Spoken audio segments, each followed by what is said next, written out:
To parents everywhere, a child's first and most important teachers, and to all those who educate, influence, and lead by example. Acknowledgements. How does a person say thank you when there are so many people to thank? Obviously, this book is a thank you to my two fathers, who were powerful role models, and to my mom, who taught me love and kindness. The person most responsible for this book becoming a reality is my wife, Kim, my partner in marriage, business, and in life. She makes my life complete. Introduction. Rich Dad, Poor Dad. Having two dads offered me the choice of contrasting points of view, one of a rich man and one of a poor man. I had two fathers, a rich one and a poor one. One was highly educated and intelligent. He had a PhD and completed 4 years of undergraduate work in less than 2 years. He then went on to Stanford University, the University of Chicago, and Northwestern University to do his advanced studies, all on full financial scholarships. The other father never finished the 8th grade. Both men were successful in their careers, working hard all their lives. Both earned substantial incomes, yet one always struggled financially. The other would become one of the richest men in Hawaii. One died, leaving tens of millions of dollars to his family, charities, and his church. The other left bills to be paid. Both men were strong, charismatic, and influential. Both men offered me advice, but they did not advise the same things. Both men believed strongly in education, but did not recommend the same course of study. If I had had only one dad, I would have had to accept or reject his advice. Having two dads offered me the choice of contrasting points of view, one of a rich man and one of a poor man. Instead of simply accepting or rejecting one or the other, I found myself thinking more, comparing, and then choosing for myself. The problem was that the rich man was not rich yet, and the poor man was not yet poor. Both were just starting out on their careers, and both were struggling with money and families. But they had very different points of view about money. For example, one dad would say, "The love of money is the root of all evil." The other said, "The lack of money is the root of all evil." As a young boy, having two strong fathers, both influencing me, was difficult. I wanted to be a good son and listen, but the two fathers did not say the same things. The contrast in their points of view, particularly about money, was so extreme that I grew curious and intrigued. I began to start thinking for long periods of time about what each was saying. Much of my private time was spent reflecting, asking myself questions such as, "Why does he say that?" and then asking the same question of the other dad's statement. It would have been much easier to simply say, "Yeah, he's right, I agree with that," or to simply reject the point of view by saying, "The old man doesn't know what he's talking about." Instead, having two dads whom I loved forced me to think and ultimately choose a way of thinking for myself. As a process, choosing for myself turned out to be much more valuable in the long run than simply accepting or rejecting a single point of view. One of the reasons the rich get richer, the poor get poorer, and the middle class struggles in debt is that the subject of money is taught at home, not in school. Most of us learn about money from our parents, so what can poor parents tell their child about money? They simply say, "Stay in school and study hard." The child may graduate with excellent grades, but with a poor person's financial programming and mindset. Sadly, money is not taught in schools. Schools focus on scholastic and professional skills, but not on financial skills. This explains how smart bankers, doctors, and accountants who earned excellent grades may struggle financially all of their lives. Our staggering national debt is due in large part to highly educated politicians and government officials making financial decisions with little or no training in the subject of money. Today, I often wonder what will soon happen when we have millions of people who need financial and medical assistance. They will be dependent upon their families or the government for financial support. What will happen when Medicare and Social Security run out of money? How will a nation survive if teaching children about money continues to be left to parents, most of whom will be, or already are, poor? Because I had two influential fathers, I learned from both of them. I had to think about each dad's advice, and in doing so, I gained valuable insight into the power and effect of one's thoughts on one's life. For example, one dad had a habit of saying, "I can't afford it." The other dad forbade those words to be used. He insisted I ask, "How can I afford it?" One is a statement, and the other is a question. One lets you off the hook, and the other forces you to think. My soon-to-be rich dad would explain that by automatically saying the words, "I can't afford it," your brain stops working. By asking the question, "How can I afford it?" your brain is put to work. He did not mean that you should buy everything you want. He was fanatical about exercising your mind, the most powerful computer in the world. He'd say, "My brain gets stronger every day because I exercise it. The stronger it gets, the more money I can make." He believed that automatically saying, "I can't afford it," was a sign of mental laziness.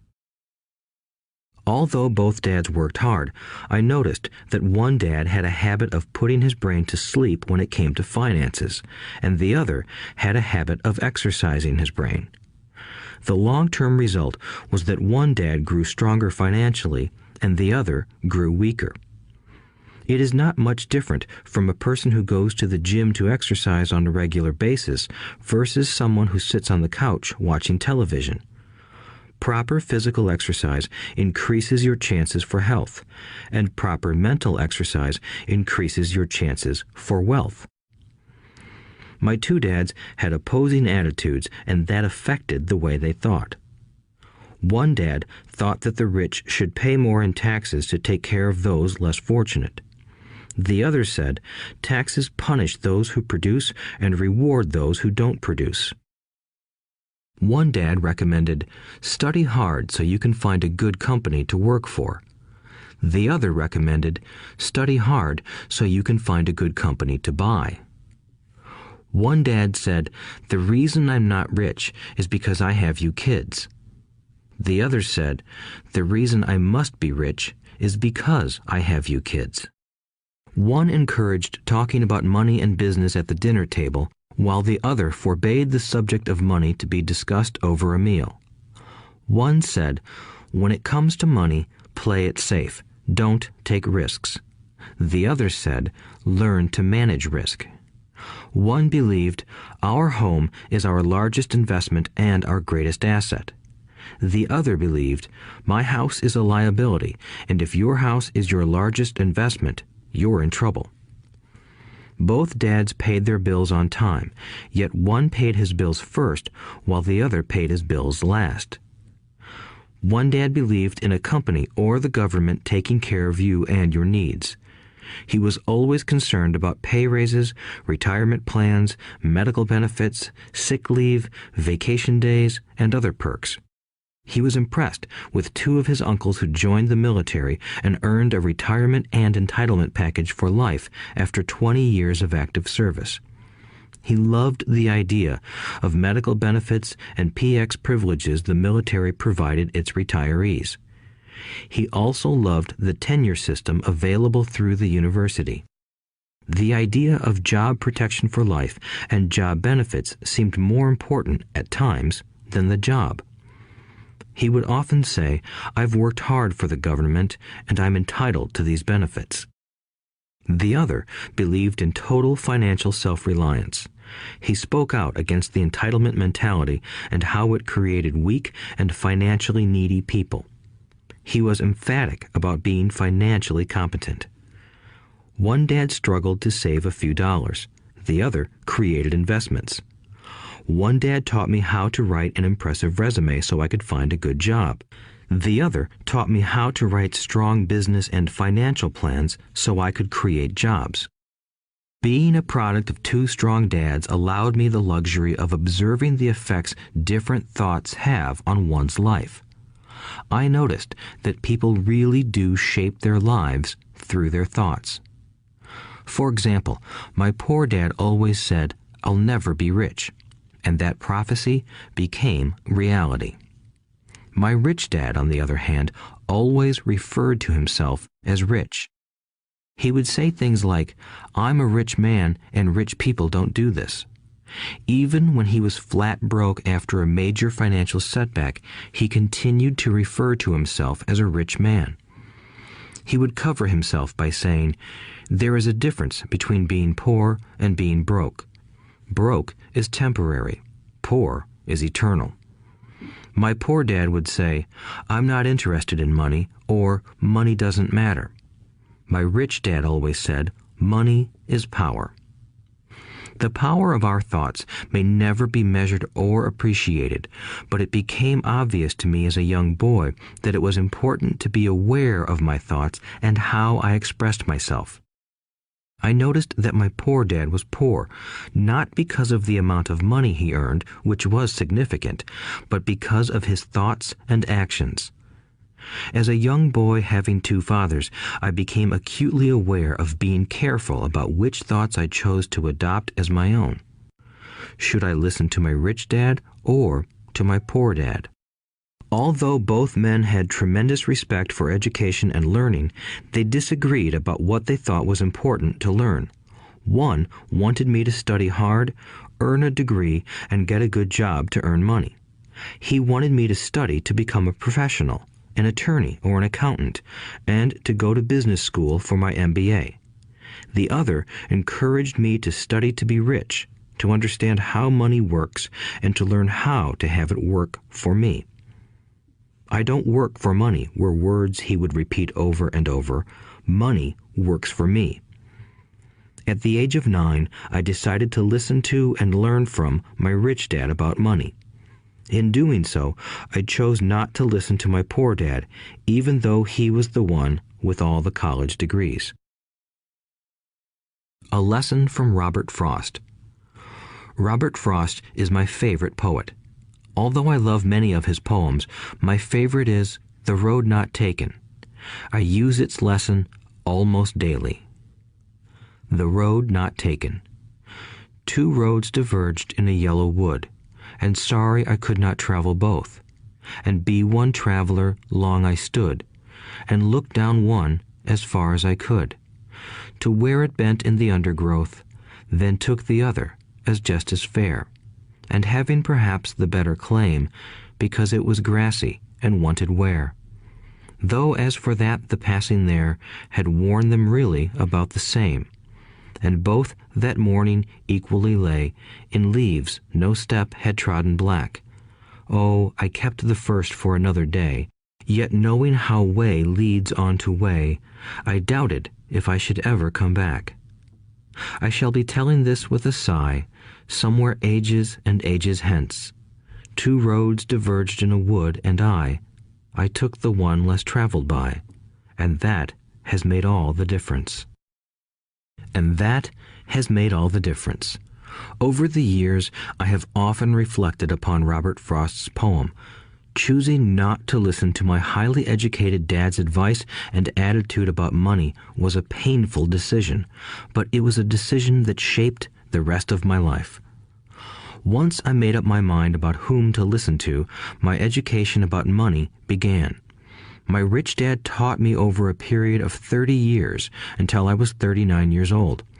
He stopped once he realized that I knew and fully understood what he had been trying to drum into my often thick skull. Money is one form of power, but what is more powerful is financial education. Money comes and goes, but if you have the education about how money works, you gain power over it and can begin building wealth. The reason positive thinking alone does not work is because most people went to school and never learned how money works, so they spend their lives working for money. Because I was only 9 years old when I started, the lessons my rich dad taught me were simple, and when it was all said and done, there were only 6 main lessons repeated over 30 years. This audiobook is about those 6 lessons, put as simply as possible, just as simply as my rich dad put forth those lessons to me. The lessons are meant not to be answers, but guideposts that will assist you and your children to grow wealthier no matter what happens in a world of increasing change and uncertainty. Chapter 1. Lesson 1. The rich don't work for money. The poor and the middle class work for money. The rich have money work for them. Dad, can you tell me how to get rich? My dad put down the evening paper. Why do you want to get rich, son? Because today Jimmy's mom drove up in their new Cadillac and they were going to their beach house for the weekend. He took 3 of his friends, but Mike and I weren't invited. They told us we weren't invited because we were poor kids. They did? My dad asked incredulously. Yeah, they did, I replied in a hurt tone. My dad silently shook his head, pushed his glasses up the bridge of his nose, and went back to reading the paper. I stood waiting for an answer. The year was 1956. I was 9 years old. By some twist of fate, I attended the same public school where the rich people sent their kids. We were primarily a sugar plantation town. The managers of the plantation and the other affluent people, such as doctors, business owners, and bankers, sent their children to this elementary school.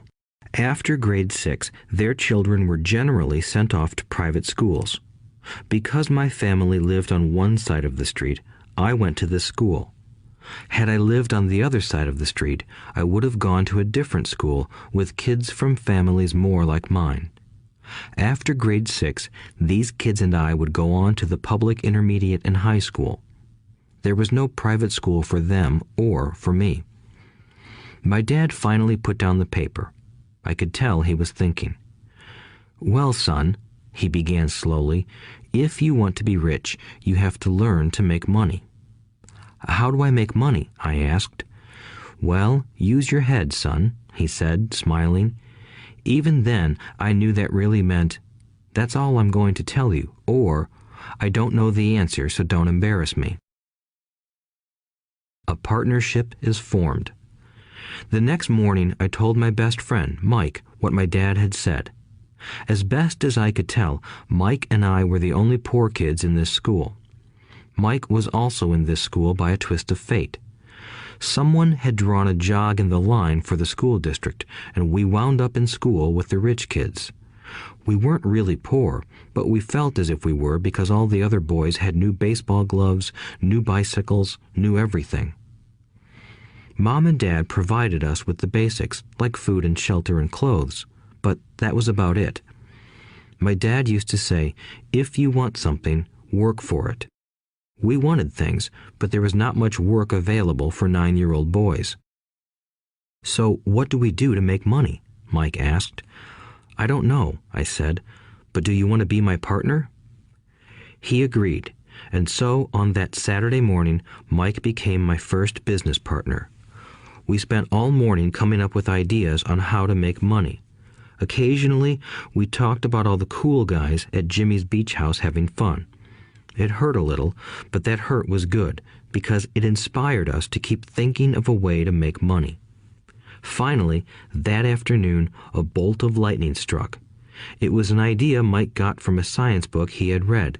Excitedly, we shook hands, and the partnership now had a business.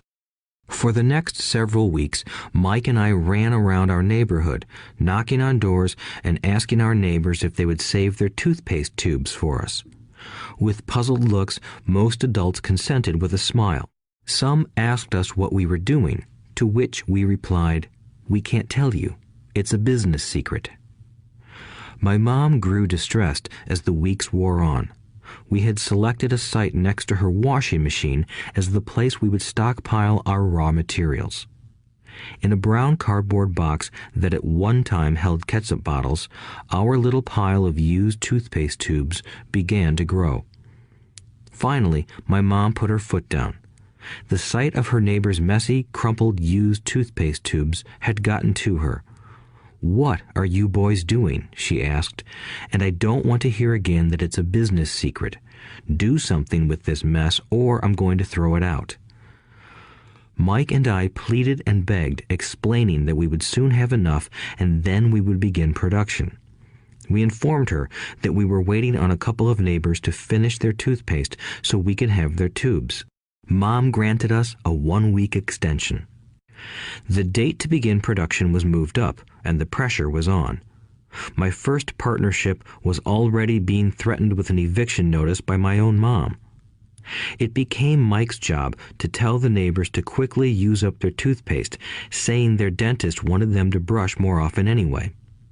I began to put together the production line. One day, my dad drove up with a friend to see 2 9-year-old boys in the driveway with a production line operating at full speed. There was fine white powder everywhere. On a long table were small milk cartons from school, and our family's hibachi grill was glowing with red-hot coals at maximum heat. Dad walked up cautiously, having to park the car at the base of the driveway since the production line blocked the carport. As he and his friend got closer, they saw a steel pot sitting on top of the coals in which the toothpaste tubes were being melted down. In those days, toothpaste did not come in plastic tubes. The tubes were made of lead, so once the paint was burned off, the tubes were dropped in the small steel pot. They melted until they became liquid, and with my mom's pot holders, we poured the lead through a small hole in the top of the milk cartons. The milk cartons were filled with plaster of Paris. White powder was everywhere. In my haste, I had knocked the bag over, and the entire area looked like it had been hit by a snowstorm. The milk cartons were the outer containers for plaster of Paris molds. My dad and his friend watched as we carefully poured the molten lead through a small hole in the top of the plaster of Paris cube. "Careful," my dad said. I nodded without looking up. Finally, once the pouring was through, I put the steel pot down and smiled at my dad. "What are you boys doing?" he asked with a cautious smile. "We're doing what you told me to do. We're going to be rich," I said. "Yup," said Mike, grinning and nodding his head. "We're partners." "And what is in those plaster molds?" my dad asked. "Watch," I said. "This should be a good batch." With a small hammer, I tapped at the seal that divided the cube in half. Cautiously, I pulled up the top half of the plaster mold, and a lead nickel fell out. "Oh my God," my dad said, "you're casting nickels out of lead." "That's right," Mike said. "We're doing as you told us to do. We're making money." My dad's friend turned and burst into laughter. My dad smiled and shook his head. Along with a fire and a box of spent toothpaste tubes, in front of him were 2 little boys covered with white dust, smiling from ear to ear.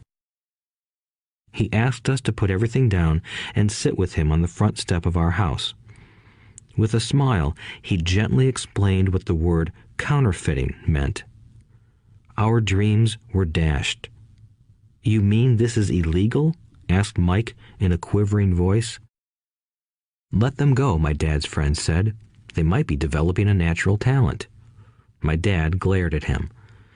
"Yes, it is illegal," my dad said gently, "but you boys have shown great creativity and original thought. Keep going. I'm really proud of you." Disappointed, Mike and I sat in silence for about 20 minutes before we began cleaning up our mess. The business was over on opening day. Sweeping the powder up, I looked at Mike and said, "I guess Jimmy and his friends are right. We are poor." My father was just leaving as I said that. "Boys," he said, "you're only poor if you give up. The most important thing is that you did something. Most people only talk and dream of getting rich. You've done something. I'm very proud of the two of you. I will say it again. Keep going. Don't quit." Mike and I stood there in silence. They were nice words, but we still did not know what to do. "So how come you're not rich, Dad?" I asked. "Because I chose to be a school teacher. School teachers really don't think about being rich. We just like to teach. I wish I could help you, but I really don't know how to make money." Mike and I turned and continued our cleanup. "I know," said my dad. "If you boys want to learn how to be rich, don't ask me. Talk to your dad, Mike." "My dad?" asked Mike with a scrunched-up face. "Yeah, your dad," repeated my dad with a smile. "Your dad and I have the same banker, and he raves about your father. He's told me several times that your father is brilliant when it comes to making money." "My dad?" Mike asked again in disbelief. "Then how come we don't have a nice car and a nice house like the rich kids at school?"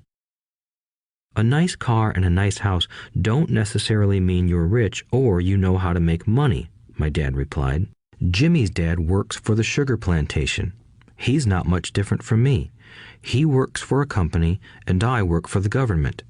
The company buys the car for him. The sugar company is in financial trouble, and Jimmy's dad may soon have nothing. Your dad is different, Mike. He seems to be building an empire, and I suspect in a few years he will be a very rich man." With that, Mike and I got excited again. With new vigor, we began cleaning up the mess caused by our now defunct first business. As we were cleaning, we made plans for how and when to talk to Mike's dad. The problem was that Mike's dad worked long hours and often did not come home until late.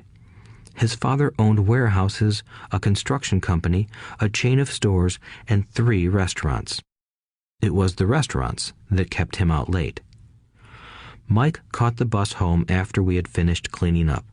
He was going to talk to his dad when he got home that night and ask him if he would teach us how to become rich. Mike promised to call as soon as he had talked to his dad, even if it was late.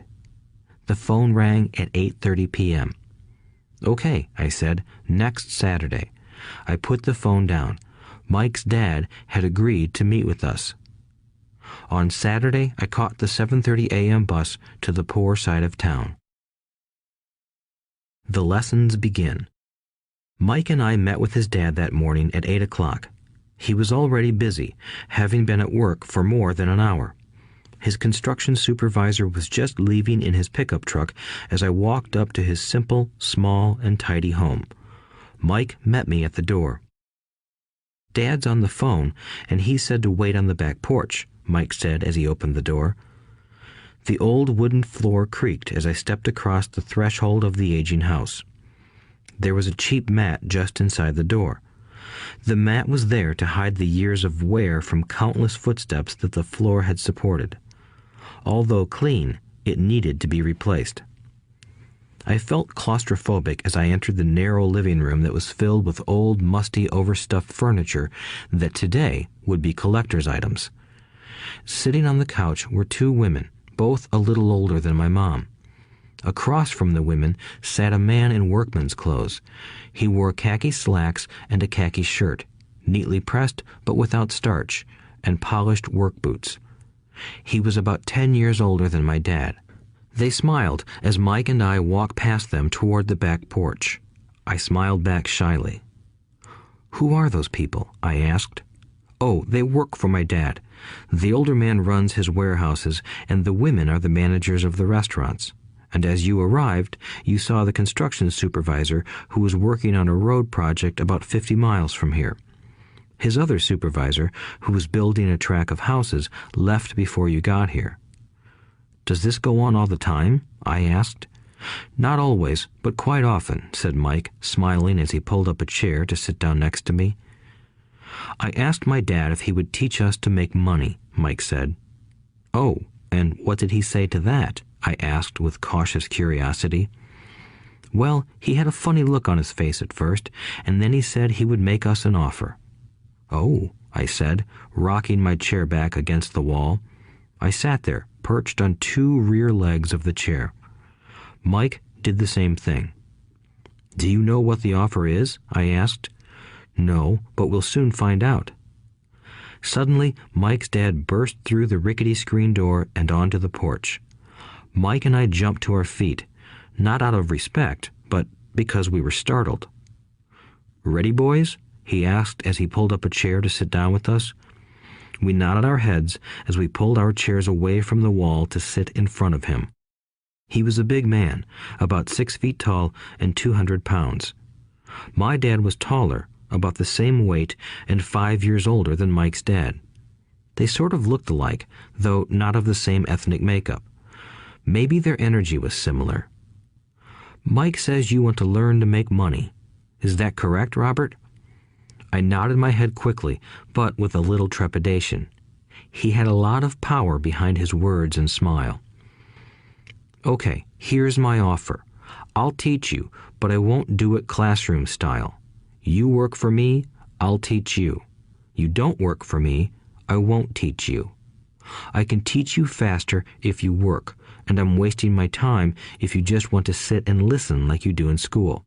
That's my offer. Take it or leave it." May I ask a question first?" I asked. "No. Take it or leave it. I've got too much work to do to waste my time. If you can't make up your mind decisively, then you'll never learn to make money anyway. Opportunities come and go. Being able to know when to make quick decisions is an important skill. You have the opportunity that you asked for. School is beginning, or it's over, in 10 seconds, Mike's dad said with a teasing smile. "Take it," I said. "Take it," said Mike. "Good," said Mike's dad. "Mrs. Martin will be by in 10 minutes. After I'm through with her, you'll ride with her to my superette and you can begin working. I'll pay you 10 cents an hour and you'll work 3 hours every Saturday." "But I have a softball game today," I said. Mike's dad lowered his voice to a stern tone. "Take it or leave it," he said. "I'll take it," I replied, choosing to work and learn instead of playing. 30 cents later. By 9 a.m. that day, Mike and I were working for Mrs. Martin. She was a kind and patient woman.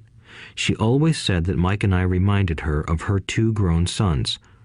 Although kind, she believed in hard work and kept us moving. We spent 3 hours taking canned goods off the shelves, brushing each can with a feather duster to get the dust off, and then restacking them neatly. It was excruciatingly boring work. Mike's dad, whom I called my rich dad, owned 9 of these little superettes, each with a large parking lot. They were the early version of the 7-Eleven convenience stores, little neighborhood grocery stores where people bought items such as milk, bread, butter, and cigarettes. The problem was that this was Hawaii before air conditioning was widely used, and the stores could not close their doors because of the heat. On 2 sides of the store, the doors had to be wide open to the road and parking lot. Every time a car drove by or pulled into the parking lot, dust would swirl and settle in the store.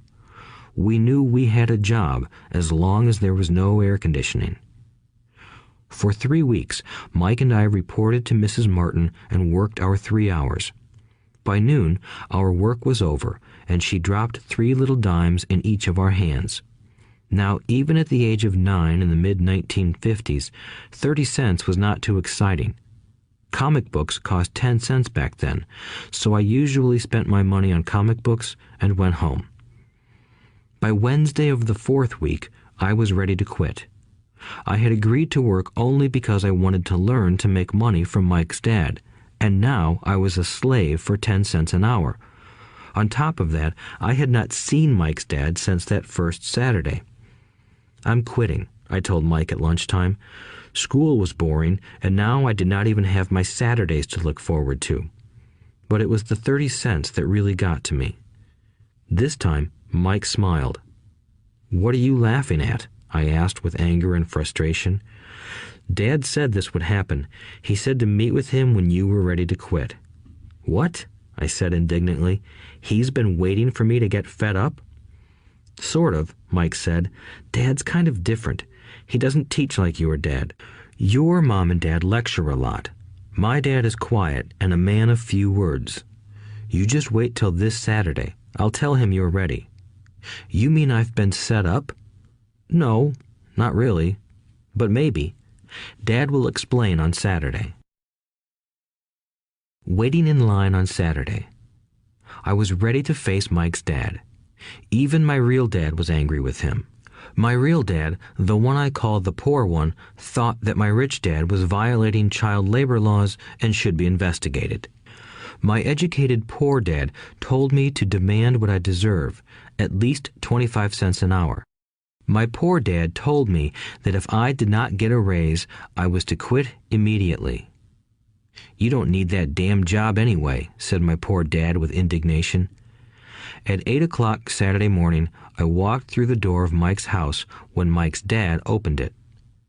Take a seat and wait in line, he said as I entered. He turned and disappeared into his little office next to a bedroom. I looked around the room and didn't see Mike anywhere. Feeling awkward, I cautiously sat down next to the same two women who were there 4 weeks earlier. They smiled and slid down the couch to make room for me. 45 minutes went by, and I was steaming. The two women had met with him and left 30 minutes earlier. An older gentleman was in there for 20 minutes and was also gone. The house was empty, and here I sat in a musty, dark living room on a beautiful, sunny Hawaiian day, waiting to talk to a cheapskate who exploited children. I could hear him rustling around the office, talking on the phone, and ignoring me.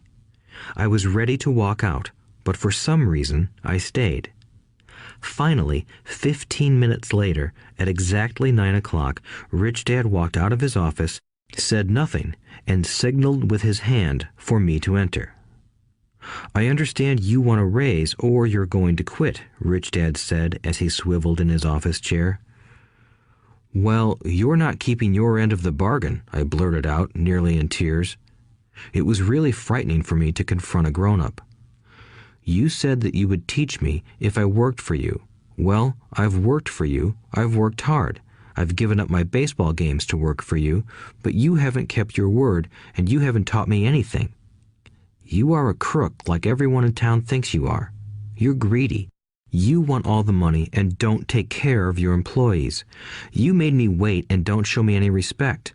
I'm only a little boy, but I deserve to be treated better. Rich Dad rocked back in his swivel chair, hands up to his chin, and stared at me. Not bad, he said. In less than a month, you sound like most of my employees. What? I asked. Not understanding what he was saying, I continued with my grievance. I thought you were going to keep your end of the bargain and teach me. Instead, you want to torture me? That's cruel. That's really cruel. I am teaching you, Rich Dad said quietly. What have you taught me? Nothing, I said angrily. You haven't even talked to me once since I agreed to work for peanuts. 10 cents an hour. Ha! I should notify the government about you. We have child labor laws, you know. My dad works for the government, you know. Wow, said Rich Dad. Now you sound just like most of the people who used to work for me. People I've either fired or who have quit. So, what do you have to say? I demanded, feeling pretty brave for a little kid. You lied to me. I've worked for you, and you have not kept your word. You haven't taught me anything. How do you know that I've not taught you anything? Asked Rich Dad calmly. Well, you've never talked to me. I've worked for 3 weeks, and you have not taught me anything, I said with a pout. Does teaching mean talking or a lecture? Rich Dad asked. Well, yes, I replied. That's how they teach you in school, he said, smiling. But that is not how life teaches you, and I would say that life is the best teacher of all. Most of the time, life does not talk to you. It just sort of pushes you around. Each push is life saying, wake up, there's something I want you to learn. What is this man talking about? I asked myself silently. Life pushing me around was life talking to me? Now I knew I had to quit my job. I was talking to someone who needed to be locked up. If you learn life's lessons, you will do well. If not, life will just continue to push you around. People do two things. Some just let life push them around. Others get angry and push back. But they push back against their boss, or their job, or their husband or wife. They do not know it's life that's pushing. I had no idea what he was talking about. Life pushes all of us around. Some people give up and others fight. A few learn the lesson and move on. They welcome life pushing them around.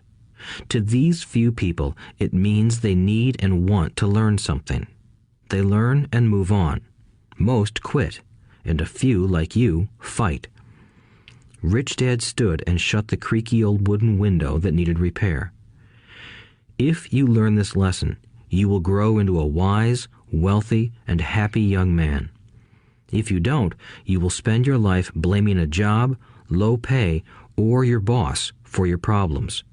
You'll live life always hoping for that big break that will solve all your money problems. Rich Dad looked over at me to see if I was still listening. His eyes met mine. We stared at each other, communicating through our eyes. Finally, I looked away once I had absorbed his message. I knew he was right. I was blaming him, and I did ask to learn. I was fighting.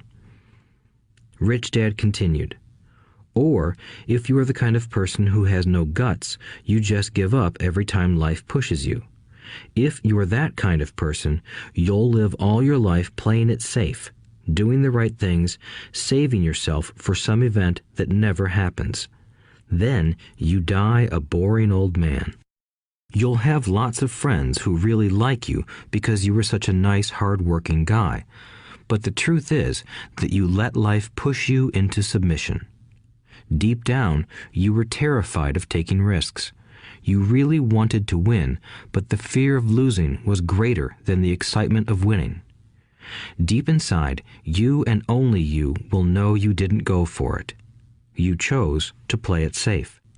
Our eyes met again. "You've been pushing me around?" I asked. "Some people might say that," smiled Rich Dad. "I would say that I just gave you a taste of life."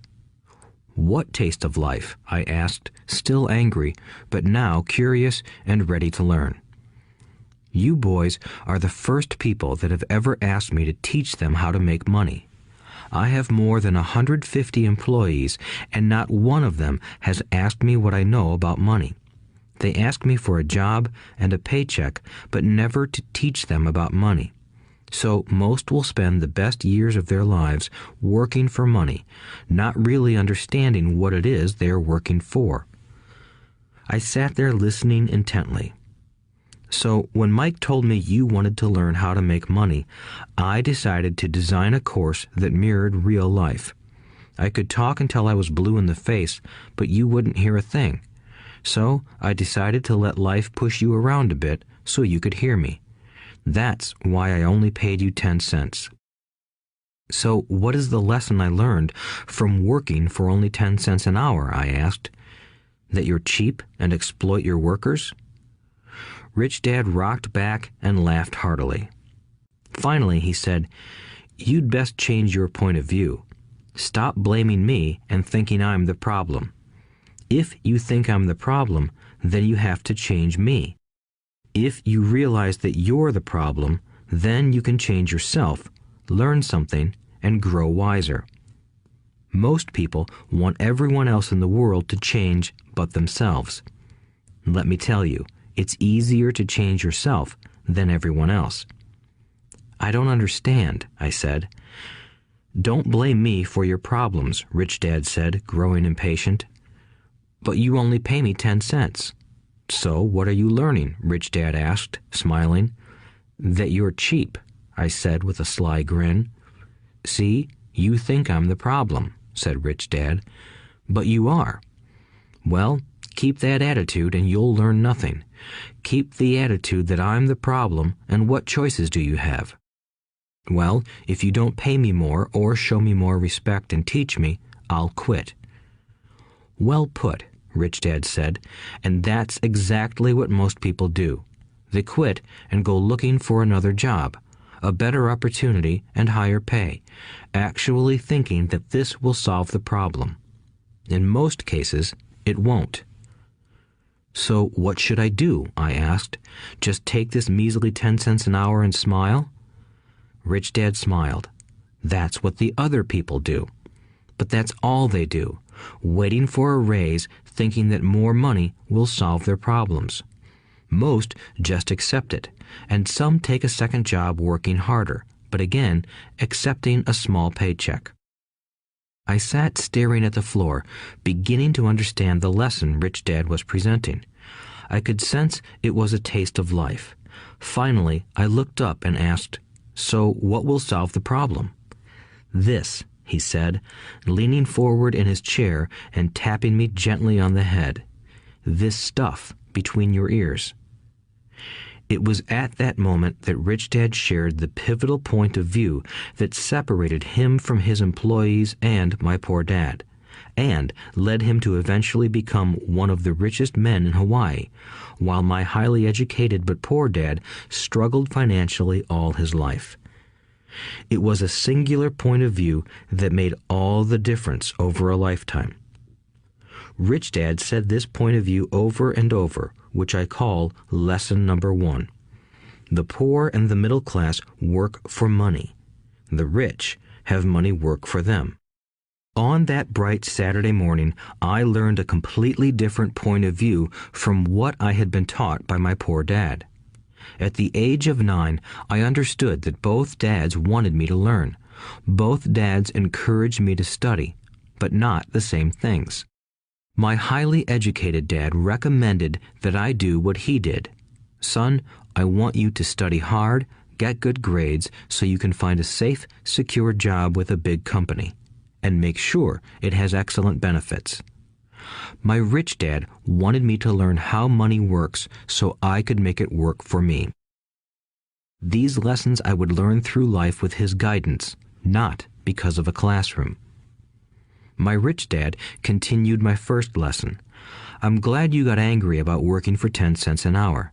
If you hadn't got angry and had simply accepted it, I would have to tell you that I could not teach you.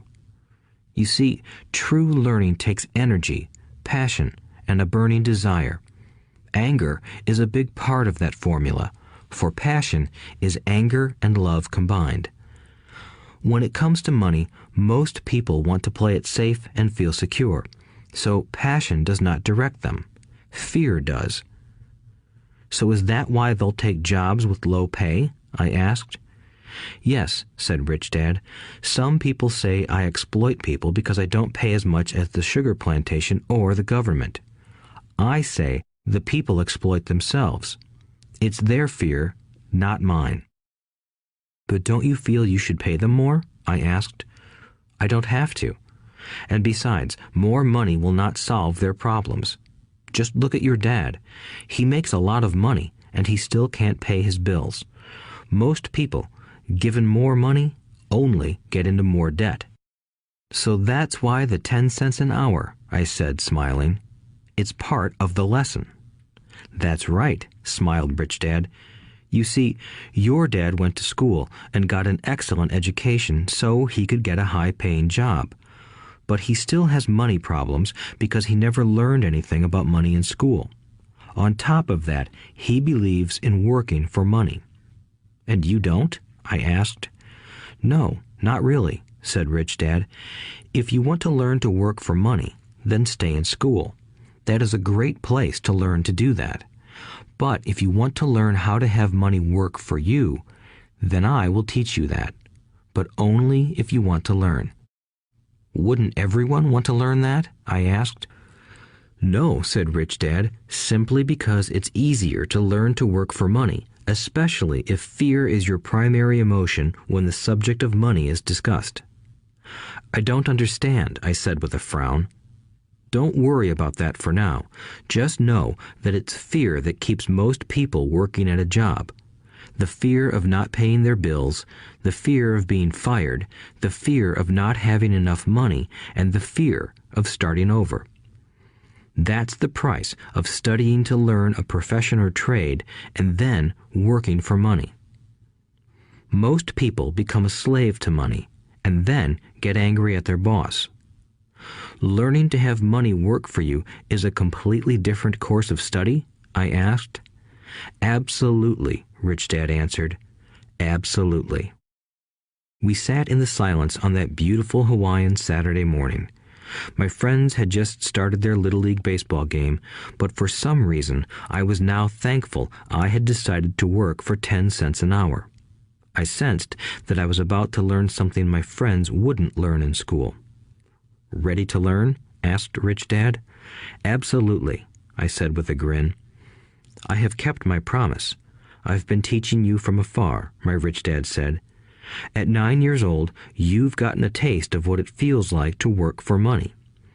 Just multiply your last month by 50 years, and you will have an idea of what most people spend their life doing. I don't understand, I said. How did you feel waiting in line to see me, once to get hired and once to ask for more money? Terrible, I said. If you choose to work for money, that is what life will be like, said Rich Dad.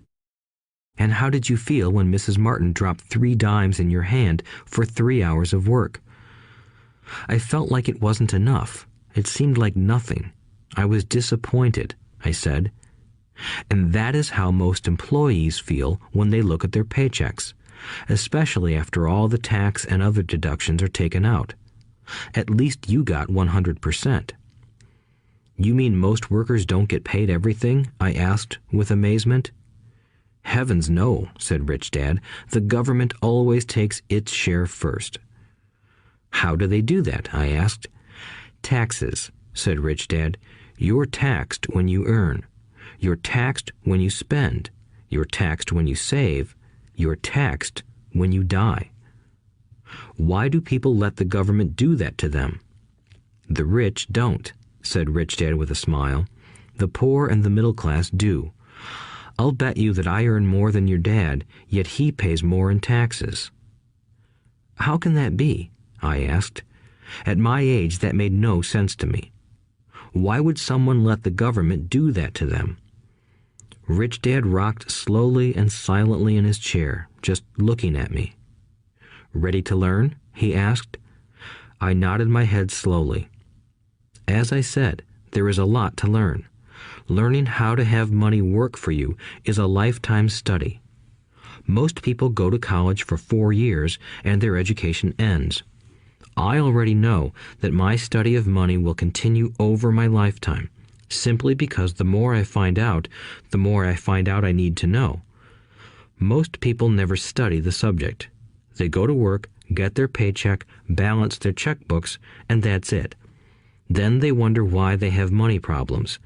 They think that more money will solve the problem, and don't realize that it's their lack of financial education that is the problem. So my dad has tax problems because he doesn't understand money? I asked, confused. Look, said Rich Dad, taxes are just one small section on learning how to have money work for you. Today, I just wanted to find out if you still have the passion to learn about money. Most people don't. They want to go to school, learn a profession, have fun at their work, and earn lots of money. One day they wake up with big money problems, and then they can't stop working. That's the price of only knowing how to work for money instead of studying how to have money work for you. So, do you still have the passion to learn? Asked Rich Dad. I nodded my head. Good, said Rich Dad. Now get back to work. This time, I will pay you nothing. What? I asked in amazement. You heard me. Nothing. You will work the same 3 hours every Saturday, but this time you will not be paid 10 cents per hour. You said you wanted to learn to not work for money, so I'm not going to pay you anything. I couldn't believe what I was hearing. I've already had this conversation with Mike, and he's already working, dusting and stacking canned goods for free. You better hurry and get back there. That's not fair, I shouted. You've got to pay something. You said you wanted to learn. If you don't learn this now, you'll grow up to be like the 2 women and the older man sitting in my living room, working for money and hoping I don't fire them. Or, like your dad, earning lots of money only to be in debt up to his eyeballs, hoping more money will solve the problem. If that's what you want, I'll go back to our original deal of 10 cents an hour. Or you can do what most adults do. Complain that there is not enough pay, quit, and go looking for another job. But what do I do? I asked. Rich Dad tapped me on the head. Use this, he said. If you use it well, you will soon thank me for giving you an opportunity, and you will grow into a rich man. I stood there, still not believing what a raw deal I was handed. I came to ask for a raise, and somehow I was instead working for nothing. Rich Dad tapped me on the head again and said, Use this. Now, get out of here and get back to work. Lesson number 1. The rich don't work for money. I didn't tell my poor dad I wasn't being paid. He wouldn't have understood, and I didn't want to try to explain something I didn't understand myself. For 3 more weeks, Mike and I worked 3 hours every Saturday for nothing. The work didn't bother me, and the routine got easier. But it was the missed baseball games and not being able to afford to buy a few comic books that got to me. Rich Dad stopped by at noon on the 3rd week. We heard his truck pull up in the parking lot and sputter when the engine was turned off. He entered the store and greeted Mrs. Martin with a hug. After finding out how things were going in the store, he reached into the ice cream freezer, pulled out 2 bars, paid for them, and signaled to Mike and me. Let's go for a walk, boys. We crossed the street, dodging a few cars, and walked across a large grassy field where a few adults were playing softball. Sitting down at a lone picnic table, he handed Mike and me the treats. How's it going, boys? Okay, Mike said. I nodded in agreement. Learn anything yet? Rich Dad asked. Mike and I looked at each other, shrugged our shoulders, and shook our heads in unison. Avoiding one of life's biggest traps. Well, you boys had better start thinking. You're staring at one of life's biggest lessons. If you learn it, you'll enjoy a life of great freedom and security. If you don't, you'll wind up like Mrs. Martin and most of the people playing softball in this park. They work very hard for little money, clinging to the illusion of job security and looking forward to a 3-week vacation each year and maybe a skimpy pension after 45 years of service. If that excites you, I'll give you a raise to 25 cents an hour. But these are good, hard-working people. Are you making fun of them? I demanded. A smile came over Rich Dad's face. Mrs. Martin is like a mother to me. I would never be that cruel. I may sound unkind because I'm doing my best to point something out to the 2 of you. I want to expand your point of view so you can see something most people never have the benefit of seeing because their vision is too narrow. Most people never see the trap they are in. Mike and I sat there, uncertain of his message. He sounded cruel, yet we could sense he was trying to drive home a point. With a smile, Rich Dad said, Doesn't that 25 cents an hour sound good? Doesn't it make your heart beat a little faster? I shook my head no, but it really did. 25 cents an hour would be big bucks to me. Okay, I'll pay you $1 an hour, Rich Dad said, with a sly grin. Now my heart started to race. My brain was screaming, take it, take it. I could not believe what I was hearing. Still, I said nothing. Okay, $2 an hour. My little brain and heart nearly exploded. After all, it was 1956, and being paid $2 an hour would have made me the richest kid in the world. I couldn't imagine earning that kind of money. I wanted to say yes. I wanted the deal. I could picture a new bicycle, new baseball glove, and the adoration of my friends when I flashed some cash. On top of that, Jimmy and his rich friends could never call me poor again. But somehow, my mouth stayed shut. The ice cream had melted and was running down my hand. Rich Dad was looking at 2 boys staring back at him, eyes wide open and brains empty. He was testing us, and he knew there was a part of our emotions that wanted to take the deal. He understood that every person has a weak and needy part of their soul that can be bought, and he knew that every individual also had a part of their soul that was resilient and could never be bought. It was only a question of which one was stronger. Okay, $5 an hour. Suddenly, I was silent. Something had changed. The offer was too big and ridiculous. Not many grown-ups in 1956 made more than that, but quickly my temptation disappeared and calm set in. Slowly, I turned to my left to look at Mike. He looked back at me. The part of my soul that was weak and needy was silenced. The part of me that had no price took over. I knew Mike had gotten to that point too. "Good," said Rich Dad softly. "Most people have a price, and they have a price because of human emotions named fear and greed. First, the fear of being without money motivates us to work hard, and then, once we get that paycheck, greed or desire starts us thinking about all the wonderful things money can buy. The pattern is then set." "What pattern?" I asked. "The pattern of get up, go to work, pay bills, get up, go to work, pay bills." People's lives are forever controlled by two emotions, fear and greed. Offer them more money, and they continue the cycle by increasing their spending. This is what I call the rat race.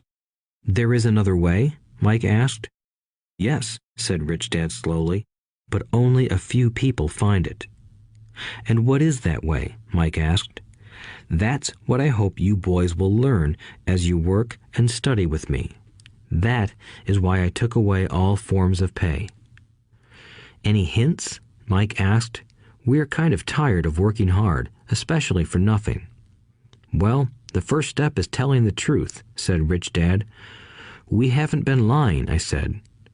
"I did not say you were lying. I said to tell the truth," Rich Dad retorted. "The truth about what?" I asked. "How you're feeling," Rich Dad said. "You don't have to say it to anyone else. Just admit it to yourself." "You mean the people in this park, the people who work for you, Mrs. Martin, they don't do that?" I asked. "I doubt it," said Rich Dad. "Instead, they feel the fear of not having money.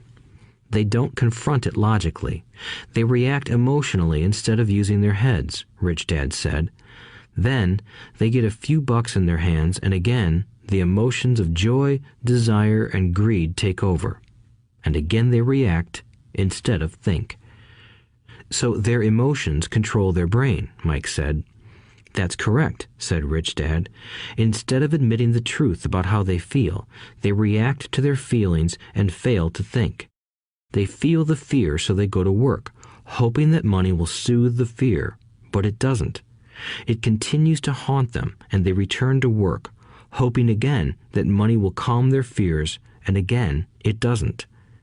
Fear keeps them in this trap of working, earning money, hoping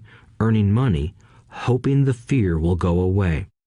But every day they get up, and that old fear wakes up with them.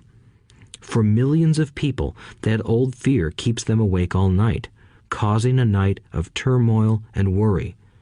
So they get up and go to work, hoping that a paycheck will kill that fear gnawing at their souls.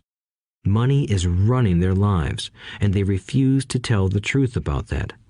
Money is in control of their emotions and their souls." Rich Dad sat quietly, letting his words sink in. Mike and I had heard what he said, but didn't understand fully what he was talking about. I just knew that I often wondered why grown-ups hurried off to work. It did not seem like much fun, and they never looked that happy, but something kept them going. Realizing we had absorbed as much as possible of what he was talking about, Rich Dad said, "I want you boys to avoid that trap. That is really what I want to teach you. Not just to be rich, because being rich does not solve the problem." "It doesn't?" I asked, surprised. "No, it doesn't. Let me explain the other emotion, desire. Some call it greed, but I prefer desire. It's perfectly normal to desire something better, prettier, more fun, or exciting. So people also work for money because of desire. They desire money for the joy they think it can buy. But the joy that money brings is often short-lived, and they soon need more money for more joy, more pleasure, more comfort, and more security. So they keep working, thinking money will soothe their souls that are troubled by fear and desire. But money can't do that. Even rich people do this? Mike asked. Rich people included, said Rich Dad. In fact, the reason many rich people are rich isn't because of desire, but because of fear. They believe that money can eliminate the fear of being poor, so they amass tons of it, only to find the fear gets worse. Now they fear losing the money. I have friends who keep working even though they have plenty. I know people who have millions who are more afraid now than when they were poor. They're terrified of losing it all. The fears that drove them to get rich got worse. That weak and needy part of their soul is actually screaming louder. They don't want to lose the big houses, the cars, and the high life money has bought them. They worry about what their friends would say if they lost all their money. Many are emotionally desperate and neurotic, although they look rich and have more money. So, is a poor man happier? I asked. No, I don't think so, replied Rich Dad. The avoidance of money is just as psychotic as being attached to money. As if on cue, the town derelict went past our table, stopping by the large rubbish can and rummaging around in it. The three of us watched him with great interest, when before we probably would have just ignored him. Rich Dad pulled $1 out of his wallet and gestured to the older man. Seeing the money, the derelict came over immediately, took the bill, thanked Rich Dad profusely, and hurried off, ecstatic with his good fortune. He's not much different from most of my employees, said Rich Dad. I've met so many people who say, "Oh, I'm not interested in money," yet they'll work at a job for 8 hours a day. That's a denial of truth. If they weren't interested in money, then why are they working? That kind of thinking is probably more psychotic than a person who hoards money. As I sat there listening to my Rich Dad, my mind flashed back to the countless times my own dad said, "I'm not interested in money." He said those words often. He also covered himself by always saying, "I work because I love my job." So, what do we do? I asked. Not work for money until all traces of fear and greed are gone? No, that would be a waste of time, said Rich Dad. Emotions are what make us human. The word emotion stands for energy in motion. Be truthful about your emotions and use your mind and emotions in your favor, not against yourself. Whoa, said Mike. Don't worry about what I just said. It will make more sense in years to come. Just be an observer, not a reactor, to your emotions.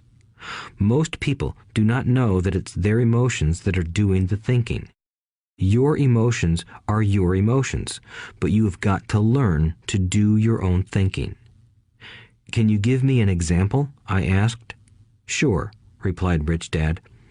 When a person says, "I need to find a job," it's most likely an emotion doing the thinking. Fear of not having money generates that thought. But people do need money if they have bills to pay, I said. Sure they do, smiled Rich Dad. All I'm saying is that it's fear that is all too often doing the thinking. I don't understand, said Mike. For example, said Rich Dad, if the fear of not having enough money arises, instead of immediately running out to get a job, they instead might ask themselves this question. Will a job be the best solution to this fear over the long run? In my opinion, the answer is no. A job is really a short-term solution to a long-term problem. But my dad is always saying, stay in school and get good grades so you can find a safe, secure job, I interjected, somewhat confused. Yes, I understand he says that, said Rich Dad, smiling. Most people recommend that, and it's a good path for most people. But people make that recommendation primarily out of fear. You mean my dad says that because he's afraid? Yes, said Rich Dad. He's terrified that you won't earn enough money and won't fit into society. Don't get me wrong. He loves you and wants the best for you. I, too, believe an education and a job are important, but it won't handle the fear. You see, that same fear that makes him get up in the morning to earn a few bucks is the fear that is causing him to be so fanatical about your going to school. So what do you recommend? I asked. I want to teach you to master the power of money instead of being afraid of it. They don't teach that in school, and if you don't learn it, you become a slave to money. It was finally making sense. He wanted us to widen our views and to see what the Mrs. Martins of this world couldn't see. He used examples that sounded cruel at the time, but I've never forgotten them. My vision widened that day, and I began to see the trap that lay ahead for most people. You see, we're all employees ultimately. We just work at different levels, said Rich Dad. I just want you boys to have a chance to avoid the trap caused by those two emotions, fear and desire. Use them in your favor, not against you. That's what I want to teach you. I'm not interested in just teaching you to make a pile of money. That won't handle the fear or desire. If you don't first handle fear and desire, and you get rich, you'll only be a highly paid slave. So how do we avoid the trap? I asked. The main cause of poverty or financial struggle is fear and ignorance, not the economy or the government or the rich. It's self-inflicted fear and ignorance that keep people trapped. So you boys go to school and get your college degrees, and I'll teach you how to stay out of the trap. The pieces of the puzzle were appearing. My highly educated dad had a great education and a great career, but school never told him how to handle money or his fear of it. It became clear that I could learn different and important things from two fathers. So you've been talking about the fear of not having money. How does the desire for money affect our thinking? Mike asked. How did you feel when I tempted you with a pay raise? Did you notice your desires rising? We nodded our heads. By not giving in to your emotions, you were able to delay your reactions and think. That is important. We will always have emotions of fear and greed. From here on in, it's imperative for you to use those emotions to your advantage, and for the long term to not let your emotions control your thinking. Most people use fear and greed against themselves. That's the start of ignorance. Most people live their lives chasing paychecks, pay raises, and job security because of the emotions of desire and fear, not really questioning where those emotion-driven thoughts are leading them. It's just like the picture of a donkey dragging a cart with its owner dangling a carrot just in front of its nose. The donkey's owner may be going where he wants to, but the donkey is chasing an illusion. Tomorrow, there will only be another carrot for the donkey. You mean the moment I pictured a new baseball glove, candy, and toys, that's like a carrot to a donkey? Mike asked. Yes, and as you get older, your toys get more expensive. A new car, a boat, and a big house to impress your friends, said Rich Dad with a smile. Fear pushes you out the door, and desire calls to you. That's the trap. So what's the answer? Mike asked. What intensifies fear and desire is ignorance. That is why rich people with lots of money often have more fear the richer they get. Money is the carrot, the illusion. If the donkey could see the whole picture, it might rethink its choice to chase the carrot. Rich Dad went on to explain that a human's life is a struggle between ignorance and illumination. He explained that once a person stops searching for information and self-knowledge, ignorance sets in. That struggle is a moment-to-moment decision to learn to open or close one's mind. Look, school is very important. You go to school to learn a skill or profession to become a contributing member of society. Every culture needs teachers, doctors, mechanics, artists, cooks, business people, police officers, firefighters, and soldiers. Schools train them so society can thrive and flourish, said Rich Dad. Unfortunately, for many people, school is the end, not the beginning. There was a long silence. Rich Dad was smiling. I didn't comprehend everything he said that day, but, as with most great teachers, his words continued to teach for years. I've been a little cruel today, said Rich Dad, but I want you to always remember this talk. I want you to always think of Mrs. Martin, and I want you always to remember that donkey. Never forget that fear and desire can lead you into life's biggest trap if you are not aware of them controlling your thinking. To spend your life living in fear, never exploring your dreams, is cruel. To work hard for money, thinking that it will buy you things that will make you happy, is also cruel. To wake up in the middle of the night terrified about paying bills is a horrible way to live. To live a life dictated by the size of a paycheck is not really living a life. Thinking that a job makes you secure is lying to yourself. That's cruel, and that's the trap I want you to avoid. I've seen how money runs people's lives. Don't let that happen to you. Please, don't let money run your life. A softball rolled under our table. Rich Dad picked it up and threw it back. So what does ignorance have to do with greed and fear? I asked. Because it is ignorance about money that causes so much greed and fear, said Rich Dad. Let me give you some examples. A doctor, wanting more money to better provide for his family, raises his fees. By raising his fees, it makes healthcare more expensive for everyone. It hurts the poor people the most, so they have worse health than those with money. Because the doctors raise their fees, the attorneys raise their fees. Because the attorneys' fees have gone up, school teachers want a raise, which raises our taxes, and on and on and on. Soon, there will be such a horrifying gap between the rich and the poor that chaos will break out and another great civilization will collapse. History proves that great civilizations collapse when the gap between the haves and have-nots is too great. Sadly, America is on that same course because we haven't learned from history. We only memorize historical dates and names, not the lesson. Aren't prices supposed to go up? I asked. In an educated society with a well-run government, prices should actually come down. Of course, that is often only true in theory. Prices go up because of greed and fear caused by ignorance. If schools taught people about money, there would be more money and lower prices. But schools focus only on teaching people to work for money, not how to harness money's power. But don't we have business schools? Mike asked. And haven't you encouraged me to go for my MBA?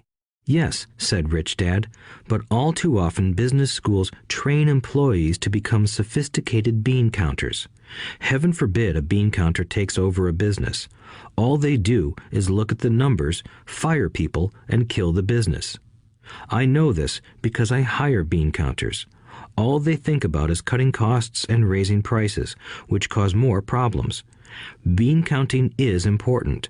I wish more people knew it, but it, too, is not the whole picture, added Rich Dad angrily.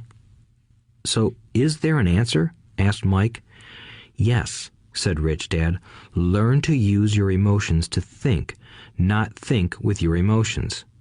When you boys mastered your emotions by agreeing to work for free, I knew there was hope. When you again resisted your emotions when I tempted you with more money, you were again learning to think in spite of being emotionally charged. That's the first step. Why is that step so important? I asked. Well, that's up to you to find out. If you want to learn, I'll take you boys into the briar patch, a place almost everyone else avoids.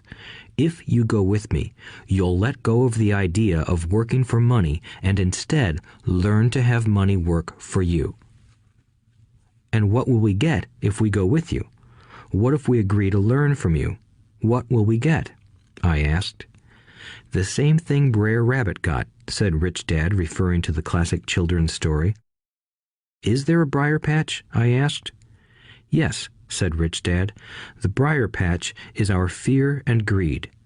Confronting fear, weaknesses, and neediness by choosing our own thoughts is the way out. Choosing our thoughts? Mike asked, puzzled. Yes, choosing what we think rather than reacting to our emotions.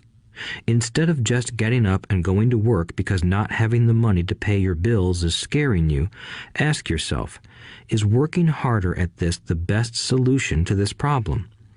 Most people are too afraid to rationally think things through and instead run out the door to a job they hate.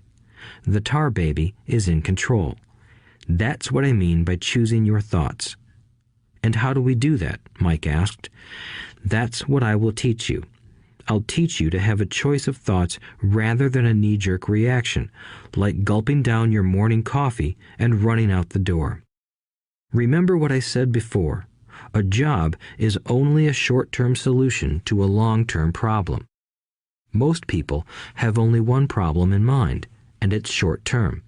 It's the bills at the end of the month, the tar baby. Money controls their lives, or should I say the fear and ignorance about money controls it. So they do as their parents did. They get up every day and go work for money, not taking the time to ask the question, is there another way? Their emotions now control their thinking, not their heads. Can you tell the difference between emotions thinking and the head thinking? Mike asked. Oh yes, I hear it all the time, said Rich Dad. I hear things like, well, everyone has to work, or the rich are crooks, or I'll get another job, I deserve this raise, you can't push me around, or I like this job because it's secure. No one asks, is there something I'm missing here? Which would break through the emotional thought and give you time to think clearly. As we headed back to the store, Rich Dad explained that the rich really did make money. They did not work for it. He went on to explain that when Mike and I were casting 5-cent pieces out of lead, thinking we were making money, we were very close to thinking the way the rich think. The problem was that creating money is legal for the government and banks to do, but illegal for us to do. There are legal ways to create money from nothing, he told us. Rich Dad went on to explain that the rich know that money is an illusion, truly like the carrot for the donkey. It's only out of fear and greed that the illusion of money is held together by billions of people who believe that money is real. It's not. Money is really made up. It is only because of the illusion of confidence and the ignorance of the masses that this house of cards stands. He talked about the gold standard that America was on, and that each dollar bill was actually a silver certificate. What concerned him was the rumor that we would someday go off the gold standard and our dollars would no longer be backed by something tangible. If that happens, boys, all hell will break loose. The poor, the middle class, and the ignorant will have their lives ruined simply because they will continue to believe that money is real and that the company they work for or the government will look after them. We really did not understand what he was saying that day, but over the years, it made more and more sense. Seeing what others miss. As he climbed into his pickup truck outside his convenience store, Rich Dad said, "Keep working, boys, but the sooner you forget about needing a paycheck, the easier your adult life will be.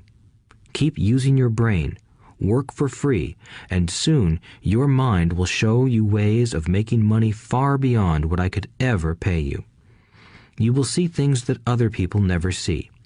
Most people never see these opportunities because they're looking for money and security, so that's all they get. The moment you see one opportunity, you'll see them for the rest of your life." The moment you do that, I'll teach you something else. Learn this, and you'll avoid one of life's biggest traps." Mike and I picked up our things from the store and waved goodbye to Mrs. Martin. We went back to the park, to the same picnic bench, and spent several more hours thinking and talking. We spent the next week at school thinking and talking too. For 2 more weeks, we kept thinking, talking, and working for free. At the end of the second Saturday, I was again saying goodbye to Mrs. Martin and looking at the comic book stand with a longing gaze. The hard thing about not even getting 30 cents every Saturday was that I didn't have any money to buy comic books. Suddenly, as Mrs. Martin said goodbye to Mike and me, I saw her do something I'd never seen her do before. Mrs. Martin was cutting the front page of the comic book in half. She kept the top half of the comic book cover and threw the rest of the book into a large cardboard box. When I asked her what she did with the comic books, she said, "I throw them away. I give the top half of the cover back to the comic book distributor for credit when he brings in the new comics. He's coming in an hour." Mike and I waited for an hour. Soon the distributor arrived, and I asked him if we could have the comic books. To my delight, he said, "You can have them if you work for this store and do not resell them." Remember our old business partnership? Well, Mike and I revived it. Using a spare room in Mike's basement, we began piling hundreds of comic books in that room. Soon, our comic book library was open to the public. We hired Mike's younger sister, who loved to study, to be head librarian. She charged each child 10 cents admission to the library, which was open from 2:30 p.m. to 4:30 p.m. every day after school. The customers, the children of the neighborhood, could read as many comics as they wanted in 2 hours. It was a bargain for them since a comic cost 10 cents each, and they could read 5 or 6 in 2 hours. Mike's sister would check the kids as they left to make sure they weren't borrowing any comic books. She also kept the books, logging in how many kids showed up each day, who they were, and any comments they might have. Mike and I averaged $9.50 per week over a 3-month period. We paid his sister $1 a week and allowed her to read the comics for free, which she rarely did since she was always studying. Mike and I kept our agreement by working in the store every Saturday and collecting all the comic books from the different stores. We kept our agreement to the distributor by not selling any comic books. We burned them once they got too tattered. We tried opening a branch office, but we could never quite find someone as trustworthy and dedicated as Mike's sister. At an early age, we found out how hard it was to find good staff. 3 months after the library first opened, a fight broke out in the room. Some bullies from another neighborhood pushed their way in, and Mike's dad suggested we shut down the business. So our comic book business shut down, and we stopped working on Saturdays at the convenience store. But Rich Dad was excited because he had new things he wanted to teach us. He was happy because we had learned our first lesson so well. We learned to make money work for us. By not getting paid for our work at the store, we were forced to use our imaginations to identify an opportunity to make money. By starting our own business, the comic book library, we were in control of our own finances, not dependent on an employer. The best part was that our business generated money for us even when we weren't physically there. Our money worked for us. Instead of paying us money, Rich Dad had given us so much more. Chapter 2. Lesson 2. Why teach financial literacy? It's not how much money you make, it's how much money you keep. In 1990, Mike took over his father's empire and is, in fact, doing a better job than his dad did. We see each other once or twice a year on the golf course. He and his wife are wealthier than you can imagine. Rich Dad's empire is in great hands, and Mike is now grooming his son to take his place, as his dad had groomed us. In 1994, I retired at the age of 47, and my wife Kim was 37. Retirement does not mean not working. For us, it means that, barring unforeseen cataclysmic changes, we can work or not work, and our wealth grows automatically, staying ahead of inflation. Our assets are large enough to grow by themselves. It's like planting a tree. You water it for years, and then one day it doesn't need you anymore. Its roots are implanted deep enough. Then the tree provides shade for your enjoyment. Mike chose to run the empire, and I chose to retire. Whenever I speak to groups of people, they often ask what I would recommend that they do. How do I get started? Is there a book you would recommend? What should I do to prepare my children? What is your secret to success? How do I make millions? Whenever I hear one of these questions, I'm reminded of the following story. The Richest Businessmen. In 1923, a group of our greatest leaders and richest businessmen held a meeting at the Edgewater Beach Hotel in Chicago. Among them were Charles Schwab, head of the largest independent steel company; Samuel Insull, president of the world's largest utility; Howard Hobson, head of the largest gas company; Ivar Kruger, president of International Match Company, one of the world's largest companies at that time; Leon Fraser, president of the Bank of International Settlements; Richard Whitney, president of the New York Stock Exchange; Arthur Cotton and Jesse Livermore, two of the biggest stock speculators; and Albert Fall, a member of President Harding's cabinet. 25 years later, 9 of these titans ended their lives as follows. Schwab died penniless after living for 5 years on borrowed money. Insull died broke in a foreign land, and Kruger and Cotton also died broke. Hobson went insane.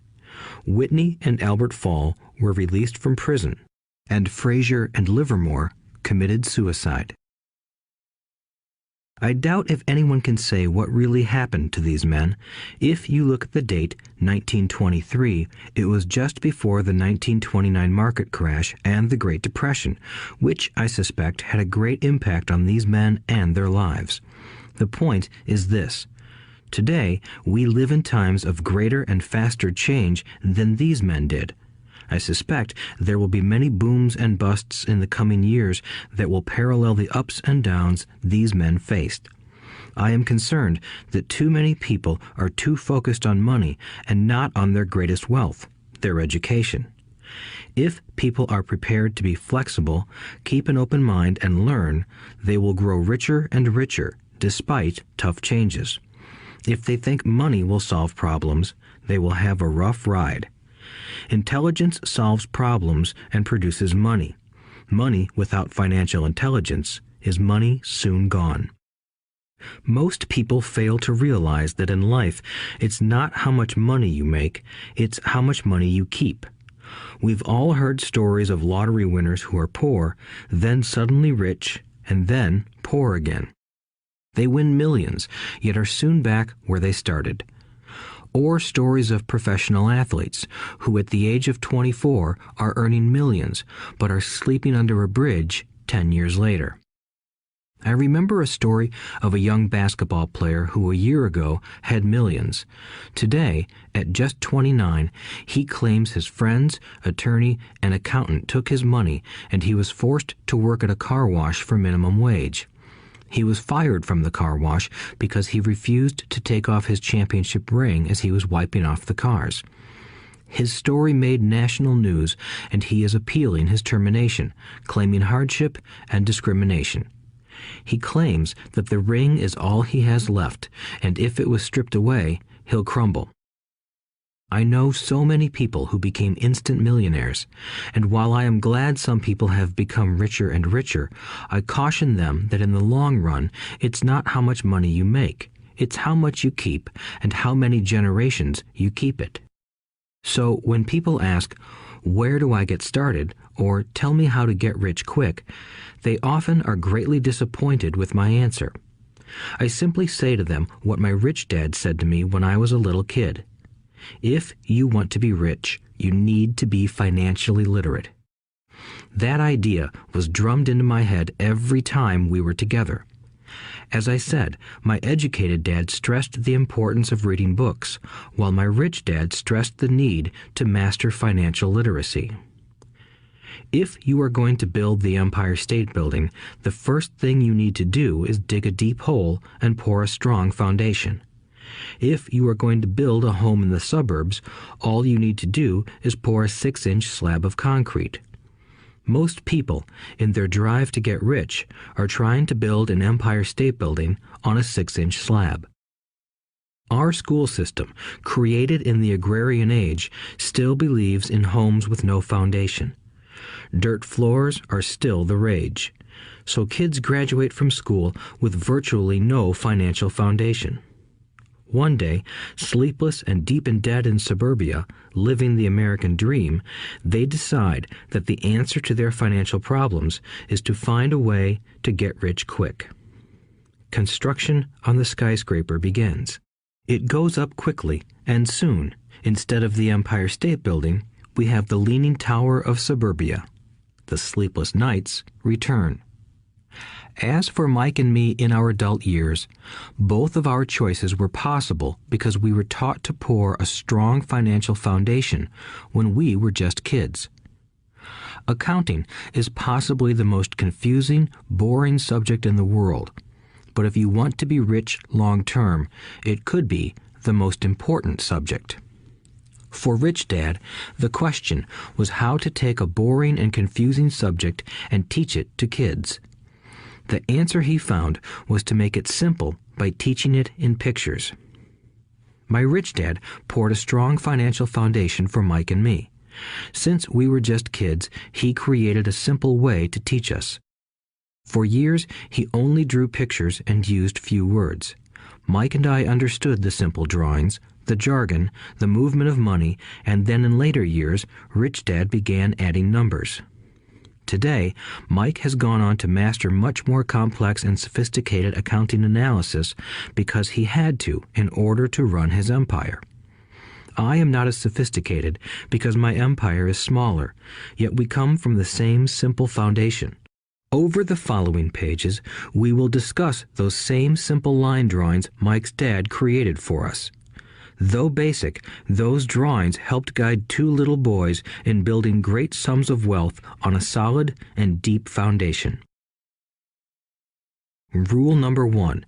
You must know the difference between an asset and a liability, and buy assets.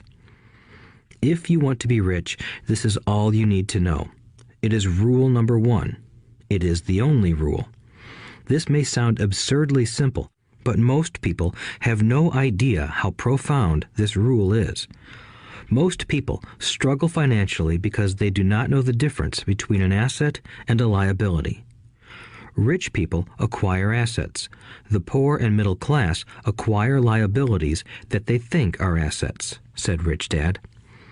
When Rich Dad explained this to Mike and me, we thought he was kidding. Here we were, nearly teenagers, and waiting for the secret to getting rich. And this was his answer. It was so simple that we stopped for a long time to think about it. "What is an asset?" asked Mike. "Don't worry right now," said Rich Dad. "Just let the idea sink in. If you can comprehend the simplicity, your life will have a plan and be financially easy. It is simple. That is why the idea is missed." "You mean all we need to know is what an asset is, acquire them, and we'll be rich?" I asked. Rich Dad nodded his head. "It's that simple." "If it's that simple, how come everyone is not rich?" I asked. Rich Dad smiled. "Because people do not know the difference between an asset and a liability." I remember asking, how could adults be so misguided? If it is that simple, if it is that important, why would everyone not want to find out? It took Rich Dad only a few minutes to explain what assets and liabilities were. As an adult, I have difficulty explaining it to other adults. The simplicity of the idea escapes them because they have been educated differently. They were taught by other educated professionals, such as bankers, accountants, real estate agents, financial planners, and so forth. The difficulty comes in asking adults to unlearn or become children again. An intelligent adult often feels it is demeaning to pay attention to simplistic definitions. Rich Dad believed in the KISS principle. Keep it simple, stupid, or keep it super simple. So he kept it simple for us, and that made our financial foundation strong. So what causes the confusion? How could something so simple be so screwed up? Why would someone buy an asset that was really a liability? The answer is found in basic education. We focus on the word literacy and not financial literacy. What defines something to be an asset or a liability are not words. In fact, if you really want to be confused, look up the words asset and liability in the dictionary. I know the definition may sound good to a trained accountant, but for the average person, it makes no sense. But we adults are often too proud to admit that something does not make sense. To us young boys, Rich Dad said, "What defines an asset are not words, but numbers. And if you can't read the numbers, you can't tell an asset from a hole in the ground." In accounting, Rich Dad would say, it's not the numbers, but what the numbers are telling you. It's just like words. It's not the words, but the story the words are telling you. If you want to be rich, you've got to read and understand numbers. If I heard that once, I heard it 1,000 times from my rich dad. And I also heard the rich acquire assets and the poor and middle class acquire liabilities. Here is how to tell the difference between an asset and a liability.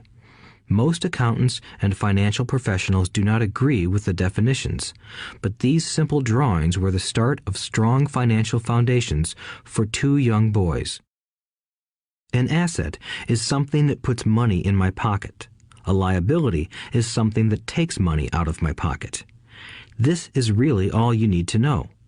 If you want to be rich, simply spend your life buying assets. If you want to be poor or middle class, spend your life buying liabilities. Illiteracy, both in words and numbers, is the foundation of financial struggle. If people are having difficulties financially, there is something that they don't understand, either in words or numbers. The rich are rich because they are more literate in different areas than people who struggle financially. So if you want to be rich and maintain your wealth, it's important to be financially literate in words as well as numbers. Numbers alone mean little, just as words out of context mean little. It's the story that counts. In financial reporting, reading numbers is looking for the plot, the story of where the cash is flowing. In 80% of most families, the financial story paints a picture of hard work to get ahead. However, this effort is for naught because they spend their lives buying liabilities instead of assets. Everyone has living expenses, the need for food, shelter, and clothing. It is the cash flow that tells the story of how a person handles their money. The reason I started with the story of the richest men in America is to illustrate the flaw in believing that money will solve all problems. That is why I cringe whenever I hear people ask me how to get rich quicker or where they should start. I often hear, "I'm in debt, so I need to make more money." But more money will often not solve the problem. In fact, it may compound the problem. Money often makes obvious our tragic human flaws, putting a spotlight on what we don't know. That is why, all too often, a person who comes into a sudden windfall of cash, let's say an inheritance, a pay raise, or lottery winnings, soon returns to the same financial mess, if not worse than the mess they were in before. Money only accentuates the cash flow pattern running in your head. If your pattern is to spend everything you get, most likely an increase in cash will just result in an increase in spending. Thus the saying, "A fool and his money is one big party." I have said many times that we go to school to gain scholastic and professional skills, both of which are important. We learn to make money with our professional skills. In the 1960s, when I was in high school, If someone did well academically, people assumed this bright student would go on to be a medical doctor because it was the profession with the promise of the greatest financial reward. Today, doctors face financial challenges I wouldn't wish on my worst enemy. Insurance companies taking control of the business, managed healthcare, government intervention, and malpractice suits. Today, kids want to be famous athletes, movie stars, rock stars, beauty queens, or CEOs because that is where the fame, money, and prestige are. That is the reason it is so hard to motivate kids in school today. They know that professional success is no longer solely linked to academic success, as it once was. Because students leave school without financial skills, millions of educated people pursue their profession successfully, but later find themselves struggling financially. They work harder, but don't get ahead. What is missing from their education is not how to make money, but how to manage money. It's called financial aptitude, what you do with the money once you make it, how to keep people from taking it from you, how to keep it longer, and how to make that money work hard for you. Most people don't understand why they struggle financially because they don't understand cash flow. A person can be highly educated, professionally successful, and financially illiterate. These people often work harder than they need to because they learned how to work hard, but not how to have their money work hard for them. The story of how the quest for a financial dream turns into a financial nightmare. The classic story of hardworking people has set a pattern. Recently married, the happy, highly educated young couple moves into one of their cramped, rented apartments. Immediately, they realize that they are saving money because two can live as cheaply as one. The problem is the apartment is cramped. They decide to save money to buy their dream home so they can have kids.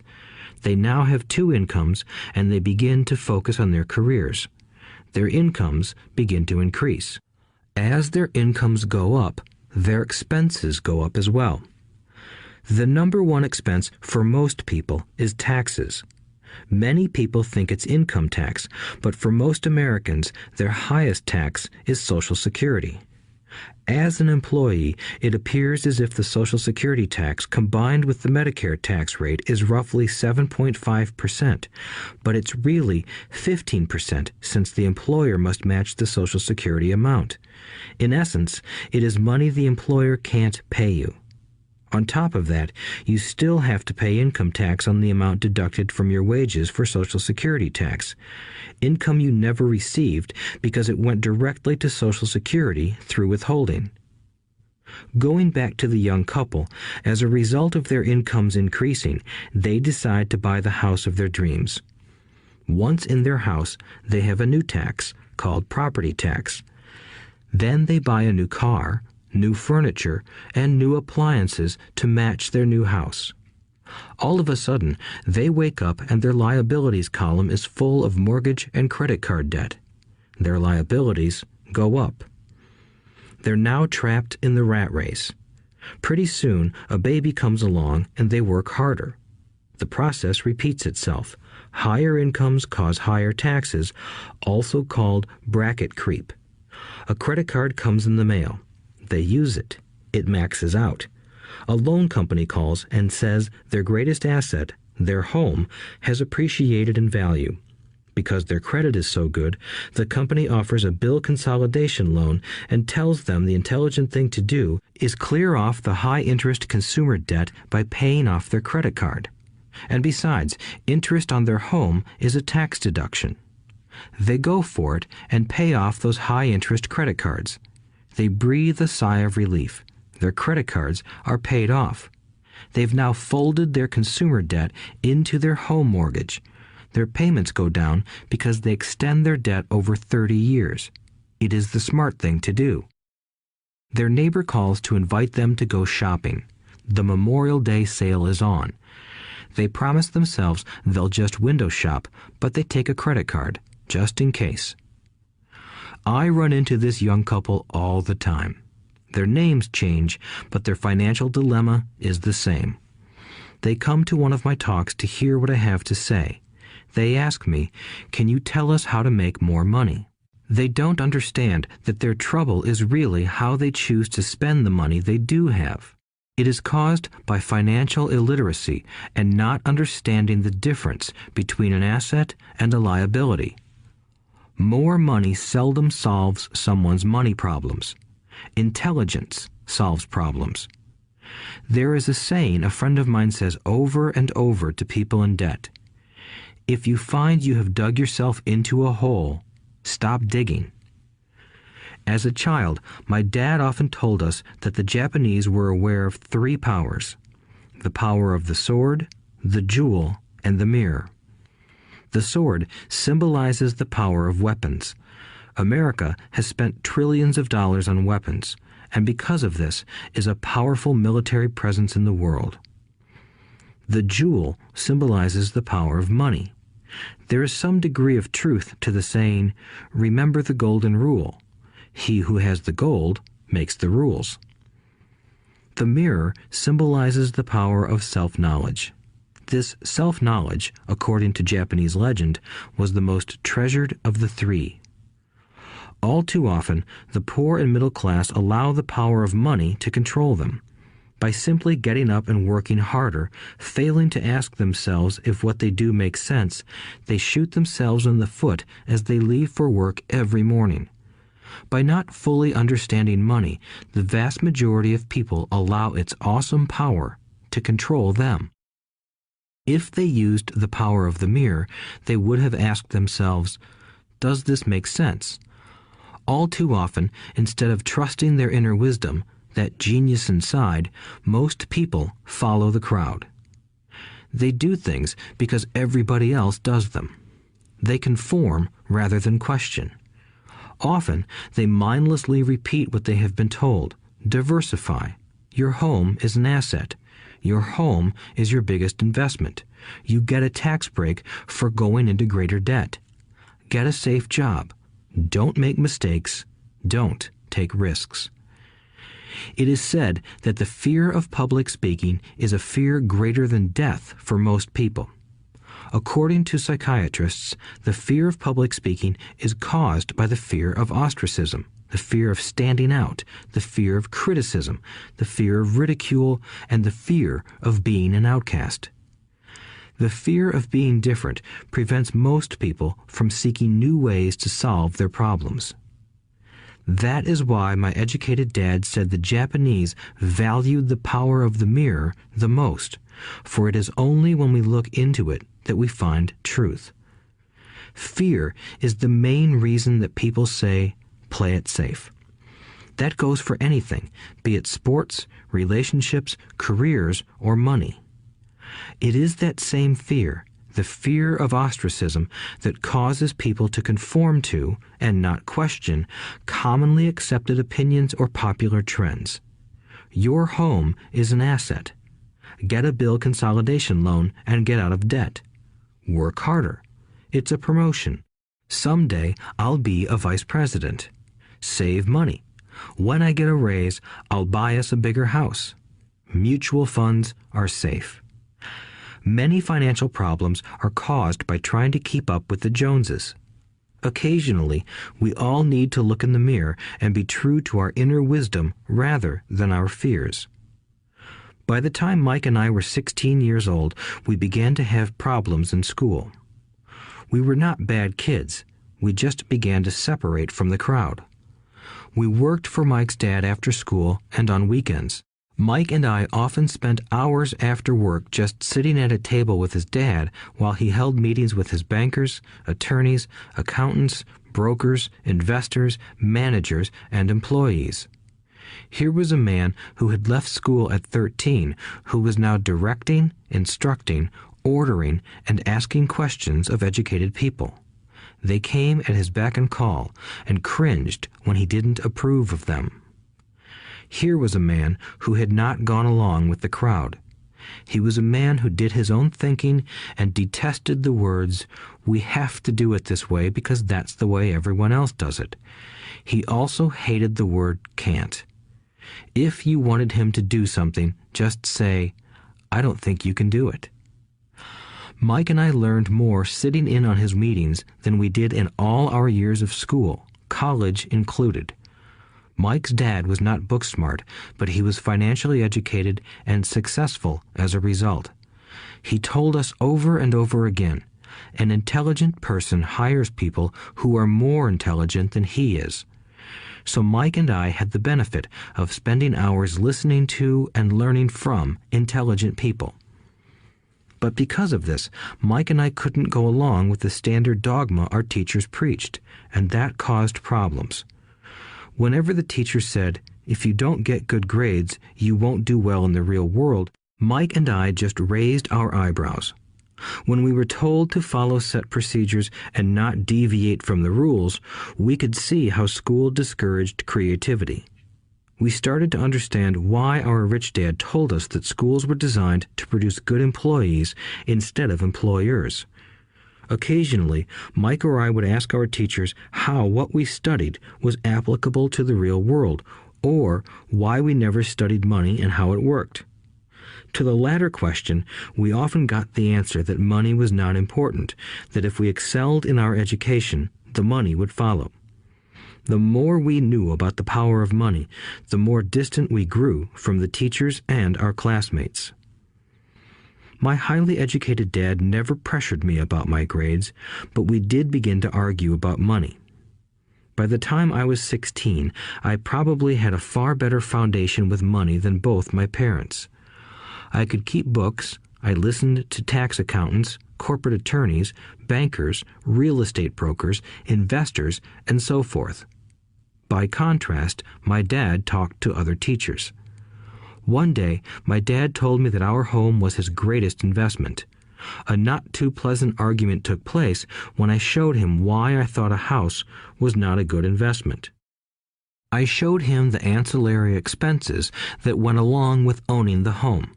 A bigger home meant bigger expenses, and the cash flow kept going out through the expense column. Today, people still challenge me on the idea of a house not being an asset. I know that for many people, it is their dream as well as their largest investment. And owning your own home is better than nothing. I simply offer an alternative way of looking at this popular dogma. If my wife and I were to buy a bigger, flashier house, we realize it wouldn't be an asset. It would be a liability since it would take money out of our pocket. So here is the argument I put forth. I really don't expect most people to agree with it because your home is an emotional thing, and when it comes to money, high emotions tend to lower financial intelligence.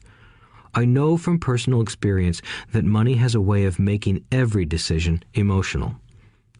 1. When it comes to houses, most people work all their lives paying for a home they never own. In other words, most people buy a new house every few years, each time incurring a new 30-year loan to pay off the previous one. 2. Even though people receive a tax deduction for interest on mortgage payments, they pay for all their other expenses with after-tax dollars, even after they pay off their mortgage. 3. My wife's parents were shocked when the property taxes on their home increased to $1,000 a month. This was after they had retired, so the increase put a strain on their retirement budget and they felt forced to move. 4. Houses do not always go up in value. I have friends who owe $1 million for a home that today would sell for far less. 5. The greatest losses of all are those from missed opportunities. If all your money is tied up in your house, you may be forced to work harder because your money continues blowing out of the expense column instead of adding to the asset column, the classic middle-class cash flow pattern. If a young couple would put more money into their asset column early on, their later years would be easier. Their assets would have grown and would be available to help cover expenses. All too often, a house only serves as a vehicle for incurring a home equity loan to pay for mounting expenses. In summary, the end result in making a decision to own a house that is too expensive in lieu of starting an investment portfolio impacts an individual in at least the following 3 ways. 1. Loss of time during which other assets could have grown in value. 2. Loss of additional capital which could have been invested instead of paying for high maintenance expenses related directly to the home. 3. Loss of education. Too often, people count their house and savings and retirement plans as all they have in their asset column. Because they have no money to invest, they simply don't invest. This costs them investment experience. Most never become what the investment world calls a sophisticated investor. And the best investments are usually first sold to sophisticated investors, who then turn around and sell them to the people playing it safe. I am not saying don't buy a house. What I'm saying is that you should understand the difference between an asset and a liability. When I want a bigger house, I first buy assets that will generate the cash flow to pay for the house. My educated dad's personal financial statement best demonstrates the life of someone caught in the rat race. His expenses match his income, never allowing him enough left over to invest in assets. As a result, his liabilities are larger than his assets. Why the rich get richer. A review of my rich dad's financial statement shows why the rich get richer. The asset column generates more than enough income to cover expenses, with the balance reinvested into the asset column. The asset column continues to grow, and therefore the income it produces grows with it. The result is that the rich get richer. Why the middle class struggle. The middle class finds itself in a constant state of financial struggle. Their primary income is through their salary. As their wages increase, so do their taxes. Their expenses tend to increase in proportion to their salary increase, hence the phrase, the rat race. They treat their home as their primary asset instead of investing in income-producing assets. This pattern of treating your home as an investment and the philosophy that a pay raise means you can buy a larger home or spend more is the foundation of today's debt-ridden society.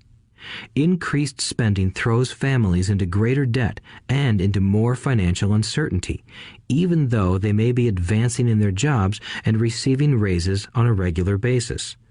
This is high-risk living caused by weak financial education. The massive loss of jobs in recent times proves how shaky the middle class really is financially. Company pension plans are being replaced by 401k plans. Social Security is obviously in trouble and can't be relied upon as a source for retirement. Panic has set in for the middle class. Today, mutual funds are popular because they supposedly represent safety. Average mutual fund buyers are too busy working to pay taxes and mortgages, save for their children's college, and pay off credit cards. They do not have time to study investing, so they rely on the expertise of the manager of a mutual fund. Also, because the mutual fund includes many different types of investments, they feel their money is safer because it is diversified. This educated middle class subscribes to the dogma put out by mutual fund brokers and financial planners. Play it safe, avoid risk. The real tragedy is that the lack of early financial education is what creates the risk faced by average middle class people. The reason they have to play it safe is because their financial positions are tenuous at best. Their balance sheets are not balanced. Instead, they are loaded with liabilities and have no real assets that generate income. Typically, their only source of income is their paycheck. Their livelihood becomes entirely dependent on their employer. So when genuine deals of a lifetime come along, these people can't take advantage of them because they are working so hard, are taxed to the max, and are loaded with debt. As I said at the start of this section, the most important rule is to know the difference between an asset and a liability. Once you understand the difference, concentrate your efforts on buying income-generating assets. That's the best way to get started on a path to becoming rich. Keep doing that and your asset column will grow. Keep liabilities and expenses down so more money is available to continue pouring into the asset column. Soon, the asset base will be so deep that you can afford to look at more speculative investments. Investments that may have returns of 100% to infinity. $5,000 investments that are soon turned into $1 million or more. Investments that the middle class calls too risky. The investment is not risky for the financially literate. As an employee who is also a homeowner, your working efforts are generally as follows. 1. You work for the company. Employees make their business owner or the shareholders rich, not themselves. Your efforts and success will help provide for the owner's success and retirement. 2. You work for the government. The government takes its share from your paycheck before you even see it. By working harder, you simply increase the amount of taxes taken by the government. Most people work from January to May just for the government. 3. You work for the bank. After taxes, your next largest expense is usually your mortgage and credit card debt. The problem with simply working harder is that each of these 3 levels takes a greater share of your increased efforts. You need to learn how to have your increased efforts benefit you and your family directly. Once you have decided to concentrate on minding your own business, focusing your efforts on acquiring assets instead of a bigger paycheck, how do you set your goals? Most people must keep their job and rely on their wages to fund their acquisition of assets. As their assets grow, how do they measure the extent of their success? When does someone know that they are rich, that they have wealth? As well as having my own definitions for assets and liabilities, I also have my own definition for wealth. Actually, I borrowed it from a man named R. Buckminster Fuller. Some call him a quack, and others call him a genius. Years ago, he got architects buzzing because he applied for a patent for something he called a geodesic dome. But in the application, Fuller also said something about wealth. It was pretty confusing at first, but after reading it, it began to make some sense. Wealth is a person's ability to survive so many number of days forward, or, if I stopped working today, how long could I survive?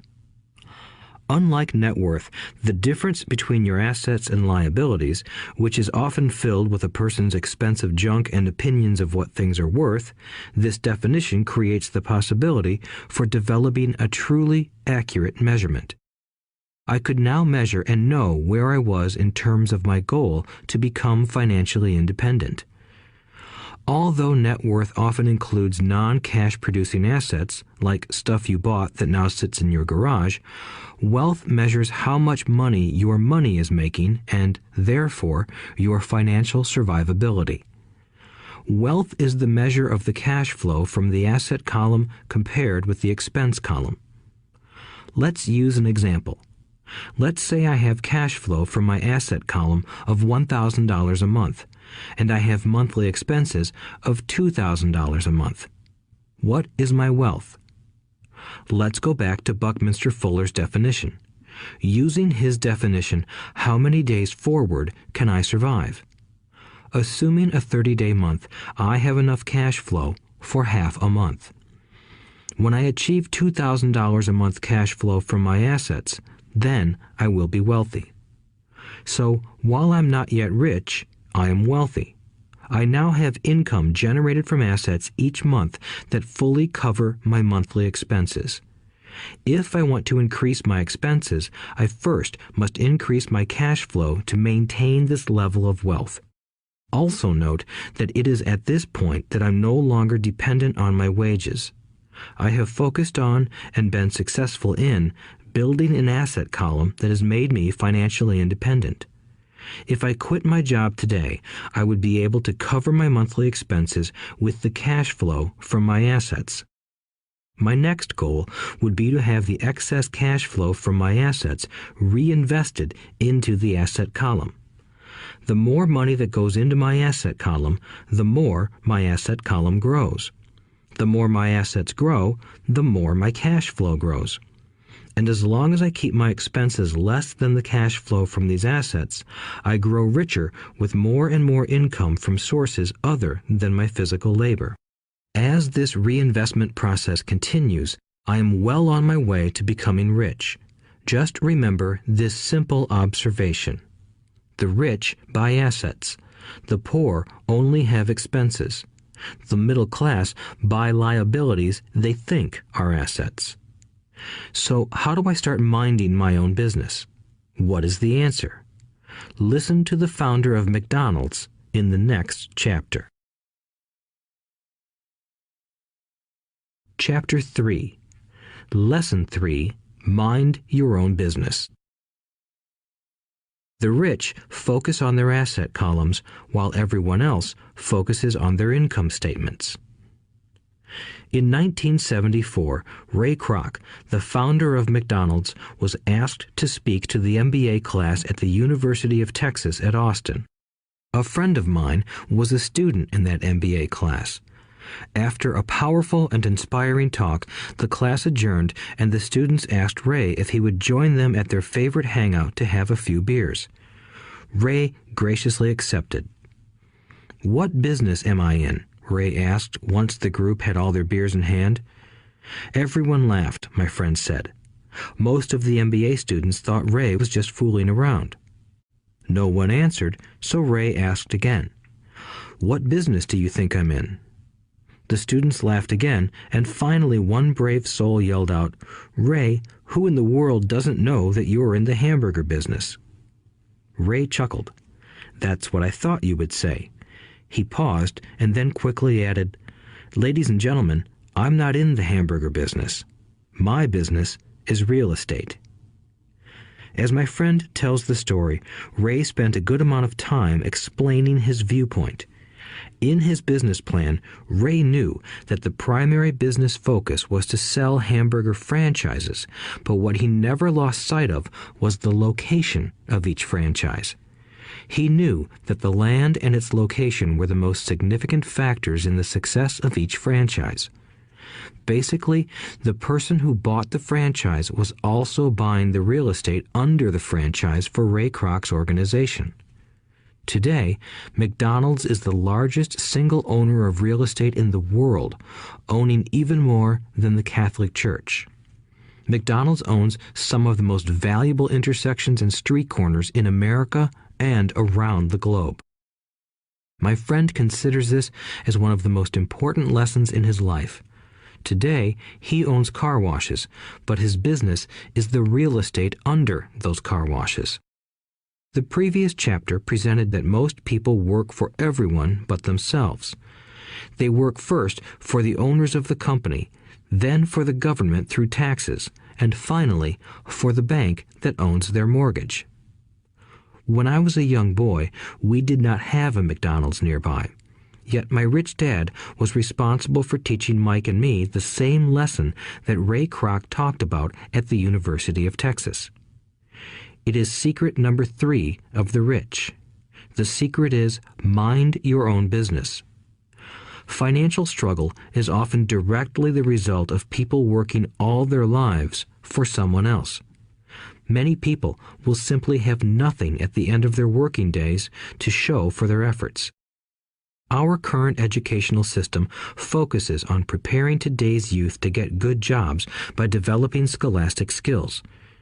Their lives will revolve around their wages or, as described earlier, their income column. Many will study further to become engineers, scientists, cooks, police officers, artists, writers, and so on. These professional skills allow them to enter the workforce and work for money. But there is a big difference between your profession and your business. Often I ask people, "What is your business?" And they will say, "Oh, I'm a banker." Then I ask them if they own the bank, and they usually respond, "No, I work there." In that instance, they have confused their profession with their business. Their profession may be a banker, but they still need their own business. A problem with school is that you often become what you study. So if you study cooking, you become a chef. If you study the law, you become an attorney. And a study of auto mechanics makes you a mechanic. The mistake in becoming what you study is that too many people forget to mind their own business. They spend their lives minding someone else's business and making that person rich. To become financially secure, a person needs to mind their own business. Your business revolves around your asset column, not your income column. As stated earlier, the number one rule is to know the difference between an asset and a liability and to buy assets. The rich focus on their asset columns, while everyone else focuses on their income statements. That is why we hear so often, "I need a raise. If only I had a promotion. I am going back to school to get more training so I can get a better job. I am going to work overtime. Maybe I can get a second job."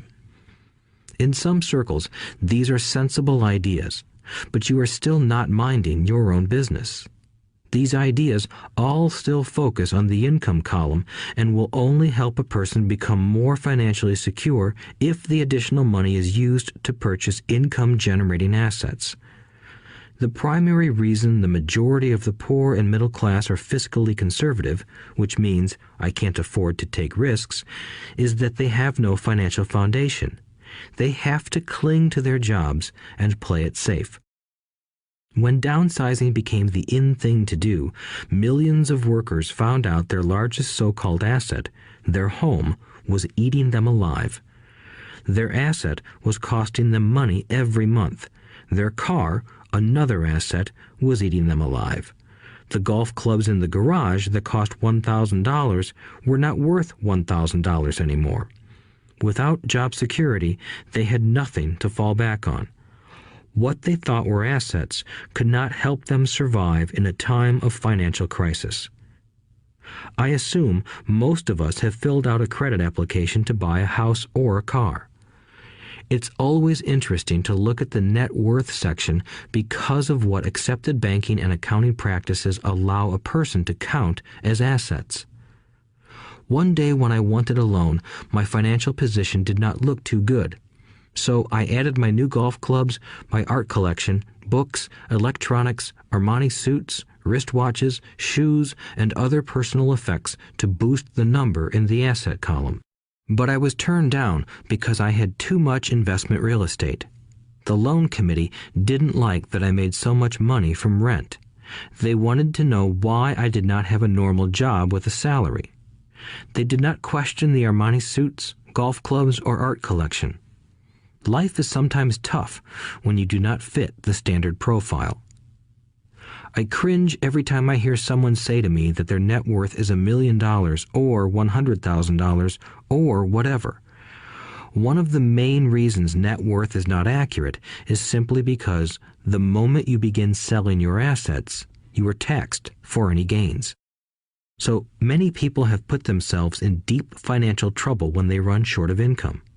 To raise cash, they sell their assets, but their personal assets can generally be sold for only a fraction of the value that is listed on their personal balance sheet. Or, if there is a gain on the sale of the assets, they are taxed on the gain. So again, the government takes its share, thus reducing the amount available to help them out of debt. That is why I say someone's net worth is often worth less than they think. Start minding your own business. Keep your daytime job, but start buying real assets, not liabilities or personal effects that have no real value once you get them home. A new car loses nearly 25% of the price you pay for it the moment you drive it off the lot. It is not a true asset even if your banker lets you list it as one. My $400 new titanium driver was worth $150 the moment I teed off. Keep expenses low, reduce liabilities, and diligently build a base of solid assets. For young people who have not yet left home, it is important for parents to teach them the difference between an asset and a liability.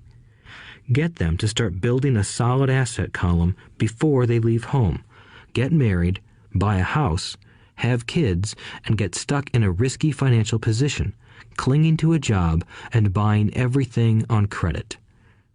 I see so many young couples who get married and trap themselves into a lifestyle that will not let them get out of debt for most of their working years. For many people, just as the last child leaves home, the parents realize they have not adequately prepared for retirement and they begin to scramble to put some money away. Then their own parents become ill and they find themselves with new responsibilities. So, what kind of assets am I suggesting that you or your children acquire? In my world, real assets fall into the following categories. Businesses that do not require my presence. I own them, but they are managed or run by other people. If I have to work there, it's not a business. It becomes my job. Stocks, bonds, income-generating real estate, notes, IOUs, royalties from intellectual property such as music, scripts, and patents. Anything else that has value, produces income, or appreciates, and has a ready market. As a young boy, my educated dad encouraged me to find a safe job, but my rich dad encouraged me to begin acquiring assets that I loved. If you don't love it, you won't take care of it. I collect real estate simply because I love buildings and land. I love shopping for them, and I could look at them all day long. When problems arise, the problems aren't so bad that it changes my love for real estate. For people who hate real estate, they shouldn't buy it. I also love stocks of small companies, especially startups, because I am an entrepreneur, not a corporate person. In my early years, I worked in large organizations such as Standard Oil of California, the U.S. Marine Corps, and Xerox Corporation. I enjoyed my time with those organizations and have fond memories, but I know deep down I am not a company man. I like starting companies, not running them. So my stock buys are usually of small companies. Sometimes I even start the company and take it public. Fortunes are made in new stock issues, and I love the game. Many people are afraid of small-cap companies and call them risky, and they are. But that risk is diminished if you love what the investment is, understand it, and know the game. With small companies, my investment strategy is to be out of the stock in a year. On the other hand, my real estate strategy is to start small and keep trading up for bigger properties, and, therefore, delay paying taxes on the gain. This allows the value to increase dramatically. I generally hold real estate less than 7 years. For years, even while I was with the Marine Corps and Xerox, I did what my rich dad recommended. I kept my day job, but I still minded my own business. I was active in my asset column trading real estate and small stocks. Rich Dad always stressed the importance of financial literacy. The better I was at understanding the accounting and cash management, the better I would be at analyzing investments and eventually starting and building my own company. I don't encourage anyone to start a company unless they really want to. Knowing what I know about running a company, I wouldn't wish that task on anyone.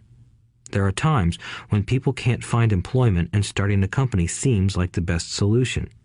But the odds are against success. 9 out of 10 companies fail in 5 years.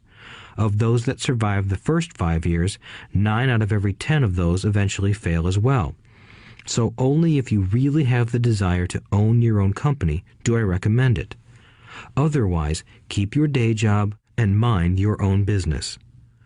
When I say mind your own business, I mean to build and keep your asset column strong. Once a dollar goes into it, never let it come out.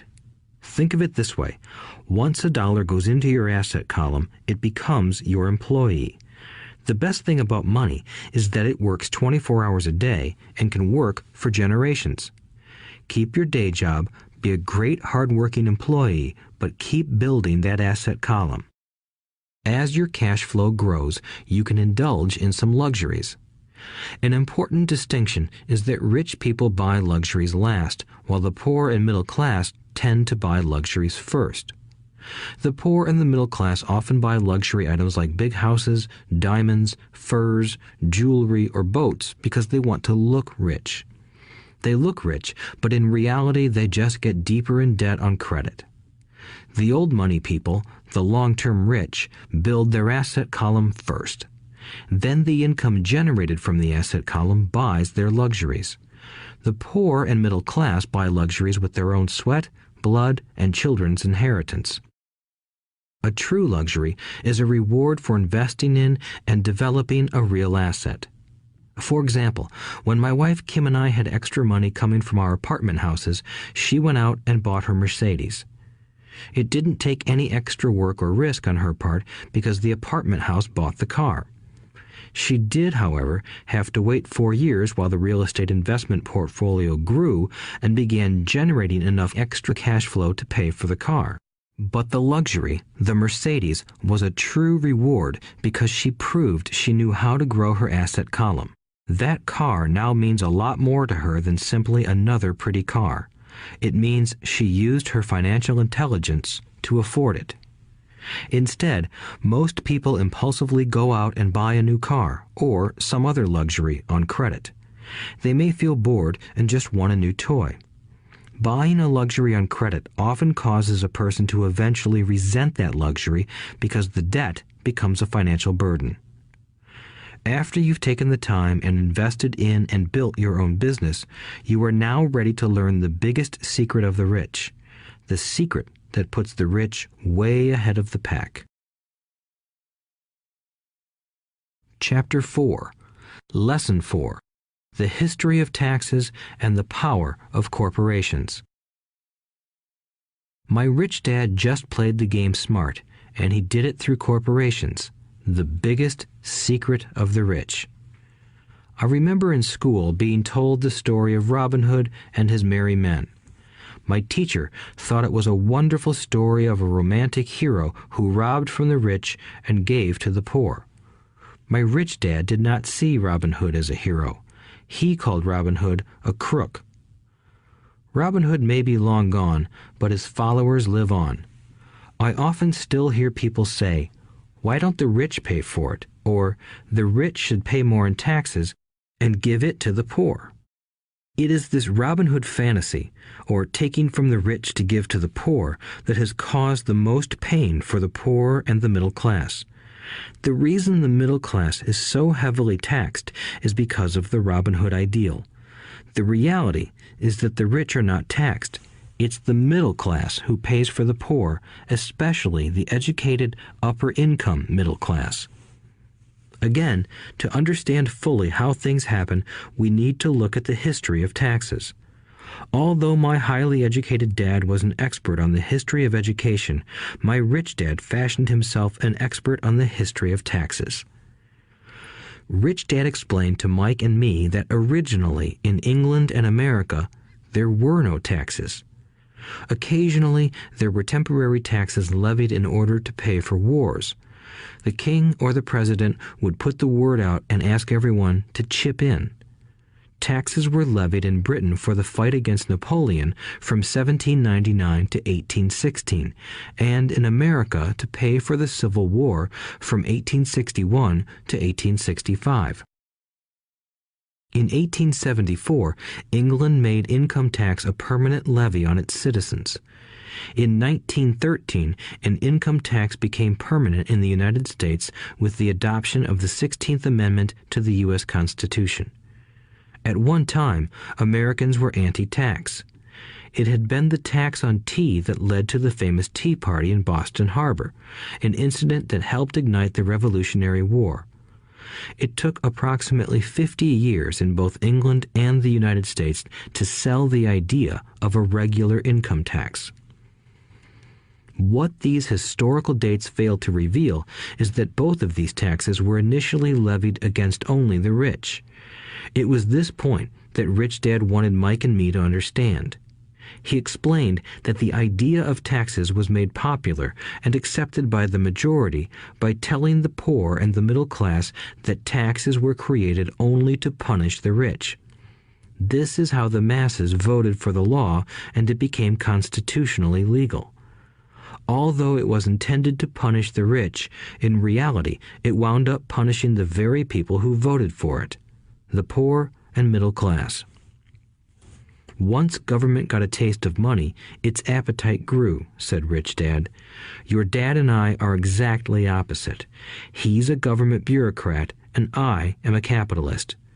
We get paid, and our success is measured on opposite behaviors. He gets paid to spend money and hire people. The more he spends and the more people he hires, the larger his organization becomes. In the government, a large organization is a respected organization.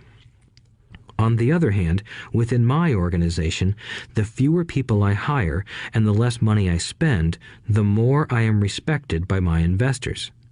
That's why I don't like government people. They have different objectives than most business people. As the government grows, more and more tax dollars are needed to support it.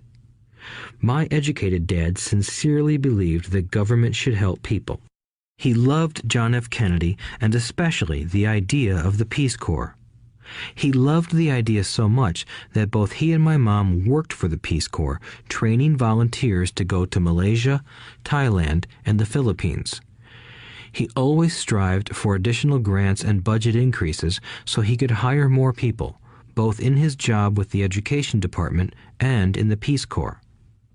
From the time I was about 10 years old, I would hear from my rich dad that government workers were a pack of lazy thieves, and from my poor dad I would hear how the rich were greedy crooks who should be made to pay more taxes. Both sides had valid points. It was difficult to go to work for one of the biggest capitalists in town and come home to a father who was a prominent government leader. It was not easy to know which dad to believe. Yet, when you study the history of taxes, an interesting perspective emerges. As I said, the passage of taxes was only possible because the masses believed in the Robin Hood theory of economics. Take from the rich and give to everyone else. The problem was that the government's appetite for money was so great that taxes soon needed to be levied on the middle class, and from there it kept trickling down. However, the rich saw an opportunity because they don't play by the same set of rules. The rich knew about corporations, which became popular in the days of sailing ships. The rich created the corporation as a vehicle to limit their risk to the assets of each voyage. The rich put their money into a corporation to finance the voyage. The corporation would then hire a crew to sail to the New World to look for treasure. If the ship was lost, the crew lost their lives, but the loss to the rich would be limited only to the money they invested for that particular voyage. It is the knowledge of the legal corporate structure that really gives the rich a vast advantage over the poor and middle class. Having two fathers teaching me, one a socialist and the other a capitalist, I quickly began to realize that the philosophy of the capitalist made more financial sense to me. It seemed to me that the socialists ultimately penalized themselves due to their lack of financial education. No matter what the take from the rich crowd came up with, the rich always found a way to outsmart them. That is how taxes were eventually levied on the middle class. The rich outsmarted the intellectuals solely because they understood the power of money, a subject not taught in schools. How did the rich outsmart the intellectuals? Once the take from the rich tax was passed, cash started flowing into government coffers. Initially, people were happy. Money was handed out to government workers and the rich. It went to government workers in the form of jobs and pensions, and it went to the rich via their factories receiving government contracts. The government received a large pool of money, but the problem was the fiscal management of that money. The government ideal is to avoid having excess money. If you fail to spend your allotted funds, you risk losing it in the next budget. You would certainly not be recognized for being efficient. Business people, on the other hand, are rewarded for having excess money and are applauded for their efficiency. As this cycle of growing government spending continued, the demand for money increased, and the tax the rich idea was adjusted to include lower income levels down to the very people who voted it in, the poor and the middle class.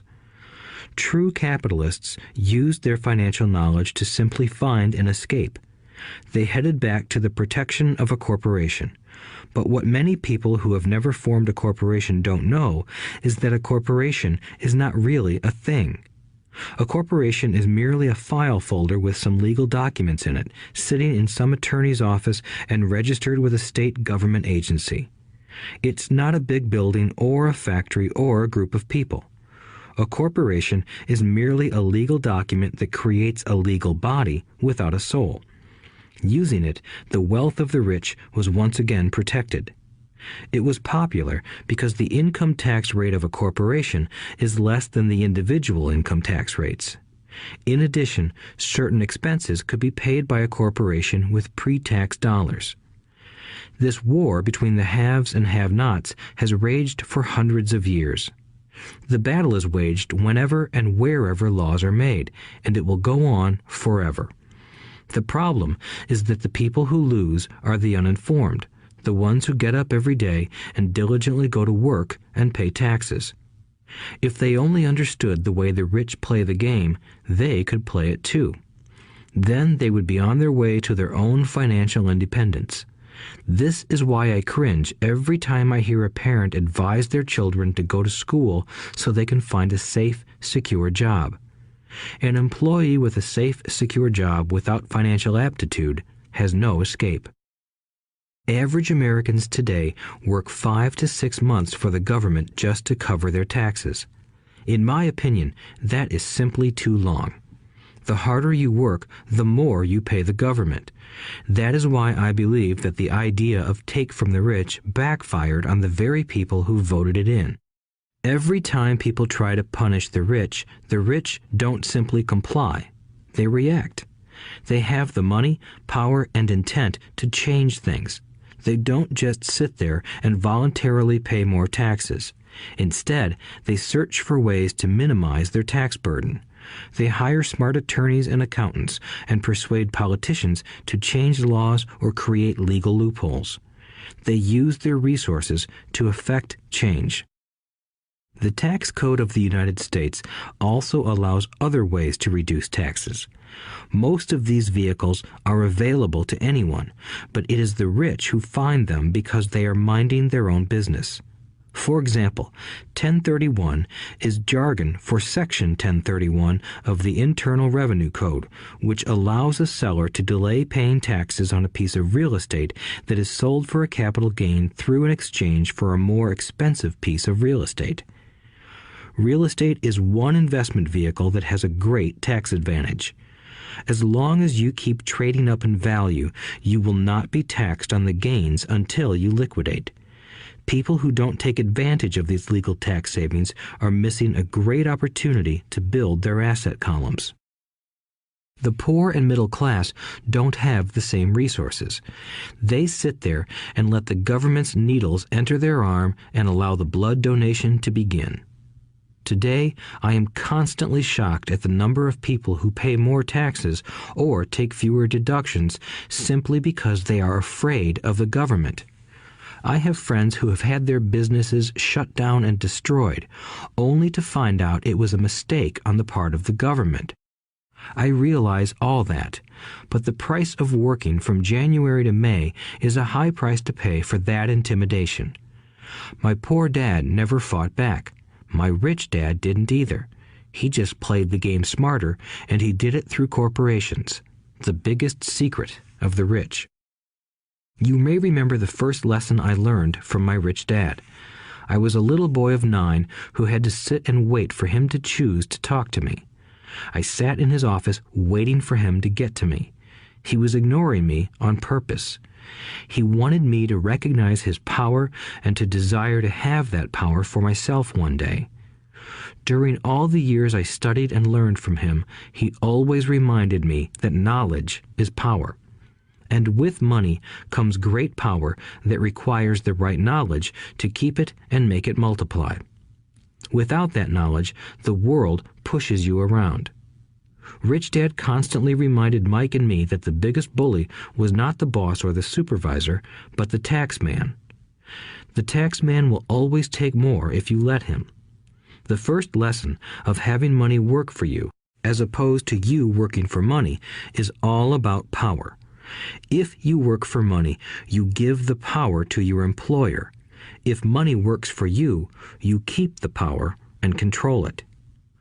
Once we had this knowledge of the power of money working for us, he wanted us to be financially smart and not let anyone or anything push us around.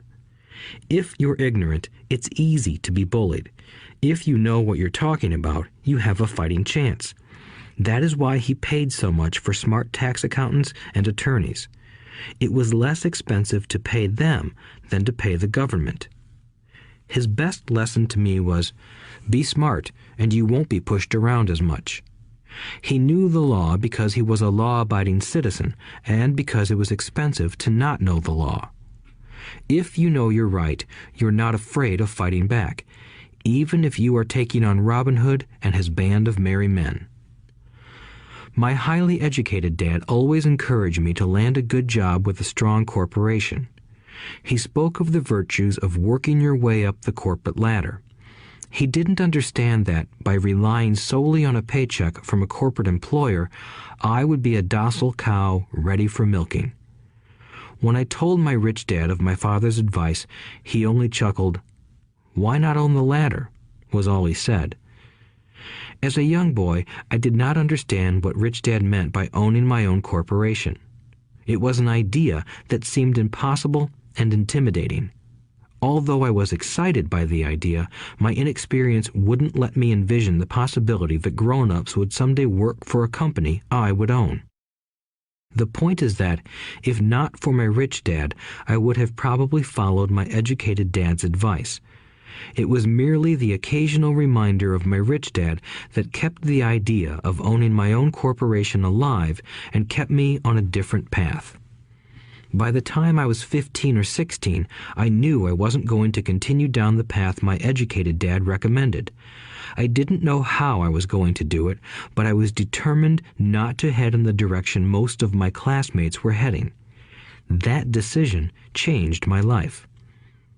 It was not until my mid-20s that my rich dad's advice began to make more sense to me. I was just out of the Marine Corps and working for Xerox. I was making a lot of money, but every time I looked at my paycheck, I was disappointed. The deductions were so large, and the more I worked, the greater they became. As I became more successful, my bosses talked about promotions and raises. It was flattering, but I could hear my rich dad asking in my ear, "Who are you working for? Who are you making rich?" In 1974, while still an employee for Xerox, I formed my first corporation and began minding my own business. There were already a few assets in my asset column, but now I was determined to focus on making it bigger. Those paychecks, with all the deductions, made all the years of my rich dad's advice make total sense. I could see the future if I followed my educated dad's advice. Many employers feel that advising their workers to mind their own business is bad for business. But for me, focusing on my own business and developing assets made me a better employee because I now had a purpose. I came in early and worked diligently, amassing as much money as possible so I could invest in real estate. Hawaii was just set to boom, and there were fortunes to be made. The more I realized that we were in the beginning stages of a boom, the more Xerox machines I sold. The more I sold, the more money I made, and, of course, the more deductions came out of my paycheck. It was inspiring. I wanted out of the employee trap so badly that I worked even harder so I could invest more. By 1978, I was consistently one of the top 5 salespeople at the company. I badly wanted out of the rat race.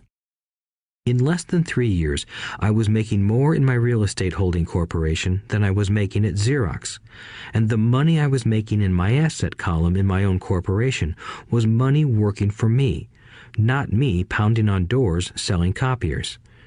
My rich dad's advice made much more sense. Soon, the cash flow from my properties were so strong that my company bought me my first Porsche. My fellow Xerox salespeople thought I was spending my commissions. I wasn't. I was investing my commissions in assets. My money was working hard to make more money. Each dollar in my asset column was a great employee, working hard to make more employees and buy the boss a new Porsche with before-tax dollars. I began to work harder for Xerox. The plan was working, and my Porsche was the proof. By using the lessons I learned from my rich dad, I was able to get out of the proverbial rat race at an early age. It was made possible because of the strong financial knowledge I had acquired through Rich Dad's lessons. Without this financial knowledge, which I call financial intelligence or financial IQ, my road to financial independence would have been much more difficult. I now teach others in the hope that I may share my knowledge with them. I remind people that financial IQ is made up of knowledge from 4 broad areas of expertise. 1. Accounting. Accounting is financial literacy or the ability to read numbers. This is a vital skill if you want to build an empire. The more money you are responsible for, the more accuracy is required, or the house comes tumbling down. This is the left brain side, or the details. Financial literacy is the ability to read and understand financial statements, which allows you to identify the strengths and weaknesses of any business. 2. Investing. Investing is the science of money making money. This involves strategies and formulas which use the creative right brain side. 3. Understanding markets. Understanding markets is the science of supply and demand. You need to know the technical aspects of the market, which are emotion-driven, in addition to the fundamental or economic aspects of an investment. Does an investment make sense or does it not make sense based on current market conditions? 4. The law. A corporation wrapped around the technical skills of accounting, investing, and markets can contribute to explosive growth. A person who understands the tax advantages and protections provided by a corporation can get rich so much faster than someone who is an employee or a small business sole proprietor. It's like the difference between someone walking and someone flying. The difference is profound when it comes to long-term wealth. Tax advantages. A corporation can do many things that an employee cannot, like pay expenses before paying taxes. That is a whole area of expertise that is very exciting. Employees earn and get taxed and then try to live on what is left. A corporation earns, spends everything it can, and is taxed on anything that is left. It's one of the biggest legal tax loopholes that the rich use. They're easy to set up and are not expensive if you own investments that are producing good cash flow. For example, by owning your own corporation, your vacations can be board meetings in Hawaii. Car payments, insurance, repairs, and health club memberships are company expenses.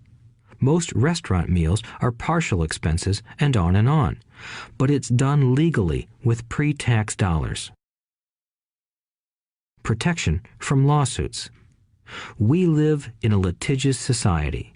Everybody wants a piece of your action. The rich hide much of their wealth using vehicles such as corporations and trusts to protect their assets from creditors. When someone sues a wealthy individual, they are often met with layers of legal protection and often find that the wealthy person actually owns nothing. They control everything, but own nothing. The poor and middle class try to own everything and lose it to the government or to fellow citizens who like to sue the rich. They learned it from the Robin Hood story. Take from the rich and give it to the poor. It is not the purpose of this audiobook to go into the specifics of owning a corporation, but I will say that if you own any kind of legitimate assets, I would consider finding out more about the benefits and protection offered by a corporation as soon as possible. There are many books written on the subject that will detail the benefits and even walk you through the steps necessary to set up a corporation. Garrett Sutton's books on corporations provide wonderful insight into the power of personal corporations. Financial IQ is actually the synergy of many skills and talents. I would say it is the combination of the 4 technical skills listed above that make up basic financial intelligence. If you aspire to great wealth, it is the combination of these skills that will greatly amplify your financial intelligence. In summary, business owners with corporations 1. Earn, 2. Spend, 3. Pay taxes. Employees who work for corporations 1. Earn, 2. Pay taxes, 3. Spend. As part of your overall financial strategy, I recommend that you learn about the protection that legal entities can provide for businesses and assets. Chapter 5. Lesson 5. The rich invent money. Often in the real world, it's not the smart who get ahead, but the bold. Last night, I took a break from writing and watched a TV program on the history of a young man named Alexander Graham Bell. Bell had just patented his telephone and was having growing pains because the demand for his new invention was so strong. Needing a bigger company, he then went to the giant at that time, Western Union, and asked them if they would buy his patent and his tiny company. He wanted $100,000 for the whole package. The president of Western Union scoffed at him and turned him down, saying the price was ridiculous. The rest is history. A multi-billion-dollar industry emerged, and AT&T was born. The evening news came on right after the story of Alexander Graham Bell. On the news was a story of another downsizing at a local company. The workers were angry and complained that the company ownership was unfair. A terminated manager of about 45 years of age had his wife and 2 babies at the plant and was begging the guards to let him talk to the owners to ask if they would reconsider his termination. He had just bought a house and was afraid of losing it. The camera focused in on his pleading for all the world to see.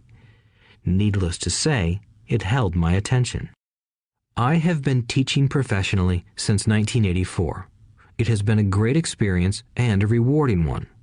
It is also a disturbing profession, for I have taught thousands of individuals, and I see one thing in common in all of us, myself included. We all have tremendous potential, and we all are blessed with gifts.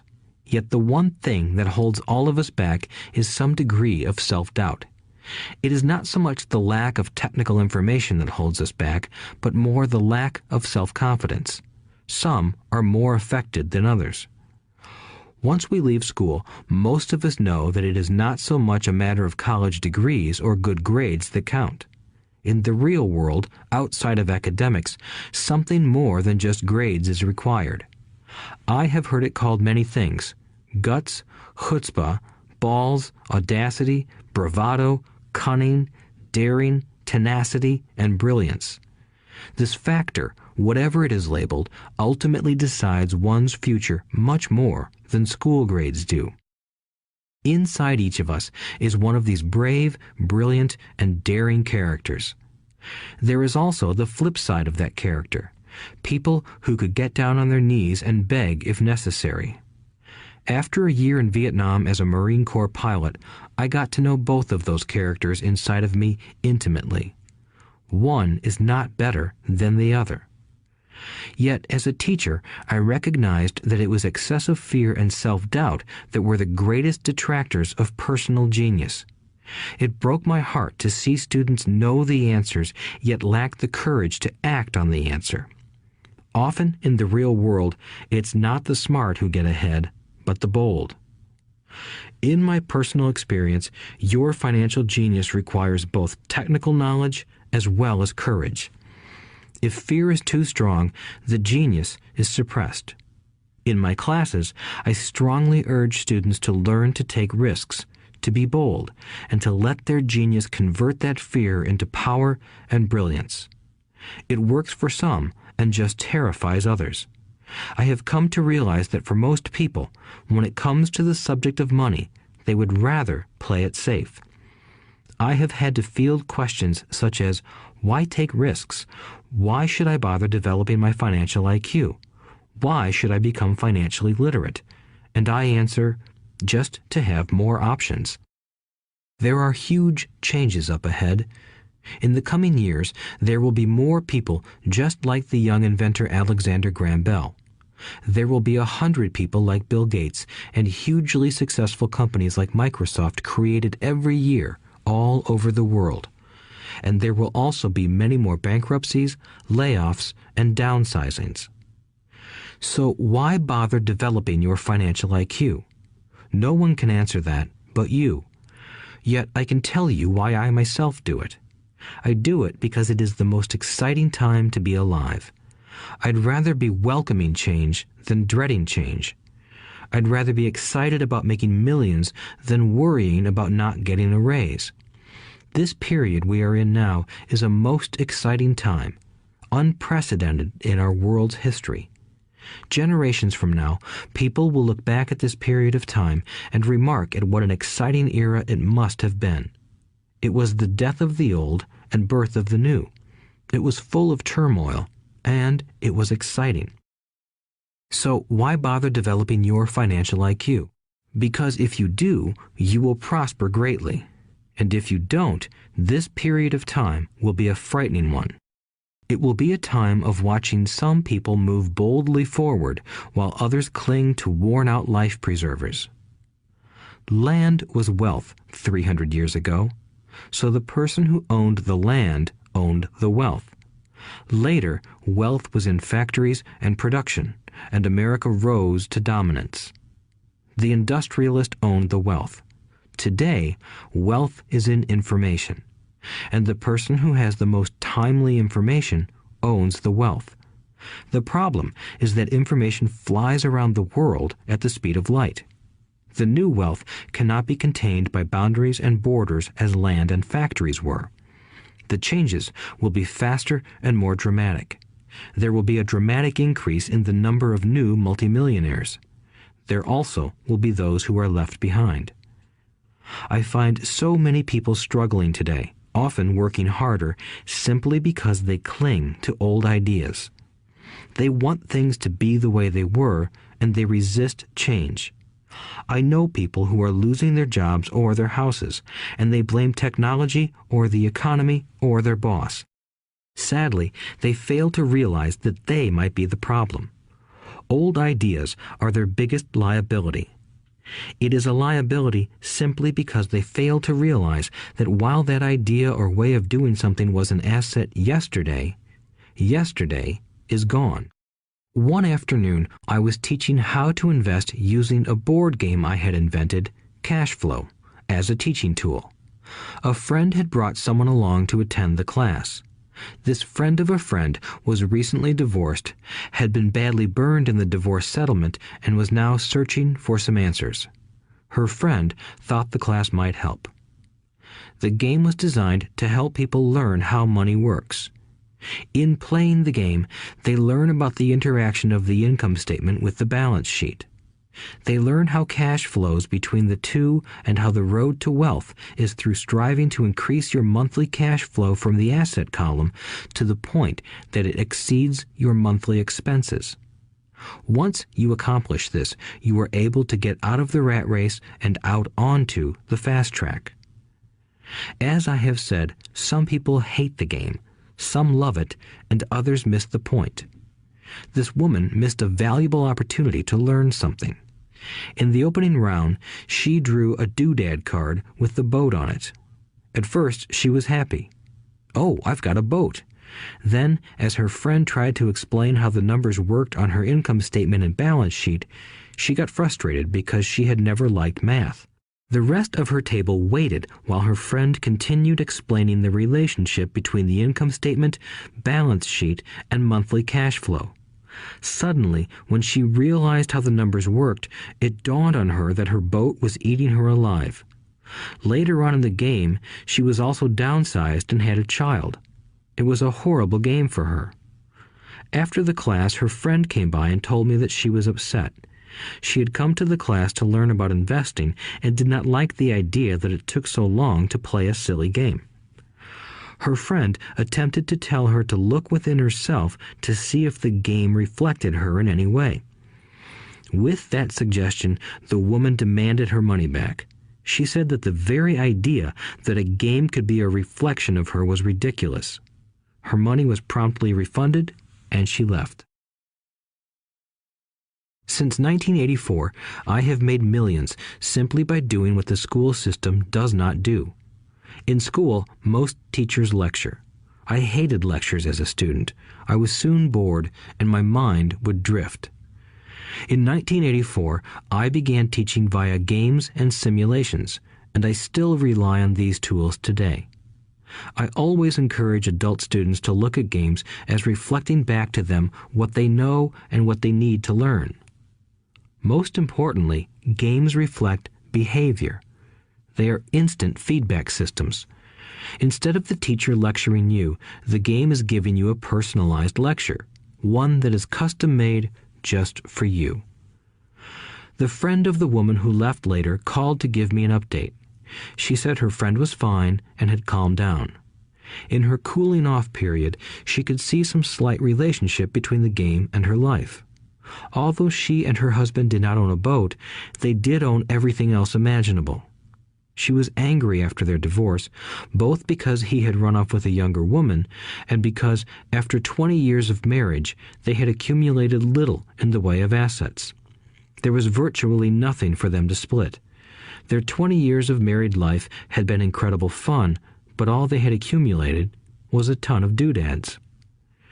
She realized that her anger at doing the numbers, the income statement and balance sheet, came from her embarrassment about not understanding them. She believed that finances were the man's job. She maintained the house and did the entertaining, and he handled the finances. She was now quite certain that in the last 5 years of their marriage, he had hidden money from her. She was angry at herself for not being more aware of where the money was going, as well as for not knowing about the other woman. Just like a board game, the world is always providing us with instant feedback. We could learn a lot if we tuned in more. One day, not long ago, I complained to my wife that the cleaners must have shrunk my pants. My wife gently smiled and poked me in the stomach to inform me that the pants had not shrunk. Something else had expanded. Me. The cash flow game was designed to give every player personal feedback. Its purpose is to give you options. If you draw the boat card and it puts you into debt, the question is, now what can you do? How many different financial options can you come up with? That is the purpose of the game, to teach players to think and create new and various financial options. Thousands of people throughout the world have played this game. The players who get out of the rat race the quickest are the people who understand numbers and have creative financial minds. They recognize different financial options. Rich people are often creative and take calculated risks.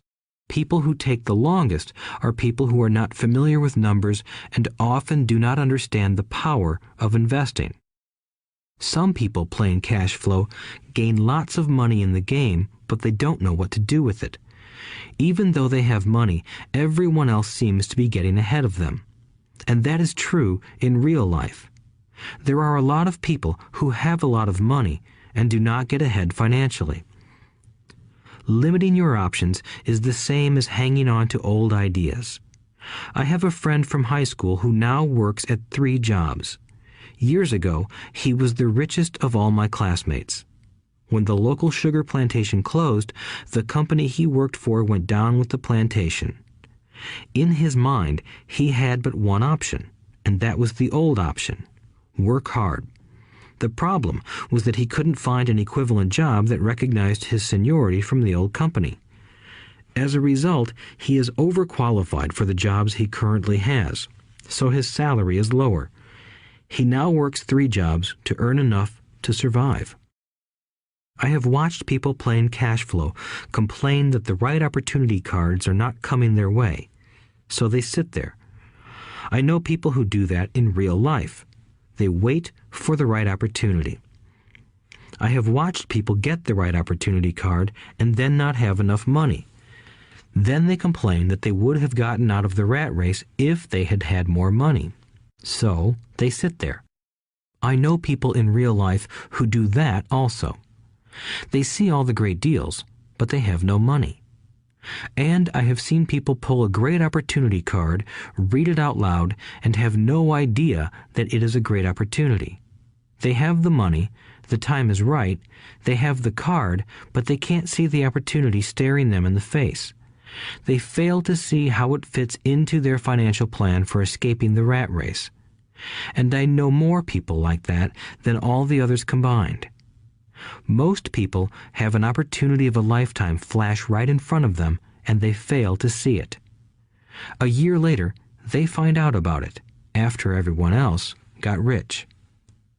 Financial intelligence is simply having more options. If the opportunities aren't coming your way, what else can you do to improve your financial position? If an opportunity lands in your lap and you have no money and the bank won't talk to you, what else can you do to get the opportunity to work in your favor? If your hunch is wrong and what you've been counting on doesn't happen, how can you turn a lemon into millions? That is financial intelligence. It is not so much what happens, but how many different financial solutions you can think of to turn a lemon into millions. It is how creative you are in solving financial problems. Most people only know one solution: work hard, save, and borrow. So why would you want to increase your financial intelligence? Because you want to be the kind of person who creates your own luck. You take whatever happens and make it better. Few people realize that luck is created, just as money is. And if you want to be luckier and create money instead of working hard, then your financial intelligence is important. If you are the kind of person who is waiting for the right thing to happen, you might wait for a long time. It's like waiting for all the traffic lights to be green for 5 miles before you'll start your trip. As young boys, Mike and I were constantly told by my rich dad that money is not real. Rich Dad occasionally reminded us of how close we came to the secret of money on that first day we got together and began making money out of plaster of Paris. The poor and middle class work for money, he would say. The rich make money. The more real you think money is, the harder you will work for it. If you can grasp the idea that money is not real, you will grow richer faster. What is it? Was a question Mike and I often came back with. What is money if it is not real? What we agree it is, was all Rich Dad would say. The single most powerful asset we all have is our mind. If it is trained well, it can create enormous wealth seemingly instantaneously. An untrained mind can also create extreme poverty that can crush a family for generations. In the information age, money is increasing exponentially. A few individuals are getting ridiculously rich from nothing, just ideas and agreements. If you ask many people who trade stocks or other investments for a living, they see it done all the time. Often, millions can be made instantaneously from nothing. And by nothing, I mean no money was exchanged. It is done via agreement, a hand signal in a trading pit, a blip on a trader's screen in Lisbon from a trader's screen in Toronto and back to Lisbon, a call to my broker to buy and a moment later to sell. Money did not change hands. Agreements did. So why develop your financial genius? Only you can answer that. I can tell you why I have been developing this area of my intelligence. I do it because I want to make money fast. Not because I need to, but because I want to. It is a fascinating learning process. I develop my financial IQ because I want to participate in the fastest game and biggest game in the world. And, in my own small way, I would like to be part of this unprecedented evolution of humanity, the era where humans work purely with their minds and not with their bodies. Besides, it is where the action is. It is what is happening. It's hip. It's scary, and it's fun. That is why I invest in my financial intelligence, developing the most powerful asset I have. I want to be with people moving boldly forward. I do not want to be with those left behind. I will give you a simple example of creating money. In the early 1990s, the economy of Phoenix, Arizona was horrible. I was watching a TV show when a financial planner came on and began forecasting doom and gloom. His advice was to save money. Put $100 away every month, he said. In 40 years, you will be a multimillionaire. Well, putting money away every month is a sound idea. It is one option, the option most people subscribe to. The problem is this: it blinds the person to what is really going on. It causes them to miss major opportunities for much more significant growth of their money. The world is passing them by. As I said, the economy was terrible at that time. For investors, this is the perfect market condition. A chunk of my money was in the stock market and in apartment houses. I was short of cash. Because people were giving properties away, I was buying. I was not saving money. I was investing. Kim and I had more than $1 million in cash working in a market that was rising fast. It was the best opportunity to invest. The economy was terrible. I just could not pass up these small deals. Houses that were once $100,000 were now $75,000. But instead of shopping with local real estate agents, I began shopping at the bankruptcy attorney's office or the courthouse steps. In these shopping places, a $75,000 house could sometimes be bought for $20,000 or less. For $2,000, which was loaned to me from a friend for 90 days for $200, I gave an attorney a cashier's check as a down payment. While the acquisition was being processed, I ran an ad advertising a $75,000 house for only $60,000 and no money down. The phone rang hard and heavy. Prospective buyers were screened, and once the property was legally mine, all the prospective buyers were allowed to look at the house. It was a feeding frenzy. The house sold in a few minutes. I asked for a $2,500 processing fee, which they gladly handed over, and the escrow and title company took over from there. I returned the $2,000 to my friend with an additional $200.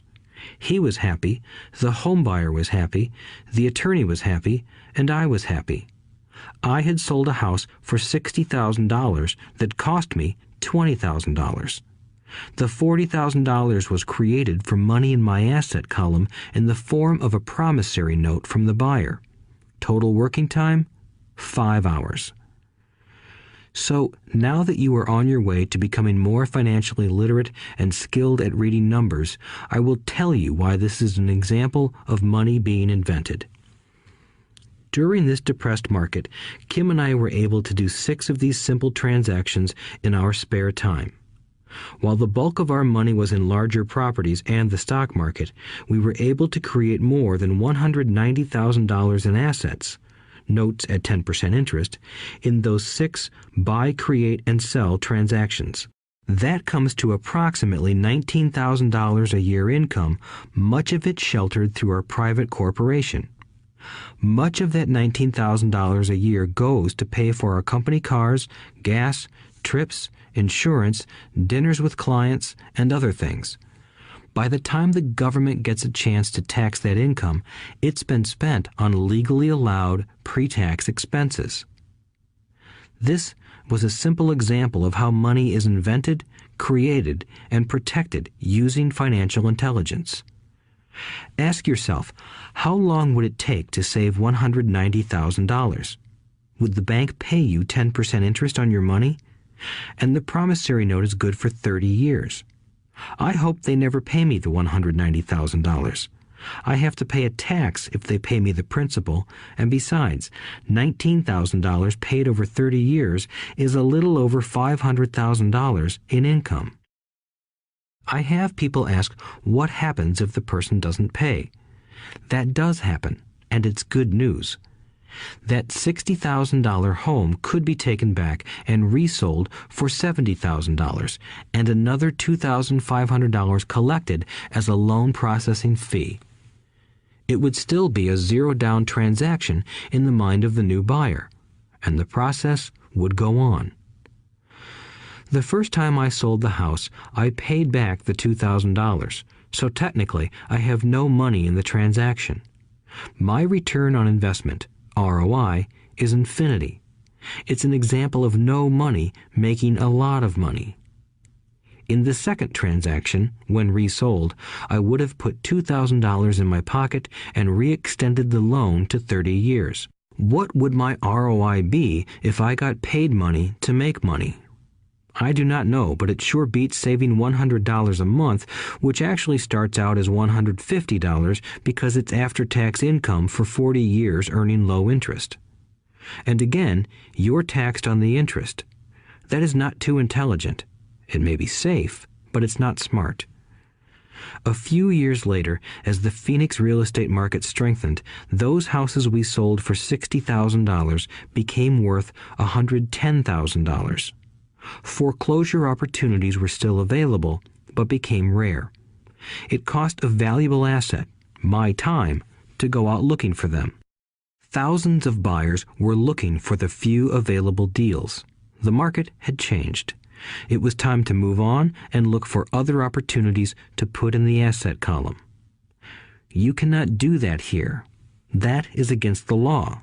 You're lying. I hear those comments much more often than, "Can you show me how to do that?" The math is simple. You do not need algebra or calculus, and the escrow company handles the legal transaction and the servicing of the payments. I have no roofs to fix or toilets to unplug because the owners do that. It's their house. Occasionally, someone does not pay, and that is wonderful because there are late fees, or they move out and the property is sold again. The court system handles that. And it may not work in your area. The market conditions may be different, but the example illustrates how a simple financial process can create hundreds of thousands of dollars with little money and low risk. It is an example of money being only an agreement. Anyone with a high school education can do it. Yet most people won't. Most people listen to the standard advice of work hard and save money. For about 30 hours of work, approximately $190,000 was created in the asset column, and no taxes were paid. Which one sounds harder to you? 1. Work hard, pay 50% in taxes, save what is left, your savings, then earn 5%, which is also taxed. Or 2. Take the time to develop your financial intelligence, harness the power of your brain and the asset column. If you use option number 1, be sure to factor in how much time it takes you to save $190,000. Time is one of your greatest assets. Now, you may understand why I silently shake my head when I hear parents say, "My child is doing well in school and receiving a good education." It may be good, but is it adequate? I know the above investment strategy is a small one. It is used to illustrate how small can grow into big. Again, my success reflects the importance of a strong financial foundation, which starts with a strong financial education. I have said it before, but it's worth repeating. Financial intelligence is made up of these 4 main technical skills. 1. Accounting. Accounting is financial literacy, or the ability to read numbers. This is a vital skill if you want to build businesses or investments. 2. Investing. Investing is the science of money making money. 3. Understanding markets. Understanding markets is the science of supply and demand.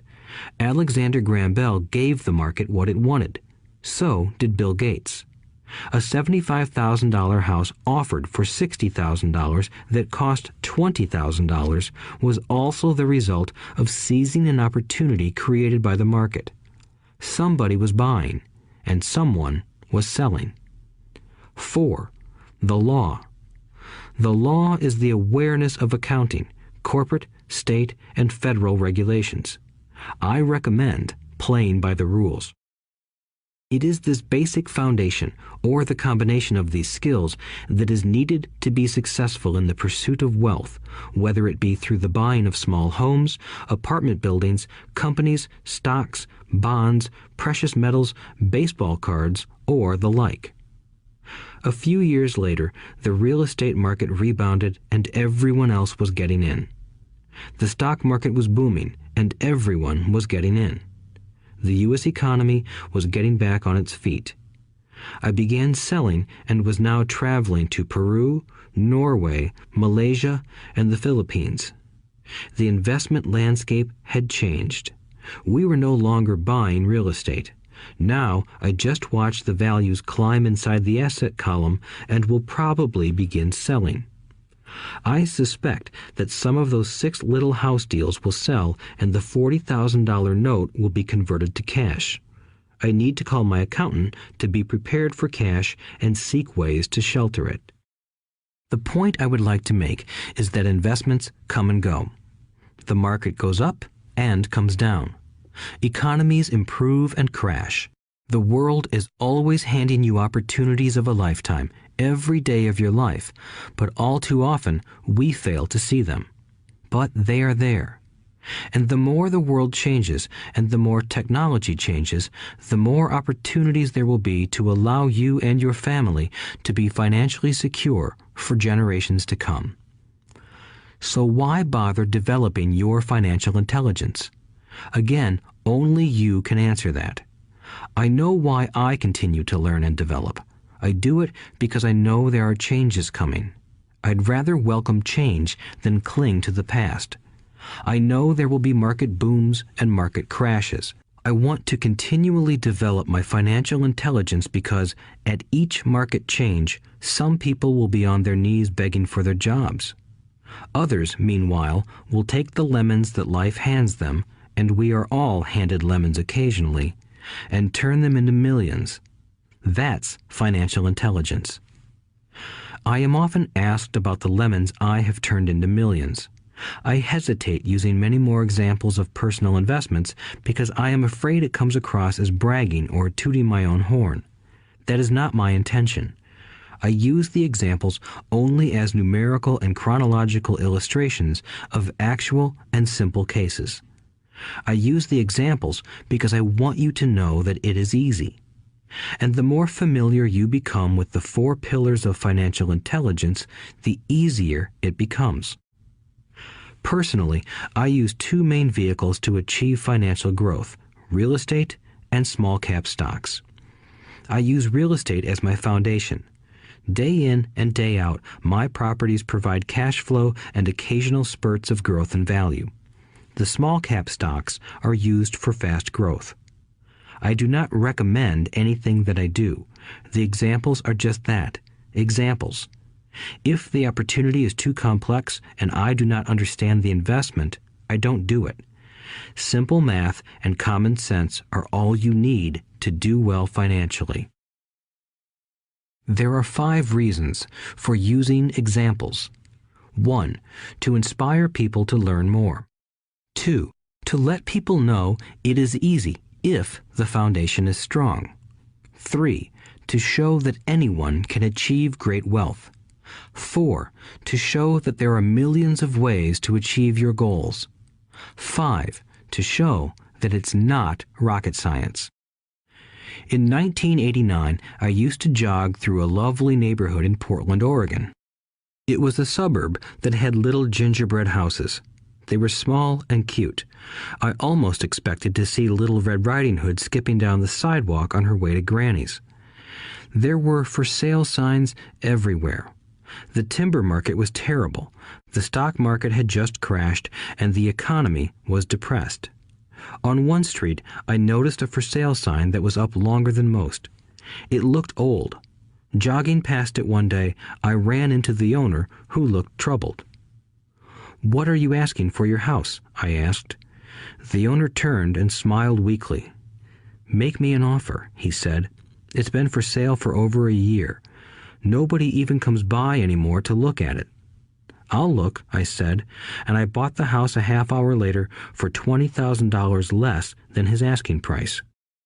It was a cute little 2-bedroom home with gingerbread trim on all the windows.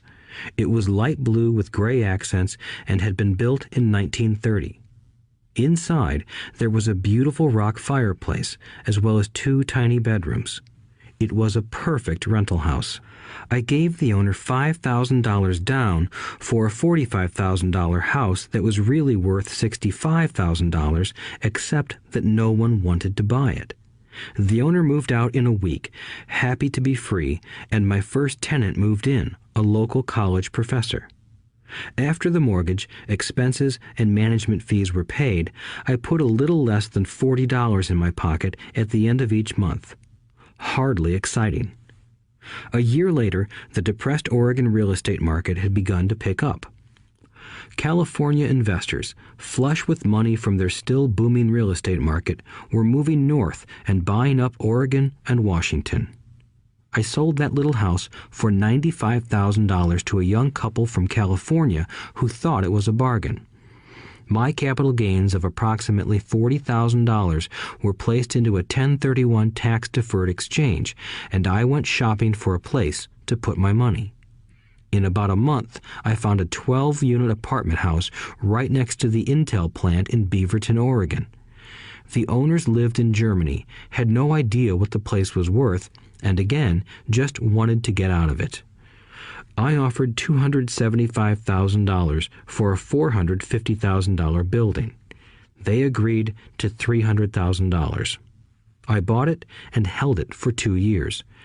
Utilizing the same 1031 exchange process, we sold the building for $495,000 and bought a 30-unit apartment building in Phoenix, Arizona. We had moved to Phoenix by then to get out of the rain and needed to sell anyway. Like the former Oregon market, the real estate market in Phoenix was depressed. The price of the 30-unit apartment building in Phoenix was $875,000, with $225,000 down. The cash flow from the 30 units was a little over $5,000 a month. The Arizona market began moving up, and a few years later, a Colorado investor offered us $1.2 million for the property. The point of this example is how a small amount can grow into a large amount. Again, it is a matter of understanding financial statements, investment strategies, a sense of the market, and the laws. If people are not versed in these subjects, then obviously they must follow standard dogma, which is to play it safe, diversify, and only invest in secure investments. The problem with secure investments is that they are often sanitized, that is, made so safe that the gains are less. Most large brokerage houses will not touch speculative transactions in order to protect themselves and their clients, and that is a wise policy. The really hot deals are not offered to people who are novices. Often, the best deals that make the rich even richer are reserved for those who understand the game. It is technically illegal to offer speculative deals to someone who is considered not sophisticated, but of course, it happens. The more sophisticated I get, the more opportunities come my way. Another case for developing your financial intelligence over a lifetime is simply that more opportunities are presented to you. And the greater your financial intelligence, the easier it is to tell whether a deal is good. It's your intelligence that can spot a bad deal or make a bad deal good. The more I learn, and there is a lot to learn, the more money I make simply because I gain experience and wisdom as the years go on. I have friends who are playing it safe, working hard at their profession and failing to gain financial wisdom, which does take time to develop. My overall philosophy is to plant seeds inside my asset column. That is my formula. I start small and plant seeds. Some grow, some don't. Inside our real estate corporation, we have property worth several $1 million. It is our own right, or real estate investment trust. The point I'm making is that most of those millions started out as little $5,000 to $10,000 investments. All of those down payments were fortunate to catch a fast-rising market and increase tax-free, We traded in and out several times over a number of years. We also own a stock portfolio, surrounded by a corporation that Kim and I call our personal mutual fund.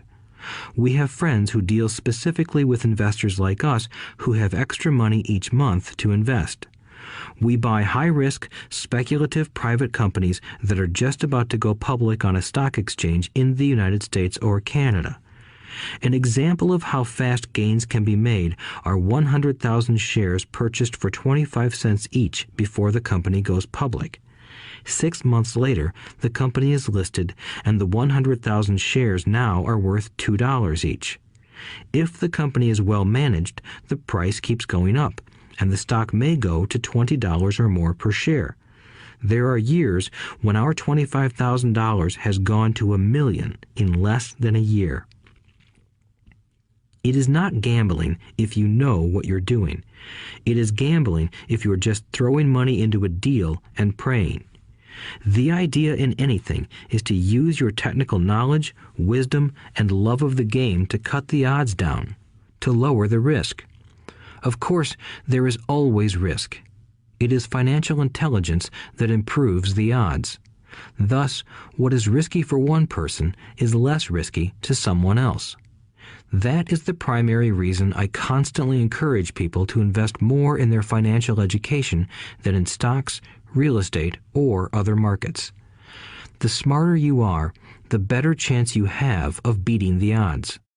The stock plays I personally invested in were extremely high risk for most people and absolutely not recommended. I have been playing that game since 1979 and have paid more than my share in dues. But if you will review why investments such as these are high risk for most people, you may be able to set your life up differently, so that the ability to take $25,000 and turn it into $1 million in a year is low risk for you. As stated earlier, nothing I have written is a recommendation. It is only used as an example of what is simple and possible. What I do is small potatoes in the grand scheme of things. Yet, for the average individual, a passive income of more than $100,000 a year is nice and not hard to achieve. Depending on the market and how smart you are, it could be done in 5 to 10 years. If you keep your living expenses modest, $100,000 coming in as additional income is pleasant, regardless of whether you work. You can work if you like or take time off if you choose and use the government tax system in your favor rather than against you. My personal basis is real estate. I love real estate because it's stable and slow moving. I keep the base solid. The cash flow is fairly steady and, if properly managed, has a good chance of increasing in value. The beauty of a solid base of real estate is that it allows me to take greater risks, as I do with speculative stocks. If I make great profits in the stock market, I pay my capital gains tax on the gain and then reinvest what's left in real estate, again further securing my asset foundation. A last word on real estate. I have traveled all over the world and taught investing. In every city, I hear people say you cannot buy real estate cheap. That is not my experience. Even in New York or Tokyo, or just on the outskirts of the city, prime bargains are overlooked by most people. In Singapore, with their high real estate prices, there are still bargains to be found within a short driving distance. So whenever I hear someone say, "You can't do that here," pointing at me, I remind them that maybe the real statement is, "I don't know how to do that here, yet." Great opportunities are not seen with your eyes. They are seen with your mind. Most people never get wealthy simply because they are not trained financially to recognize opportunities right in front of them. I am often asked, "How do I start?" In the final chapter of this audiobook, I offer 10 steps that I followed on the road to my financial freedom. But always remember to have fun. When you learn the rules and the vocabulary of investing and begin to build your asset column, I think you'll find that it's as fun a game as you've ever played. Sometimes you win, and sometimes you learn. But have fun. Most people never win because they're more afraid of losing. That is why I found school so silly. In school, we learn that mistakes are bad, and we are punished for making them. Yet if you look at the way humans are designed to learn, we learn by making mistakes. We learn to walk by falling down. If we never fell down, we would never walk. The same is true for learning to ride a bike. I still have scars on my knees, but today I can ride a bike without thinking. The same is true for getting rich. Unfortunately, the main reason most people are not rich is because they are terrified of losing. Winners are not afraid of losing, but losers are. Failure is part of the process of success. People who avoid failure also avoid success. I look at money much like my game of tennis. I play hard, make mistakes, correct, make more mistakes, correct, and I get better. If I lose the game, I reach across the net, shake my opponent's hand, smile, and say, "See you next Saturday." There are two kinds of investors. One, the first and most common type is a person who buys a packaged investment. They call a retail outlet, such as a real estate company, a stockbroker, or a financial planner, and they buy something. It could be a mutual fund, a right, a stock, or bond. It is a clean and simple way of investing. An analogy would be a shopper who goes to a computer store and buys a computer right off the shelf. 2. The second type is an investor who creates investments. This investor usually assembles a deal in the same way a person who buys components builds a computer. I do not know the first thing about putting components of a computer together, but I do know how to put pieces of opportunities together, or know people who know how. It is this second type of investor who is the more professional investor. Sometimes it may take years for all the pieces to come together, and sometimes they never do. It is this second type of investor that my rich dad encouraged me to be. It is important to learn how to put the pieces together, because that is where the huge wins reside, and sometimes some huge losses if the tide goes against you. If you want to be the second type of investor, you need to develop 3 main skills. These skills are in addition to those required to become financially intelligent. 1. Find an opportunity that everyone else missed.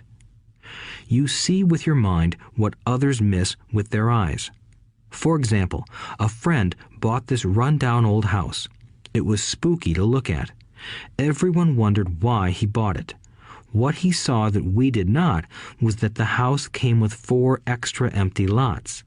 He discovered that after going to the title company. After buying the house, he tore the house down and sold the 5 lots to a builder for 3 times what he paid for the entire package. He made $75,000 for 2 months of work. It's not a lot of money, but it sure beats minimum wage, and it's not technically difficult. 2. Raise money. The average person only goes to the bank.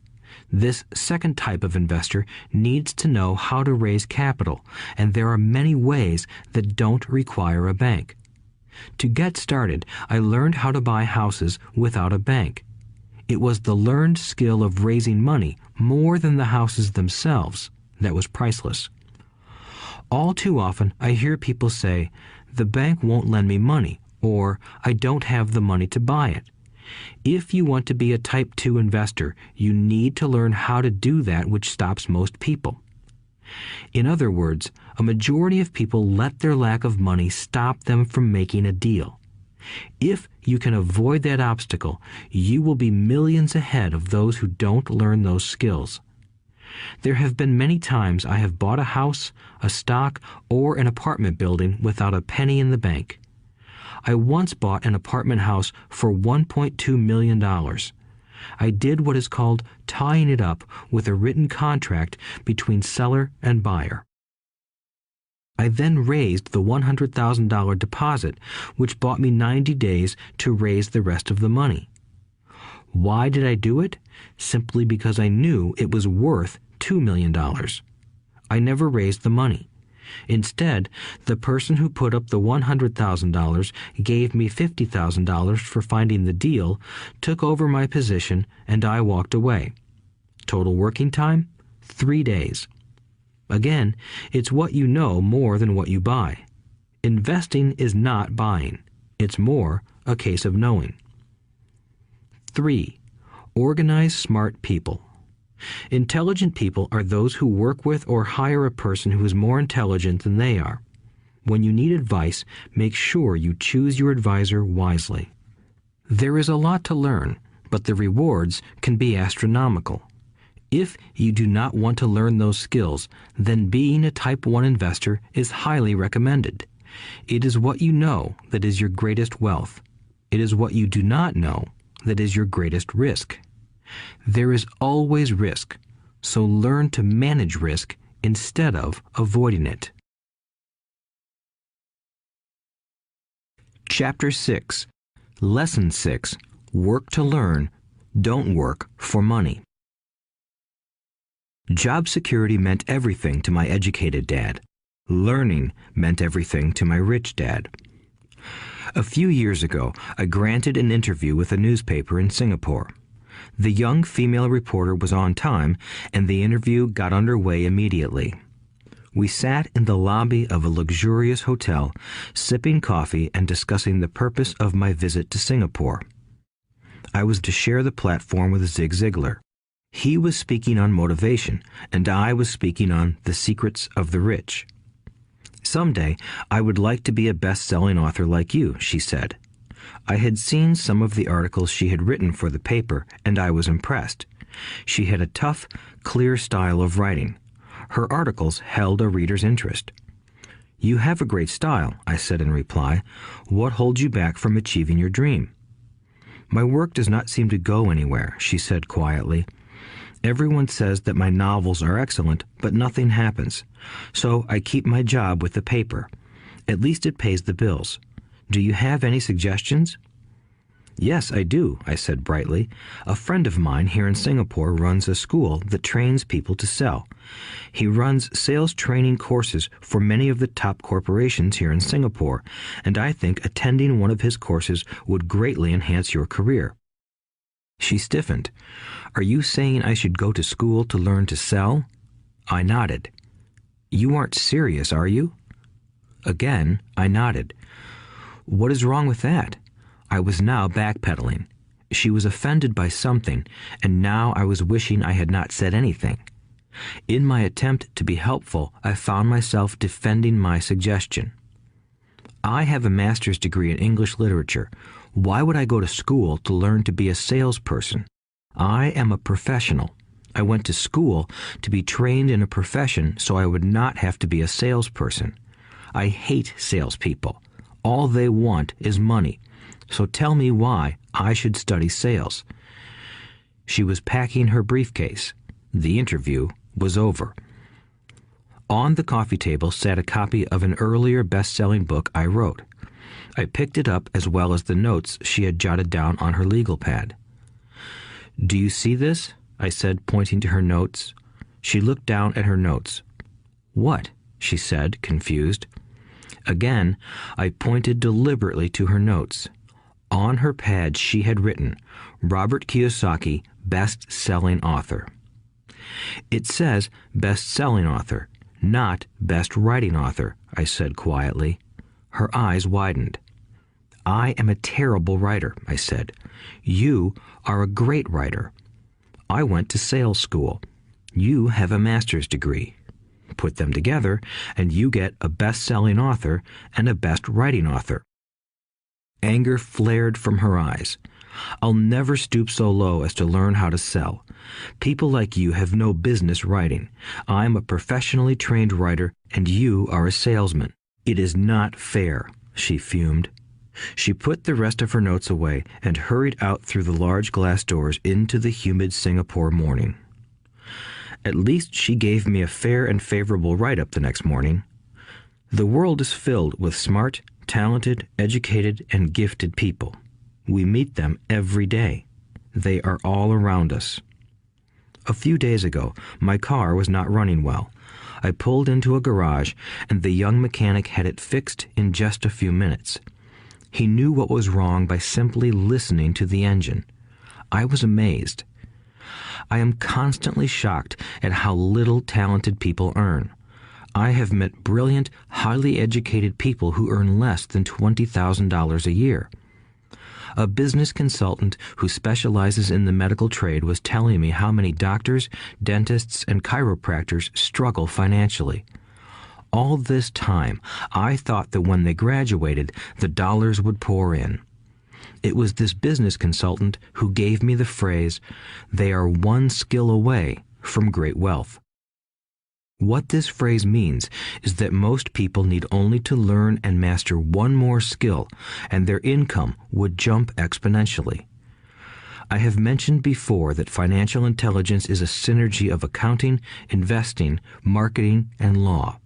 Combine those 4 technical skills, and making money with money is easier than most people would believe.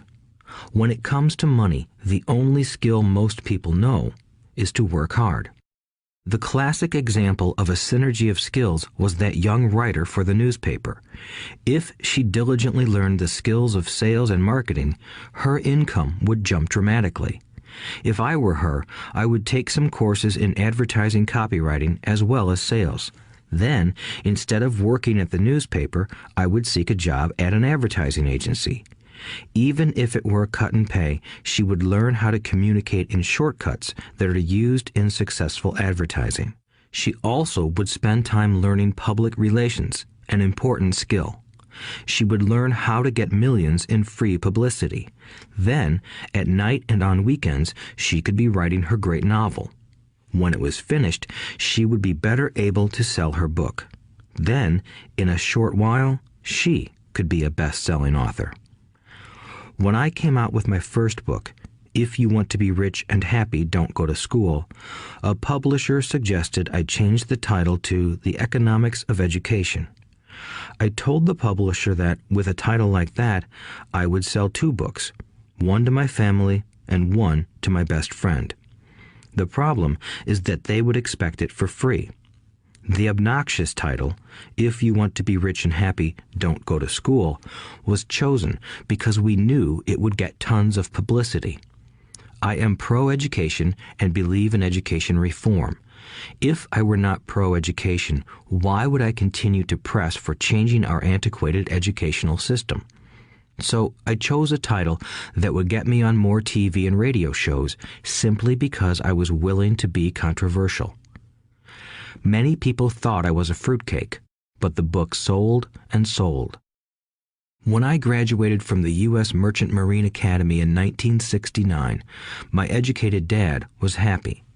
Standard Oil of California had hired me for its oil tanker fleet as a third mate. The pay was low compared with my classmates, but it was okay for a first real job after college. My starting pay was about $42,000 a year, including overtime, and I only had to work for 7 months. I had 5 months of vacation. If I had wanted to, I could have taken the run to Vietnam with a subsidiary shipping company and easily doubled my pay instead of taking 5 months of vacation. I had a great career ahead of me, yet I resigned after 6 months with the company and joined the Marine Corps to learn how to fly. My educated dad was devastated. Rich Dad congratulated me. In school and in the workplace, the popular opinion is the idea of specialization. That is, in order to make more money or get promoted, you need to specialize. That is why medical doctors immediately begin to seek a specialty such as orthopedics or pediatrics. The same is true for accountants, architects, lawyers, pilots, and others. My educated dad believed in the same dogma. That is why he was thrilled when he eventually achieved his doctorate. He often admitted that schools reward people who study more and more about less and less. Rich Dad encouraged me to do exactly the opposite. You want to know a little about a lot, was his suggestion. That is why for years I worked in different areas of his companies. For a while, I worked in his accounting department. Although I would probably never have been an accountant, he wanted me to learn via osmosis. Rich Dad knew I would pick up jargon and a sense of what is important and what is not. I also worked as a busboy and construction worker as well as in sales, reservations, and marketing. He was grooming Mike and me. That is why he insisted we sit in on the meetings with his bankers, lawyers, accountants, and brokers. He wanted us to know a little about every aspect of his empire. When I quit my high-paying job with Standard Oil, my educated dad had a heart-to-heart talk with me. He was bewildered. He could not understand my decision to resign from a career that offered high pay, great benefits, lots of time off, and opportunity for promotion. When he asked me one evening, "Why did you quit?" I could not explain it to him, though I tried hard to. My logic did not fit his logic. The big problem was that my logic was my rich dad's logic. Job security meant everything to my educated dad. Learning meant everything to my rich dad. Educated dad thought I went to school to learn to be a ship's officer. Rich dad knew that I went to school to study international trade. So as a student, I made cargo runs, navigating large freighters, oil tankers, and passenger ships to the Far East and the South Pacific. Rich Dad emphasized that I should stay in the Pacific instead of taking ships to Europe because he knew that the emerging nations were in Asia, not Europe. While most of my classmates, including Mike, were partying at their fraternity houses, I was studying trade, people, business styles, and cultures in Japan, Taiwan, Thailand, Singapore, Hong Kong, Vietnam, Korea, Tahiti, Samoa, and the Philippines. I was partying also, but it was not in any frat house. I grew up rapidly. Educated Dad just could not understand why I decided to quit and join the Marine Corps. I told him I wanted to learn to fly, but really I wanted to learn to lead troops. Rich Dad explained to me that the hardest part of running a company is managing people. He had spent 3 years in the Army. My educated dad was draft exempt. Rich Dad valued learning to lead men into dangerous situations. Leadership is what you need to learn next, he said. If you are not a good leader, you'll get shot in the back, just like they do in business. Returning from Vietnam in 1973, I resigned my commission, even though I loved flying. I found a job with Xerox Corporation. I joined it for one reason, and it was not for the benefits. I was a shy person, and the thought of selling was the most frightening subject in the world. Xerox has one of the best sales trainings programs in America. Rich Dad was proud of me. My educated dad was ashamed. Being an intellectual, he thought that salespeople were below him. I worked with Xerox for 4 years until I overcame my fear of knocking on doors and being rejected. Once I could consistently be in the top 5 in sales, I again resigned and moved on, leaving behind another great career with an excellent company. In 1977, I formed my first company. Rich Dad had groomed Mike and me to take over companies, so I now had to learn to form them and put them together. My first product, the nylon and Velcro wallet, was manufactured in the Far East and shipped to a warehouse in New York, near where I had gone to school. My formal education was complete, and it was time to test my wings. If I failed, I would go broke. Rich Dad thought it best to go broke before 30. You still have time to recover, was his advice. On the eve of my 30th birthday, my first shipment left Korea for New York. Today, I still do business internationally, and as my rich dad encouraged me to do, I keep seeking the emerging nations.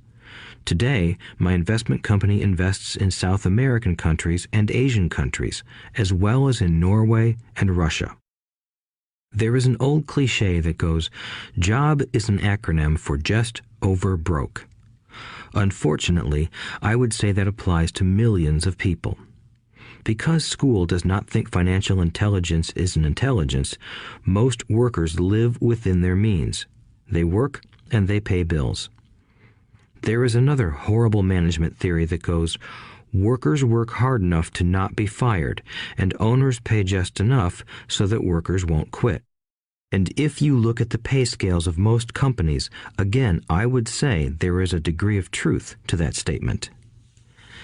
The net result is that most workers never get ahead. They do what they've been taught to do, get a secure job. Most workers focus on working for pay and benefits that reward them in the short term, but are often disastrous in the long run. Instead, I recommend to young people to seek work for what they will learn more than what they will earn. Look down the road at what skills they want to acquire before choosing a specific profession and before getting trapped in the rat race. Once people are trapped in the lifelong process of bill paying, they become like those little hamsters running around in those metal wheels. Their little furry legs are spinning furiously, the wheel is turning furiously, but come tomorrow morning, they'll still be in the same cage. Great job. In the movie Jerry Maguire, starring Tom Cruise, there are many great one-liners. Probably the most memorable is, "Show me the money." But there is one line I thought most truthful. It comes from the scene where Tom Cruise is leaving the firm.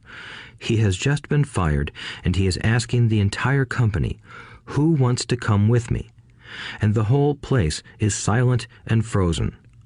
Only one woman speaks up and says, "I'd like to, but I'm due for a promotion in 3 months."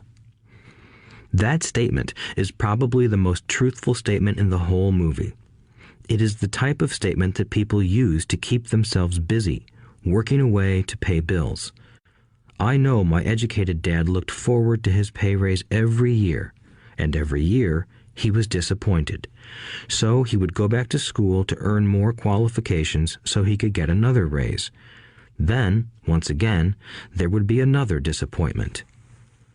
The question I often ask people is, where is this daily activity taking you? Just like the little hamster, I wonder if people look at where their hard work is taking them. What does the future hold? In his book, The Retirement Myth, Craig S. Carpel writes, "I visited the headquarters of a major national pension consulting firm and met with a managing director who specializes in designing lush retirement plans for top management. When I asked her what people who don't have corner offices will be able to expect in the way of pension income, she said with a confident smile, 'The silver bullet.'" "What," I asked, "is the silver bullet?" She shrugged and said, "If baby boomers discover they don't have enough money to live on when they're older, they can always blow their brains out."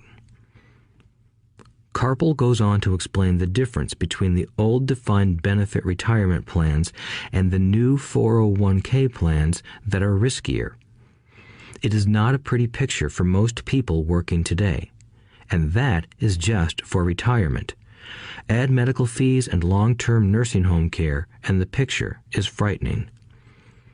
Already, many hospitals in countries with socialized medicine need to make tough decisions such as who will live and who will die. They make those decisions purely on how much money they have and how old the patients are. If the patient is old, they often will give the medical care to someone younger. The older, poor patient gets put to the back of the line. Just as the rich can afford better education, the rich will be able to keep themselves alive, while those who have little wealth will die. So I wonder, are workers looking into the future or just until their next paycheck, never questioning where they are headed? When I speak to adults who want to earn more money, I always recommend the same thing. I suggest taking a long view of their life. Instead of simply working for the money and security, which I admit are important, I suggest they take a second job that will teach them a second skill. Often I recommend joining a network marketing company, also called multi-level marketing, if they want to learn sales skills. Some of these companies have excellent training programs that help people get over their fear of failure and rejection, which are the main reasons people are unsuccessful. Education is more valuable than money in the long run. When I offer this suggestion, I often hear in response, "Oh, that is too much hassle," or "I only want to do what I am interested in." If they say it's too much of a hassle, I ask, so you would rather work all your life giving 50% of what you earn to the government? If they tell me, I only do what I am interested in, I say, I'm not interested in going to the gym, but I go because I want to feel better and live longer. Unfortunately, there is some truth to the old statement, you can't teach an old dog new tricks. Unless a person is used to changing, it's hard to change.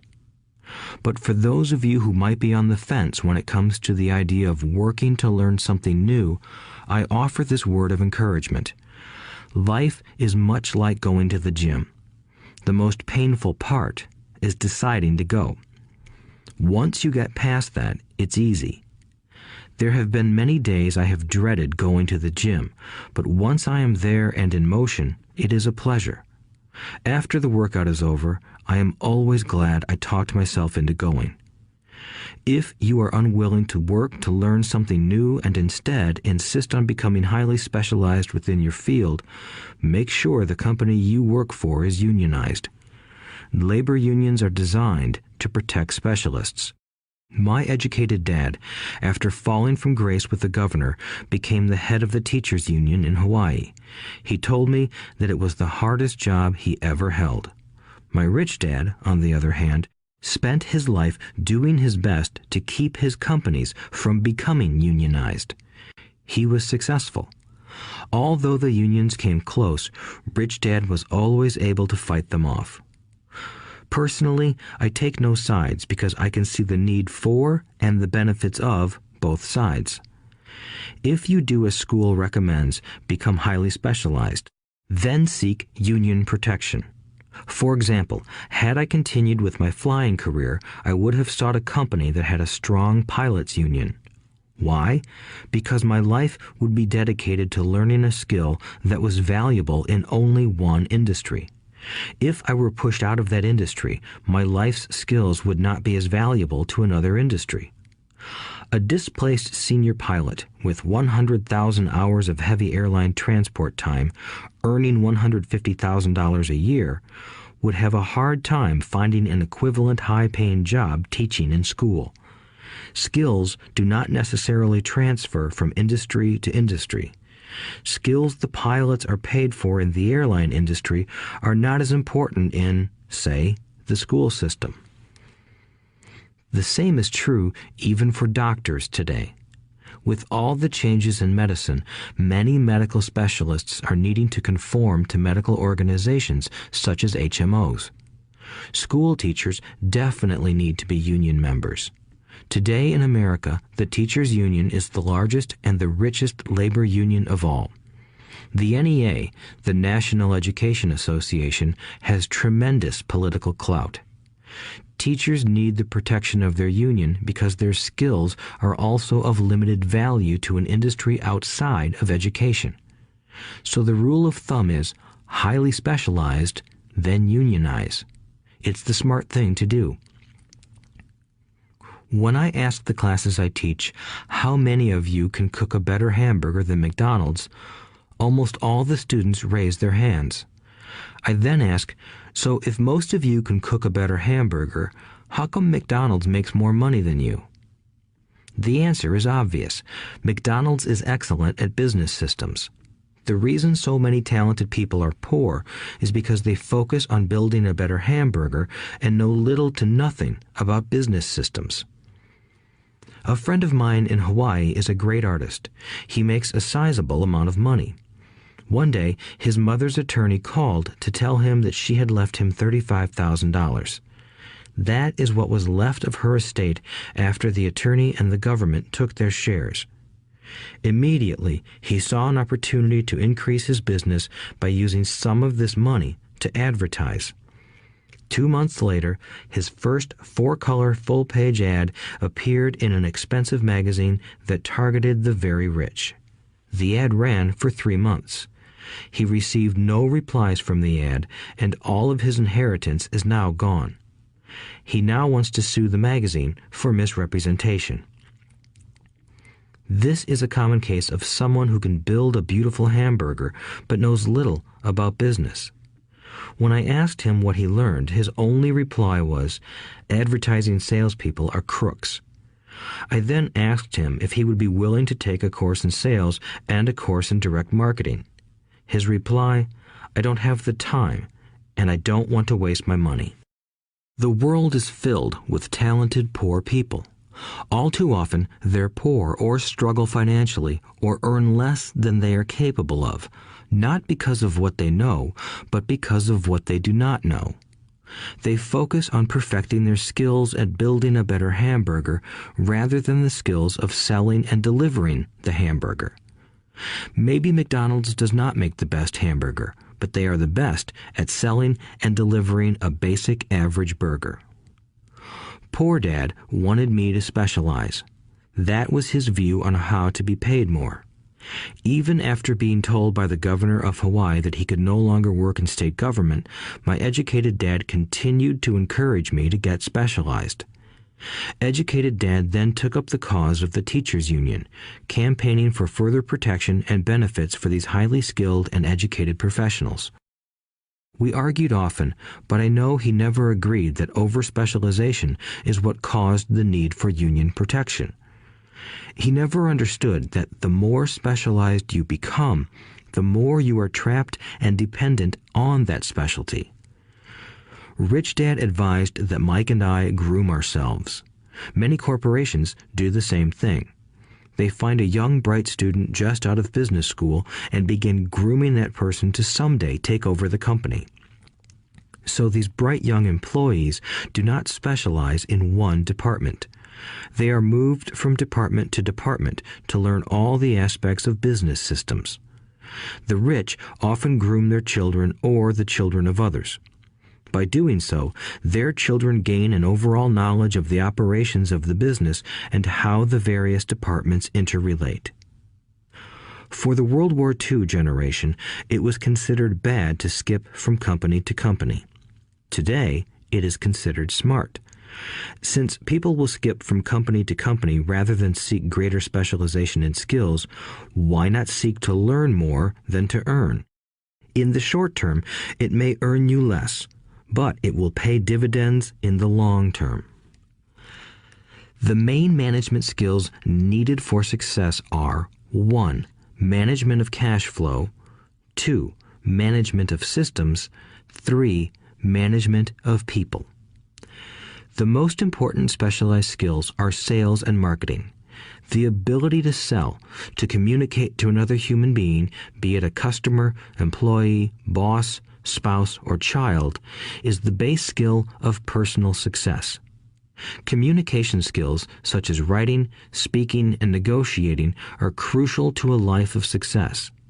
These are skills I work on constantly, attending courses or buying educational resources to expand my knowledge.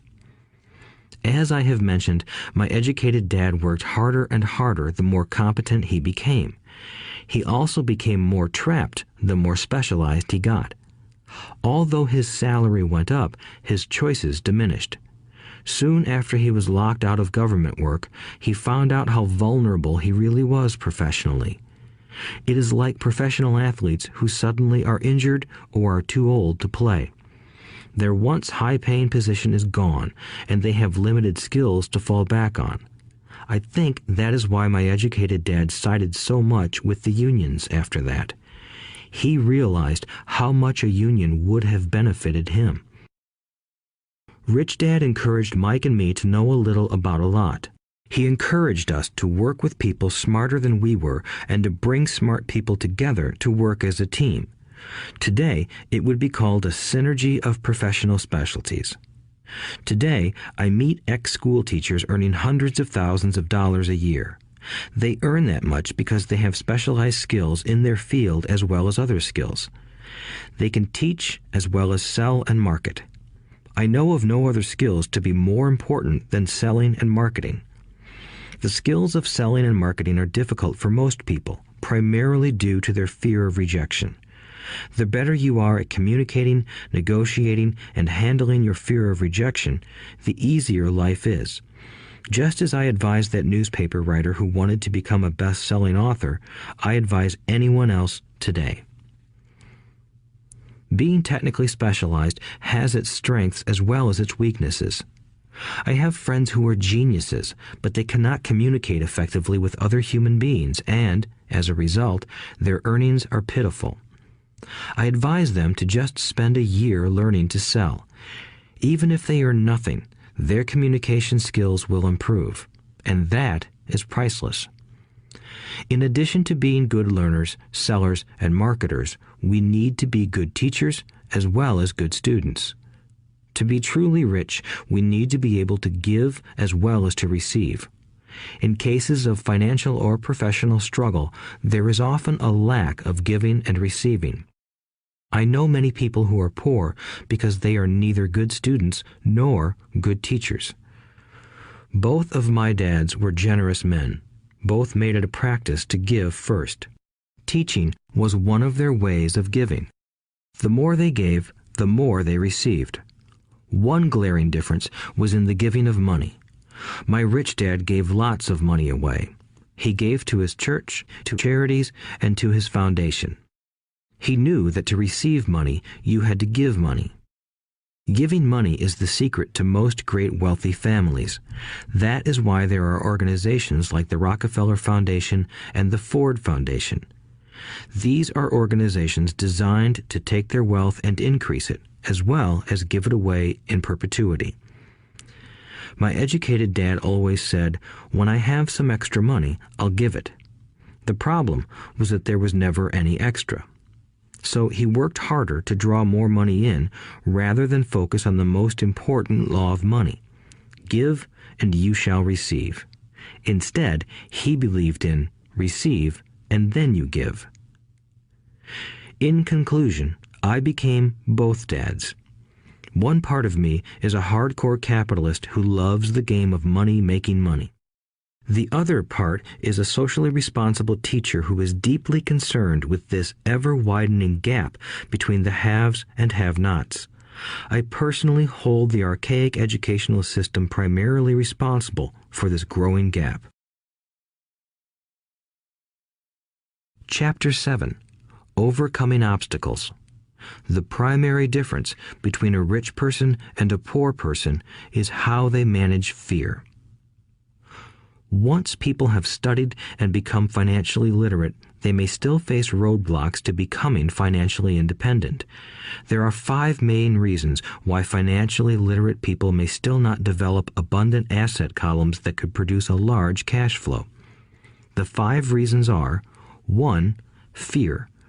2. Cynicism. 3. Laziness. 4. Bad habits. 5. Arrogance. Overcoming fear. I have never met anyone who really likes losing money. And in all my years, I have never met a rich person who has never lost money. But I have met a lot of poor people who have never lost a dime. Investing, that is. The fear of losing money is real. Everyone has it, even the rich. But it's not having fear that is the problem. It's how you handle fear. It's how you handle losing. It's how you handle failure that makes the difference in one's life. The primary difference between a rich person and a poor person is how they manage that fear. It's okay to be fearful. It's okay to be a coward when it comes to money. You can still be rich. We're all heroes at something and cowards at something else. My friend's wife is an emergency room nurse. When she sees blood, she flies into action. When I mention investing, she runs away.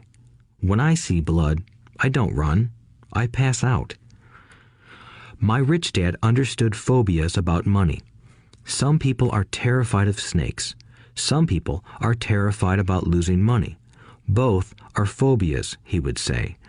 So his solution to the phobia of losing money was this little rhyme. If you hate risk and worry, start early. If you start young, it's easier to be rich. I won't go into it here, but there is a staggering difference between a person who starts investing at age 20 versus age 30. The purchase of Manhattan Island is said to be one of the greatest bargains of all time. New York was purchased for $24 in trinkets and beads. Yet if that $24 had been invested at 8% annually, that $24 would have been worth more than $28 trillion by 1995. Manhattan could be repurchased with money left over to buy much of Los Angeles. But what if you don't have much time left or would like to retire early? How do you handle the fear of losing money? My poor dad did nothing. He simply avoided the issue, refusing to discuss the subject. My rich dad, on the other hand, recommended that I think like a Texan. I like Texas and Texans, he used to say. In Texas, everything is bigger. When Texans win, they win big. And when they lose, it's spectacular. They like losing? I asked. That's not what I'm saying. Nobody likes losing. Show me a happy loser, and I'll show you a loser, said Rich Dad. It's a Texan's attitude toward risk, reward, and failure I'm talking about. It's how they handle life. They live it big. Not like most of the people around here, living like roaches when it comes to money, terrified that someone will shine a light on them and whimpering when the grocery clerk shortchanges them a quarter. Rich Dad went on, "What I like best is the Texas attitude. They're proud when they win, and they brag when they lose. Texans have a saying, if you're going to go broke, go big. You don't want to admit you went broke over a duplex." He constantly told Mike and me that the greatest reason for lack of financial success was because most people played it too safe. People are so afraid of losing that they lose, were his words. Fran Tarkenton, a one-time great NFL quarterback, says it still another way. Winning means being unafraid to lose. In my own life, I've noticed that winning usually follows losing. Before I finally learned to ride a bike, I first fell down many times. I've never met a golfer who has never lost a golf ball. I've never met people who have fallen in love who have never had their heart broken. And I've never met someone rich who has never lost money. So for most people, the reason they don't win financially is because the pain of losing money is far greater than the joy of being rich. Another saying in Texas is, everyone wants to go to heaven, but no one wants to die. Most people dream of being rich, but are terrified of losing money, so they never get to heaven. Rich Dad used to tell Mike and me stories about his trips to Texas. If you really want to learn the attitude of how to handle risk, losing, and failure, go to San Antonio and visit the Alamo. The Alamo is a great story of brave people who chose to fight, knowing there was no hope of success. They chose to die instead of surrendering. It's an inspiring story worthy of study. Nonetheless, it's still a tragic military defeat. They got their butts kicked. So, how do Texans handle failure? They still shout, "Remember the Alamo." Mike and I heard this story a lot. He always told us this story when he was about to go into a big deal and he was nervous. After he had done all his due diligence and it was time to put up or shut up, he told us this story. Every time he was afraid of making a mistake or losing money, he told us this story. It gave him strength, for it reminded him that he could always turn a financial loss into a financial win. Rich Dad knew that failure would only make him stronger and smarter. It's not that he wanted to lose. He just knew who he was and how he would take a loss. He would take a loss and make it a win. That's what made him a winner and others losers. It gave him the courage to cross the line when others backed out. "That's why I like Texans so much," he would say. "They took a great failure and turned it into inspiration, as well as a tourist destination that makes them millions." But probably his words that mean the most to me today are these: Texans don't bury their failures. They get inspired by them. They take their failures and turn them into rallying cries. Failure inspires Texans to become winners. But that formula is not just the formula for Texans. It is the formula for all winners. I've said that falling off my bike was part of learning to ride. I remember falling off only made me more determined to learn to ride, not less. I also said that I have never met a golfer who has never lost a ball. For top professional golfers, losing a ball or a tournament provides the inspiration to be better, to practice harder, to study more. That's what makes them better. For winners, losing inspires them. For losers, losing defeats them. I like to quote John D. Rockefeller, who said, "I always tried to turn every disaster into an opportunity." And being Japanese American, I can say this. Many people say that Pearl Harbor was an American mistake. I say it was a Japanese mistake. From the movie Tora, Tora, Tora, a somber Japanese admiral says to his cheering subordinates, "I am afraid we have awakened a sleeping giant." Remember Pearl Harbor became a rallying cry. It turned one of America's greatest losses into the reason to win. This great defeat gave America strength, and America soon emerged as a world power. Failure inspires winners, and failure defeats losers. It is the biggest secret of winners. It's the secret that losers do not know. The greatest secret of winners is that failure inspires winning. Thus, they're not afraid of losing. Repeating Fran Tarkenton's quote, "Winning means being unafraid to lose." People like Fran Tarkenton are not afraid of losing because they know who they are. They hate losing, so they know that losing will only inspire them to become better. There is a big difference between hating losing and being afraid to lose. Most people are so afraid of losing money that they lose. They go broke over a duplex. Financially, they play life too safe and too small. They buy big houses and big cars, but not big investments. The main reason that over 90% of the American public struggles financially is because they play not to lose. They don't play to win. They go to their financial planners or accountants or stockbrokers and buy a balanced portfolio. Most have lots of cash in CDs, low-yield bonds, mutual funds that can be traded within a mutual fund family, and a few individual stocks. It is a safe and sensible portfolio, but it is not a winning portfolio. It is a portfolio of someone playing not to lose. Don't get me wrong, it's probably a better portfolio than more than 70% of the population has, and that's frightening. It's a great portfolio for someone who loves safety. But playing it safe and balanced on your investment portfolio is not the way successful investors play the game. If you have little money and you want to be rich, you must first be focused, not balanced. If you look at any successful person, at the start they were not balanced. Balanced people go nowhere. They stay in one spot. To make progress, you must first go unbalanced. Just look at how you make progress walking. Thomas Edison was not balanced. He was focused. Bill Gates was not balanced. He was focused. Donald Trump is focused. George Soros is focused. George Patton did not take his tanks wide. He focused them and blew through the weak spots in the German line. The French went wide with the Maginot Line, and you know what happened to them. If you have any desire to be rich, you must focus. Do not do what poor and middle-class people do, put their few eggs in many baskets. Put a lot of your eggs in a few baskets and focus.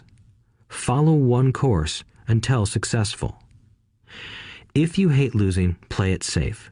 If losing makes you weak, play it safe. Go with balanced investments. If you're over 25 years old and are terrified of taking risks, don't change. Play it safe, but start early. Start accumulating your nest egg early because it will take time. But if you have dreams of freedom, of getting out of the rat race, the first question to ask yourself is, how do I respond to failure? If failure inspires you to win, maybe you should go for it, but only maybe. If failure makes you weak or causes you to throw temper tantrums, like spoiled brats who call attorneys to file lawsuits every time something doesn't go their way, then play it safe. Keep your daytime job, or buy bonds or mutual funds. But remember, there is risk in those financial instruments also, even though they may appear safe. I say all this, mentioning Texas and Fran Tarkenton, because stacking the asset column is easy. It's really a low-aptitude game. It doesn't take much education. 5th grade math will do. But building your asset column is a game in which attitude plays a major role. It takes guts, patience, and a great attitude toward failure. Losers avoid failing, and failure turns losers into winners. Just remember the Alamo. Overcoming cynicism. The sky is falling. The sky is falling. Most of us know the story of Chicken Little, who ran around warning the barnyard of impending doom. We all know people who are that way. There's a Chicken Little inside each of us. As I stated earlier, the cynic is really a little chicken. We all get a little chicken when fear and doubt cloud our thoughts. All of us have doubts. I'm not smart. I'm not good enough. So-and-so is better than me. Our doubts often paralyze us. We play the what-if game. What if the economy crashes right after I invest? What if I lose control and I can't pay the money back? What if things don't go as I planned? Or we have friends or loved ones who will remind us of our shortcomings. They often say, "What makes you think you can do that? If it's such a good idea, how come someone else hasn't done it? That will never work. You don't know what you're talking about." These words of doubt often get so loud that we fail to act. A horrible feeling builds in our stomach. Sometimes we can't sleep. We fail to move forward. So we stay with what is safe, and opportunities pass us by. We watch life passing by as we sit immobilized with a cold knot in our body. We have all felt this at one time in our lives, some more than others. Peter Lynch of Fidelity Magellan Mutual Fund fame refers to warnings about the sky falling as noise, and we all hear it. Noise is either created inside our heads or comes from outside, often from friends, family, co-workers, and the media. Lynch recalls the time during the 1950s when the threat of nuclear war was so prevalent in the news that people began building fallout shelters and storing food and water. If they had invested that money wisely in the market, instead of building a fallout shelter, they'd probably be financially independent today. When violence breaks out in a city, gun sales go up all over the country. A person dies from rare hamburger meat in the state of Washington, and the Arizona Health Department orders restaurants to have all beef cooked well done. A drug company runs a TV commercial in February showing people catching the flu. Colds go up as well as sales of cold medicine. Most people are poor because when it comes to investing, the world is filled with Chicken Littles running around yelling, "The sky is falling! The sky is falling!" And Chicken Littles are effective because every one of us is a little chicken. It often takes great courage to not let rumors and talk of doom and gloom affect your doubts and fears. But a savvy investor knows that the seemingly worst of times is actually the best of times to make money. When everyone else is too afraid to act, they pull the trigger and are rewarded. Some time ago, a friend named Richard came from Boston to visit Kim and me in Phoenix. He was impressed with what we had done through stocks and real estate. The Phoenix real estate prices were depressed. We spent 2 days showing him what we thought were excellent opportunities for cash flow and capital appreciation. Kim and I are not real estate agents. We are strictly investors. After identifying a unit in a resort community, we called an agent who sold it to him that afternoon. The price was a mere $42,000 for a 2-bedroom townhome. Similar units were going for $65,000. He had found a bargain. Excited, he bought it and returned to Boston. 2 weeks later, the agent called to say that our friend had backed out. I called immediately to find out why. All he said was that he talked to his neighbor, and his neighbor told him it was a bad deal. He was paying too much. I asked Richard if his neighbor was an investor. Richard said he was not. When I asked why he listened to him, Richard got defensive and simply said he wanted to keep looking. The real estate market in Phoenix turned, and a few years later, that little unit was renting for $1,000 a month, $2,500 in the peak winter months. The unit was worth $95,000. All Richard had to put down was $5,000, and he would have had a start at getting out of the rat race. Today, he still has done nothing. Richard's backing out did not surprise me. It's called buyer's remorse, and it affects all of us. The little chicken won, and a chance at freedom was lost. In another example, I hold a small portion of my assets in tax lien certificates instead of CDs. I earn 16% per year on my money, which certainly beats the interest rates banks offer on CDs. The certificates are secured by real estate and enforced by state law, which is also better than most banks. The formula they're bought on makes them safe. They just lack liquidity. So I look at them as 2 to 7 year CDs. Almost every time I tell someone that I hold my money this way, especially if they have money in CDs, they will tell me it's risky. They tell me why I should not do it. When I ask them where they get their information, they say from a friend or an investment magazine. They've never done it, and they're telling someone who's doing it why they shouldn't. The lowest yield I look for is 16%, but people who are filled with doubt are willing to accept a far lower return. Doubt is expensive. My point is that it's those doubts and cynicism that keep most people poor and playing it safe. The real world is simply waiting for you to get rich. Only a person's doubts keep them poor. As I said, getting out of the rat race is technically easy. It doesn't take much education, but those doubts are cripplers for most people. Cynics never win, said Rich Dad. Unchecked doubt and fear creates a cynic. Cynics criticize and winners analyze was another of his favorite sayings. Rich Dad explained that criticism blinded while analysis opened eyes. Analysis allowed winners to see that critics were blind and to see opportunities that everyone else missed. And finding what people miss is key to any success. Real estate is a powerful investment tool for anyone seeking financial independence or freedom. It is a unique investment tool. Yet every time I mention real estate as a vehicle, I often hear, "I don't want to fix toilets." That's what Peter Lynch calls noise. That's what my rich dad would say is the cynic talking, someone who criticizes and does not analyze, someone who lets their doubts and fears close their mind instead of open their eyes.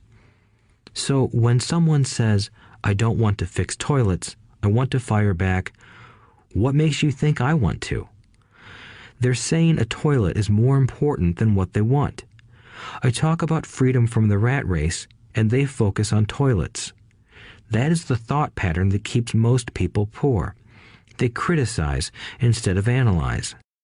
I don't once hold the key to your success, Rich Dad would say, because I too do not want to fix toilets. I shop hard for a property manager who does fix toilets. And by finding a great property manager who runs houses or apartments, well, my cash flow goes up. But more importantly, a great property manager allows me to buy a lot more real estate since I don't have to fix toilets. A great property manager is key to success in real estate. Finding a good manager is more important to me than the real estate. A great property manager often hears of great deals before real estate agents do, which makes them even more valuable. That is what Rich Dad meant by, "I don't once hold the key to your success." Because I do not want to fix toilets either, I figured out how to buy more real estate and expedite my getting out of the rat race. The people who continue to say, "I don't want to fix toilets," often deny themselves the use of this powerful investment vehicle. Toilets are more important than their freedom. In the stock market, I often hear people say, "I don't want to lose money." Well, what makes them think I or anyone else likes losing money? They don't make money because they choose to not lose money.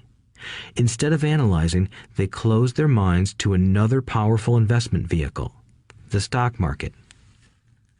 I was riding with a friend past our neighborhood gas station. He looked up and saw that the price of gas was going up and thus the price of oil.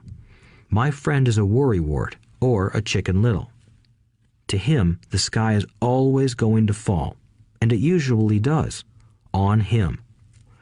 When we got home, he showed me all the stats as to why the price of oil was going to go up over the next few years, statistics I had never seen before, even though I already owned substantial shares of an existing oil company. With that information, I immediately began looking for and found a new undervalued oil company that was about to find some oil deposits. My broker was excited about this new company, and I bought 15,000 shares for 65 cents per share. 3 months later, this same friend and I drove by the same gas station, and sure enough, the price per gallon had gone up nearly 15%. Again, the Chicken Little worried and complained. I smiled, because a month earlier, that little oil company hit oil, and those 15,000 shares went up to more than $3 per share since he had first given me the tip. And the price of gas will continue to go up if what my friend says is true. If most people understood how a stop worked in stock market investing, there would be more people investing to win instead of investing not to lose. A stop is simply a computer command that sells your stock automatically if the price begins to drop, helping to minimize your losses and maximize some gains. It's a great tool for those who are terrified of losing. So whenever I hear people focusing on their "I don't wants" rather than what they do want, I know the noise in their head must be loud. Chicken Little has taken over their brain and is yelling, "The sky is falling and toilets are breaking." So they avoid their don't wants, but they pay a huge price. They may never get what they want in life. Instead of analyzing, their inner Chicken Little closes their mind. Rich Dad gave me a way of looking at Chicken Little. Just do what Colonel Sanders did. At the age of 66, he lost his business and began to live on his Social Security check. It wasn't enough. He went around the country selling his recipe for fried chicken.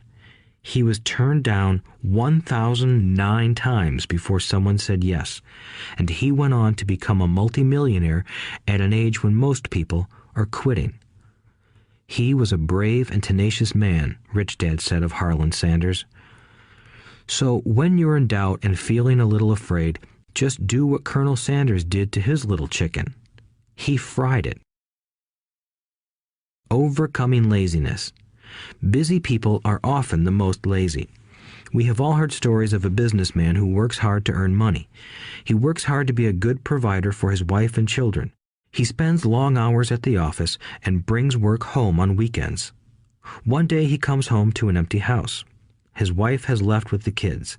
He knew he and his wife had problems, but rather than work to make the relationship strong, he stayed busy at work. Dismayed, his performance at work slips and he loses his job. Today, I often meet people who are too busy to take care of their wealth, and there are people too busy to take care of their health. The cause is the same. They're busy, and they stay busy as a way of avoiding something they do not want to face. Nobody has to tell them. Deep down, they know. In fact, if you remind them, they often respond with anger or irritation. If they aren't busy at work or with the kids, they're often busy watching TV, fishing, playing golf, or shopping. Yet deep down, they know they are avoiding something important. That's the most common form of laziness. Laziness by staying busy. So, what is the cure for laziness? The answer is a little greed. For many of us, we were raised thinking of greed or desire as bad. Greedy people are bad people, my mom used to say, yet we all have inside of us this yearning to have nice, new, or exciting things. So to keep that emotion of desire under control, often parents find ways of suppressing that desire with guilt. You only think about yourself. Don't you know you have brothers and sisters? Was one of my mom's favorites. You want me to buy you what? Was a favorite of my dad. Do you think we're made of money? Do you think money grows on trees? We're not rich people, you know. It wasn't so much the words, but the angry guilt trip that went with the words that got to me. Or the reverse guilt trip was the I'm sacrificing my life to buy this for you. I'm buying this for you because I never had this advantage when I was a kid. I have a neighbor who is stone broke but can't park his car in his garage. The garage is filled with toys for his kids. Those spoiled brats get everything they ask for. I don't want them to know the feeling of want are his everyday words. He has nothing set aside for their college or his retirement, but his kids have every toy ever made. He recently got a new credit card in the mail and took his kids to visit Las Vegas. I'm doing it for the kids, he said with great sacrifice. Rich Dad forbade the words, I can't afford it. In my real home, that's all I heard. Instead, Rich Dad required his children to say, how can I afford it? He believed that the words, I can't afford it, shut down your brain. It didn't have to think anymore. How can I afford it opened up the brain and forced it to think and search for answers. But most importantly, he felt the words, I can't afford it, were a lie, and the human spirit knows it. The human spirit is very, very powerful, he would say. It knows it can do anything. By having a lazy mind that says, I can't afford it, a war breaks out inside you. Your spirit is angry, and your lazy mind must defend its lie. The spirit is screaming, come on, let's go to the gym and work out. And the lazy mind says, but I'm tired. I worked really hard today. Or the human spirit says, I'm sick and tired of being poor. Let's get out there and get rich. To which the lazy mind says, rich people are greedy. Besides, it's too much bother. It's not safe. I might lose money. I'm working hard enough as it is. I've got too much to do at work anyway. Look at what I have to do tonight. My boss wants it finished by morning. I can't afford it also causes sadness, a helplessness that leads to despondency and often depression. How can I afford it opens up possibilities, excitement, and dreams. So Rich Dad was not so concerned about what we wanted to buy as long as we understood that how can I afford it creates a stronger mind and a dynamic spirit. Thus, he rarely gave Mike or me anything. He would instead ask, how can you afford it? And that included college, which we paid for ourselves. It was not the goal, but the process of attaining the goal that he wanted us to learn. The problem I see today is that there are millions of people who feel guilty about their desire or their greed. It's old conditioning from their childhood. While they desire to have the finer things that life offers, most have been conditioned subconsciously to say, I can't have that, or I'll never be able to afford that. When I decided to exit the rat race, it was simply a question of how can I afford to never work again? And my mind began to kick out answers and solutions. The hardest part was fighting my real parents' dogma. We can't afford that. Stop thinking only about yourself. Why don't you think about others? And other similar sentiments designed to instill guilt to suppress my greed. So, how do you beat laziness? Once again, the answer is a little greed. It's that radio station WIIFM, which stands for What's in it for me? A person needs to sit down and ask, what would my life be like if I never had to work again? What would I do if I had all the money I needed? Without that little greed, the desire to have something better, progress is not made. Our world progresses because we all desire a better life. New inventions are made because we desire something better. We go to school and study hard because we want something better. So whenever you find yourself avoiding something you know you should be doing, then the only thing to ask yourself is, what's in it for me? Be a little greedy. It's the best cure for laziness. Too much greed, however, as anything in excess can be, is not good. But just remember what Michael Douglas said in the movie Wall Street.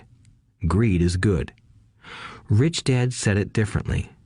Guilt is worse than greed, for guilt robs the body of its soul. I think Eleanor Roosevelt said it best. Do what you feel in your heart to be right, for you'll be criticized anyway.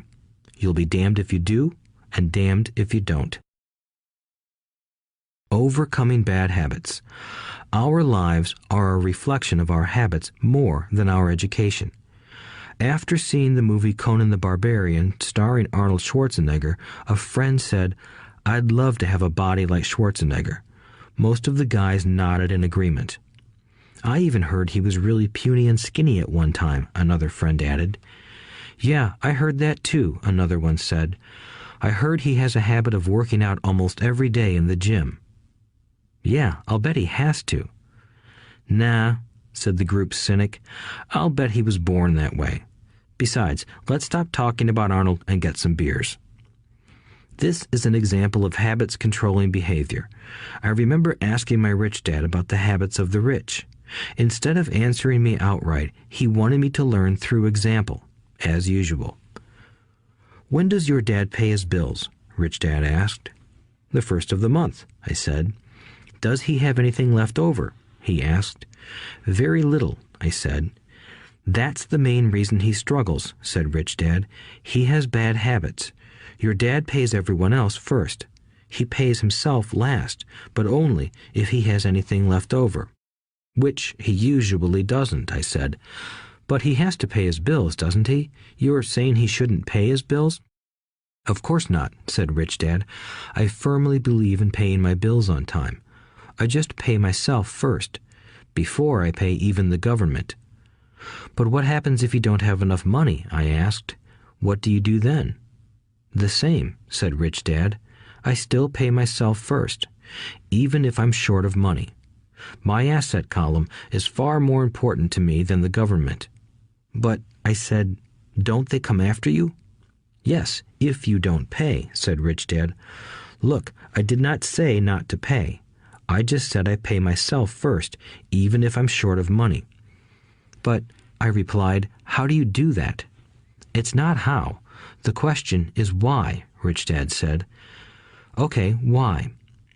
"Motivation," said Rich Dad. "Who do you think will complain louder if I don't pay them? Me or my creditors?" "Your creditors will definitely scream louder than you," I said, responding to the obvious. "You wouldn't say anything if you didn't pay yourself." So you see, after paying myself, the pressure to pay my taxes and the other creditors is so great that it forces me to seek other forms of income. The pressure to pay becomes my motivation. I've worked extra jobs, started other companies, traded in the stock market, anything, just to make sure those guys don't start yelling at me. That pressure made me work harder, forced me to think, and all in all, made me smarter and more active when it comes to money. If I had paid myself last, I would have felt no pressure, but I'd be broke. So it is the fear of the government or other people you owe money to that motivates you? That's right, said Rich Dad. You see, government bill collectors are big bullies. So are bill collectors in general. Most people give in to those bullies. They pay them and never pay themselves. You know the story of the 98-pound weakling who gets sand kicked in his face? I nodded. I see that ad for weightlifting and bodybuilding lessons in the comic books all the time. Well, most people let the bullies kick sand in their faces. I decided to use the fear of the bully to make me stronger. Others got weaker. Forcing myself to think about how to make extra money is like going to the gym and working out with weights. The more I work my mental money muscles out, the stronger I get. Now I'm not afraid of those bullies. I liked what Rich Dad was saying, so if I pay myself first, I get financially stronger mentally and fiscally. Rich Dad nodded. And if I pay myself last, or not at all, I get weaker. So people like bosses, managers, tax collectors, bill collectors, and landlords push me around all my life just because I don't have good money habits. Rich Dad nodded, just like the 98-pound weakling. Overcoming arrogance. What I know makes me money. What I don't know loses me money. Every time I have been arrogant, I have lost money. Because when I'm arrogant, I truly believe that what I don't know is not important, Rich Dad would often tell me. I have found that many people use arrogance to try to hide their own ignorance. It often happens when I am discussing financial statements with accountants or even other investors. They try to bluster their way through the discussion. It is clear to me that they don't know what they're talking about.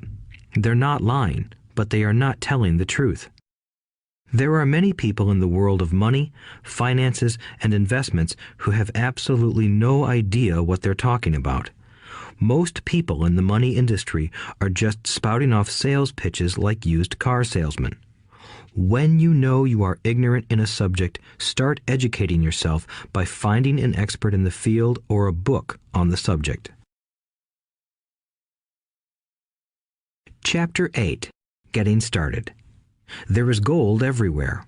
Most people are not trained to see it.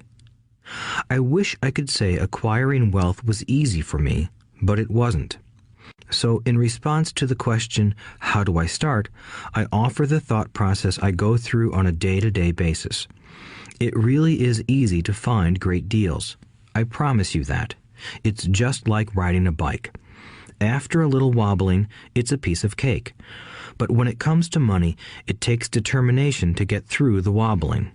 That's a personal thing. To find million-dollar deals of a lifetime requires us to call on our financial genius. I believe that each of us has a financial genius within us. The problem is that our financial genius lies asleep, waiting to be called upon. It lies asleep because our culture has educated us into believing that the love of money is the root of all evil.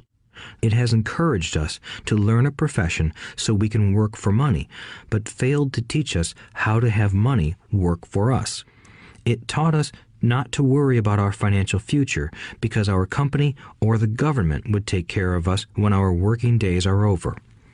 However, it is our children, educated in the same school system, who will end up paying for this absence of financial education. The message is still to work hard, earn money, and spend it. And when we run short, we can always borrow more. Unfortunately, 90% of the Western world subscribes to the above dogma, simply because it's easier to find a job and work for money. If you are not one of the masses, I offer you the following 10 steps to awaken your financial genius. I simply offer you the steps I have personally followed. If you want to follow some of them, great. If you don't, make up your own. Your financial genius is smart enough to develop its own list. While in Peru, I asked a gold miner of 45 years how he was so confident about finding a gold mine. He replied, "There is gold everywhere. Most people are not trained to see it." And I would say that is true. In real estate, I can go out and in a day come up with 4 or 5 great potential deals, while the average person will go out and find nothing, even looking in the same neighborhood. The reason is that they have not taken the time to develop their financial genius.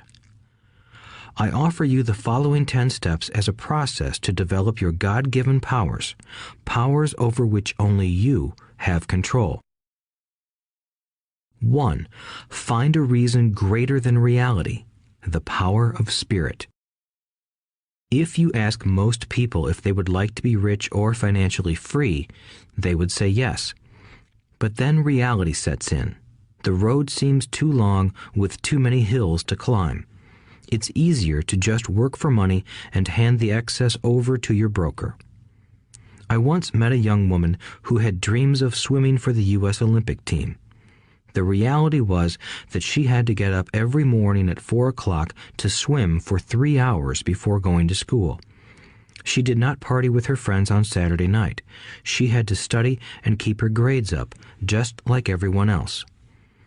When I asked her what fueled her superhuman ambition and sacrifice, she simply said, "I do it for myself and the people I love. It's love that gets me over the hurdles and sacrifices." A reason or a purpose is a combination of wants and don't wants. When people ask me what my reason for wanting to be rich is, I tell them that it is a combination of deep emotional wants and don't wants. I will list a few. First, the don't wants, for they create the wants. I don't want to work all my life. I don't want what my parents aspired for, which was job security and a house in the suburbs. I don't like being an employee. I hated that my dad always missed my football games because he was so busy working on his career. I hated it when my dad worked hard all his life and the government took most of what he worked for at his death. He could not even pass on what he worked so hard for when he died. The rich don't do that. They work hard and pass it on to their children. Now, the wants. I want to be free to travel the world and live in the lifestyle I love. I want to be young when I do this. I want to simply be free. I want control over my time and my life. I want money to work for me. Those are my deep-seated emotional reasons. What are yours? If they are not strong enough, then the reality of the road ahead may be greater than your reasons. I have lost money and been set back many times, but it was the deep emotional reasons that kept me standing up and going forward. I wanted to be free by age 40, but it took me until I was 47, with many learning experiences along the way. As I said, I wish I could say it was easy. It wasn't, but it wasn't that hard either. I've learned that without a strong reason or purpose, anything in life is hard. If you do not have a strong reason, there is no sense listening further. It will sound like too much work. 2. Make daily choices. The power of choice. Choice is the main reason people want to live in a free country. We want the power to choose. Financially, with every dollar we get in our hands, we hold the power to choose our future, to be rich, poor, or middle class. Our spending habits reflect who we are. Poor people simply have poor spending habits. The benefit I had as a boy was that I loved playing Monopoly constantly. Nobody told me Monopoly was only for kids, so I just kept playing the game as an adult. I also had a rich dad who pointed out to me the difference between an asset and a liability. So a long time ago, as a little boy, I chose to be rich, and I knew that all I had to do was learn to acquire assets, real assets. My best friend, Mike, had an asset column handed to him, but he still had to choose to learn to keep it. Many rich families lose their assets in the next generation simply because there was no one trained to be a good steward over their assets. Most people choose not to be rich. For 90% of the population, being rich is too much of a hassle. So they invent sayings that go, "I'm not interested in money. I'll never be rich. I don't have to worry. I'm still young. When I make some money, then I'll think about my future. My husband or wife handles the finances." The problem with those statements is that they rob the person who chooses to think such thoughts of two things. One is time, which is your most precious asset. The second is learning. Having no money should not be an excuse to not learn, but that is a choice we all make daily. The choice of what we do with our time, our money, and what we put in our heads. That is the power of choice. All of us have choice. I just choose to be rich, and I make that choice every day. Invest first in education. In reality, the only real asset you have is your mind, the most powerful tool we have dominion over. Each of us has the choice of what we put in our brain once we're old enough. You can watch TV, read golf magazines, or go to ceramics class or a class on financial planning. You choose. Most people simply buy investments rather than first investing in learning about investing. A friend of mine recently had her apartment burglarized. The thieves took her electronics and left all the books. And we all have that same choice. 90% of the population buys TV sets, and only about 10% buy business books. So what do? I go to seminars. I like it when they are at least 2 days long because I like to immerse myself in a subject. In 1973, I was watching this guy on TV who was advertising a 3-day seminar on how to buy real estate for nothing down. I spent $385, and that course has made me at least $2 million, if not more. But more importantly, it bought me life. I don't have to work for the rest of my life because of that one course. I go to at least 2 such courses every year. I love CDs and audiobooks. The reason? I can easily review what I just heard.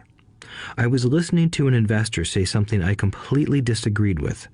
Instead of becoming arrogant and critical, I simply listened to that 5-minute stretch at least 20 times, maybe more. But suddenly, by keeping my mind open, I understood why he said what he said. It was like magic. I felt like I had a window into the mind of one of the greatest investors of our time. I gained tremendous insight into the vast resources of his education and experience. The net result? I still have the old way I used to think, and I now have a new way of looking at the same problem or situation. I have 2 ways to analyze a problem or trend, and that is priceless. Today, I often say, how would Donald Trump do this, or Warren Buffett, or George Soros?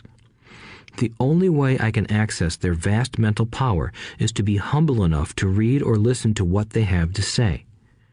Arrogant or critical people are often people with low self-esteem who are afraid of taking risks. That's because if you learn something new, you are then required to make mistakes in order to fully understand what you have learned. If you have listened this far, arrogance is not one of your problems. Arrogant people rarely read or listen to experts. Why should they? They are the center of the universe. There are so many intelligent people who argue or defend when a new idea clashes with the way they think. In this case, their so-called intelligence combined with arrogance equals ignorance. Each of us knows people who are highly educated or believe they are smart, but their balance sheet paints a different picture. A truly intelligent person welcomes new ideas, for new ideas can add to the synergy of other accumulated ideas. Listening is more important than talking. If that were not true, God would not have given us 2 ears and only 1 mouth. Too many people think with their mouth instead of listening in order to absorb new ideas and possibilities. They argue instead of asking questions. I take a long view on my wealth. I do not subscribe to the get-rich-quick mentality most lottery players or casino gamblers have. I may go in and out of stocks, but I am long on education. If you want to fly an airplane, I advise taking lessons first. I am always shocked at people who buy stocks or real estate but never invest in their greatest asset, their mind. Just because you bought a house or 2 does not make you an expert at real estate. 3. Choose friends carefully. The power of association. First of all, I do not choose my friends by their financial statements. I have friends who have actually taken a vow of poverty, as well as friends who earn millions every year. The point is that I learn from all of them. Now, I will admit that there are people I have actually sought out because they had money. But I was not after their money. I was seeking their knowledge. In some cases, these people who had money have become dear friends. I've noticed that my friends with money talk about money. They don't do it to brag. They're interested in the subject. So I learn from them, and they learn from me. My friends who are in dire financial straits do not like talking about money, business, or investing. They often think it rude or unintellectual. So I also learn from my friends who struggle financially. I find out what not to do. I have several friends who have generated over $1 billion in their short lifetimes. The three of them report the same phenomenon. Their friends who have no money have never come to them to ask them how they did it, but they do come asking for one of two things, or both, a loan or a job. Warning: don't listen to poor or frightened people. I have such friends, and while I love them dearly, they are the Chicken Littles of life. To them, when it comes to money, especially investments, it's always the sky is falling, the sky is falling. They can always tell you why something won't work. The problem is that people listen to them. But people who blindly accept doom and gloom information are also Chicken Littles. As that old saying goes, birds of a feather flock together. If you watch business channels on TV, they often have a panel of so-called experts. One expert will say the market is going to crash, and the other will say it's going to boom. If you're smart, you listen to both. Keep your mind open because both have valid points. Unfortunately, most poor people listen to Chicken Little. I have had many close friends try to talk me out of a deal or an investment. Not long ago, a friend told me he was excited because he found a 6% certificate of deposit. I told him I earned 16% from the state government. The next day, he sent me an article about why my investment was dangerous. I have received 16% for years now, and he still receives 6%. I would say that one of the hardest things about wealth building is to be true to yourself and to be willing to not go along with the crowd. This is because, in the market, it is usually the crowd that shows up late that is slaughtered. If a great deal is on the front page, it's too late in most instances. Look for a new deal. As we used to say as surfers, there is always another wave. People who hurry and catch a wave late usually are the ones who wipe out. Smart investors don't time the markets. If they miss a wave, they search for the next one and get themselves in position. This is hard for most investors because buying what is not popular is frightening. Timid investors are like sheep going along with the crowd. Or their greed gets them in when wise investors have already taken their profits and moved on. Wise investors buy an investment when it's not popular. They know their profits are made when they buy, not when they sell. They wait patiently. As I said, they do not time the market. Just like a surfer, they get in position for the next big swell. It's all insider trading. There are forms of insider trading that are illegal, and there are forms of insider trading that are legal. But either way, it's insider trading. The only distinction is, how far away from the inside are you? The reason you want to have rich friends is because that is where the money is made. It's made on information. You want to hear about the next boom, get in and get out before the next bust. I'm not saying do it illegally, but the sooner you know, the better your chances are for profits with minimal risk. That is what friends are for, and that is financial intelligence. 4. Master a formula and then learn a new one. The power of learning quickly. In order to make bread, every baker follows a recipe, even if it's only held in their head. The same is true for making money.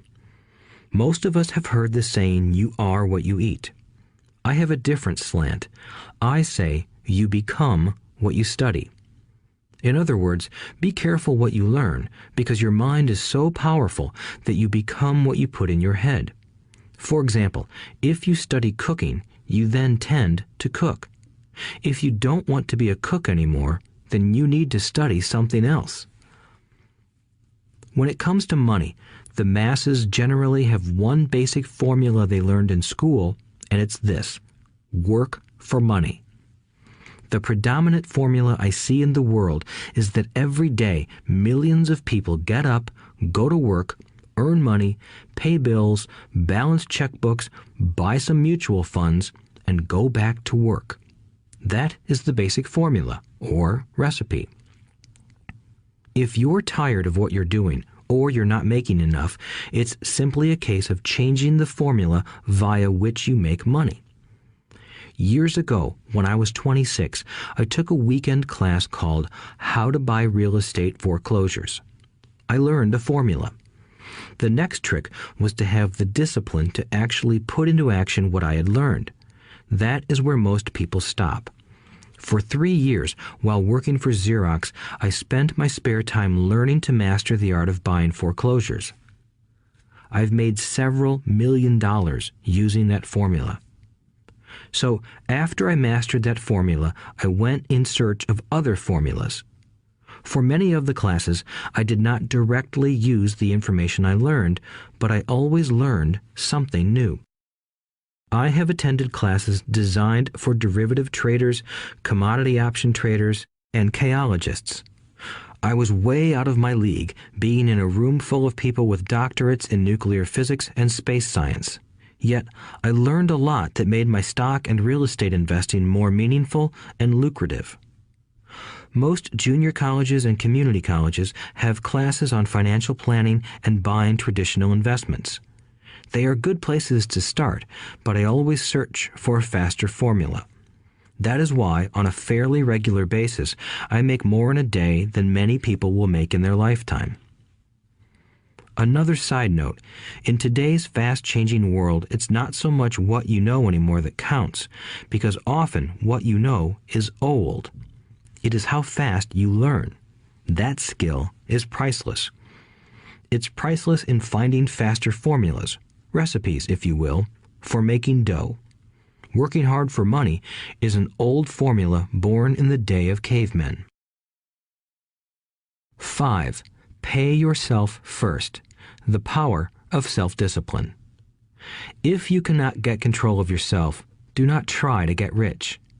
It makes no sense to invest, make money, and blow it. It is the lack of self-discipline that causes most lottery winners to go broke soon after winning millions. It is the lack of self-discipline that causes people who get a raise to immediately go out and buy a new car or take a cruise. It is difficult to say which of the 10 steps is the most important, but of all the steps, this step is probably the most difficult to master if it is not already a part of your makeup. I would venture to say that personal self-discipline is the number one delineating factor between the rich, the poor, and the middle class. Simply put, people who have low self-esteem and low tolerance for financial pressure can never be rich. As I have said, a lesson learned from my rich dad was that the world will push you around. The world pushes people around, not because other people are bullies, but because the individual lacks internal control and discipline. People who lack internal fortitude often become victims of those who have self-discipline. In the entrepreneur classes I teach, I constantly remind people to not focus on their product, service, or widget, but to focus on developing management skills. The 3 most important management skills necessary to start your own business are management of 1. Cash flow, 2. People, 3. Personal time. I would say the skills to manage these 3 apply to anything, not just entrepreneurs. The 3 matter in the way you live your life as an individual or as part of a family, a business, a charitable organization, a city, or a nation. Each of these skills is enhanced by the mastery of self-discipline. I do not take the saying, pay yourself first lightly. The statement, pay yourself first, comes from George Clayson's book, The Richest Man in Babylon. Millions of copies have been sold. But while millions of people freely repeat that powerful statement, few follow the advice. As I said, financial literacy allows one to read numbers, and numbers tell the story. By looking at a person's income statement and balance sheet, I can readily see if people who spout the words, pay yourself first, actually practice what they preach. In reality, each month, many allocate money to their asset column before they pay their monthly expenses. Although millions of people have read Clayson's book and understand the words, pay yourself first, in reality, they pay themselves last. Now, I can hear the howls from those of you who sincerely believe in paying your bills first, and I can hear all the responsible people who pay their bills on time. I am not saying be irresponsible and not pay your bills. All I am saying is do what the book says, which is pay yourself first. If you can truly begin to understand the power of cash flow, you will soon realize why 90% of people work hard all their lives and need government support like Social Security when they are no longer able to work. Kim and I have had many bookkeepers, accountants, and bankers who have had a major problem with this way of looking at pay yourself first. The reason is that these financial professionals actually do what the masses do. They pay themselves last. There have been times in my life when, for whatever reason, cash flow was far less than my bills. I still paid myself first. My accountant and bookkeeper screamed in panic. They're going to come after you. The IRS is going to put you in jail. You're going to ruin your credit rating. They'll cut off the electricity. I still paid myself first. Why, you ask? Because that's what the story, The Richest Man in Babylon, was all about. The power of self-discipline and the power of internal fortitude. As my rich dad taught me the first month I worked for him, most people allow the world to push them around. A bill collector calls and you pay or else. A sales clerk says, "Oh, just put it on your charge card."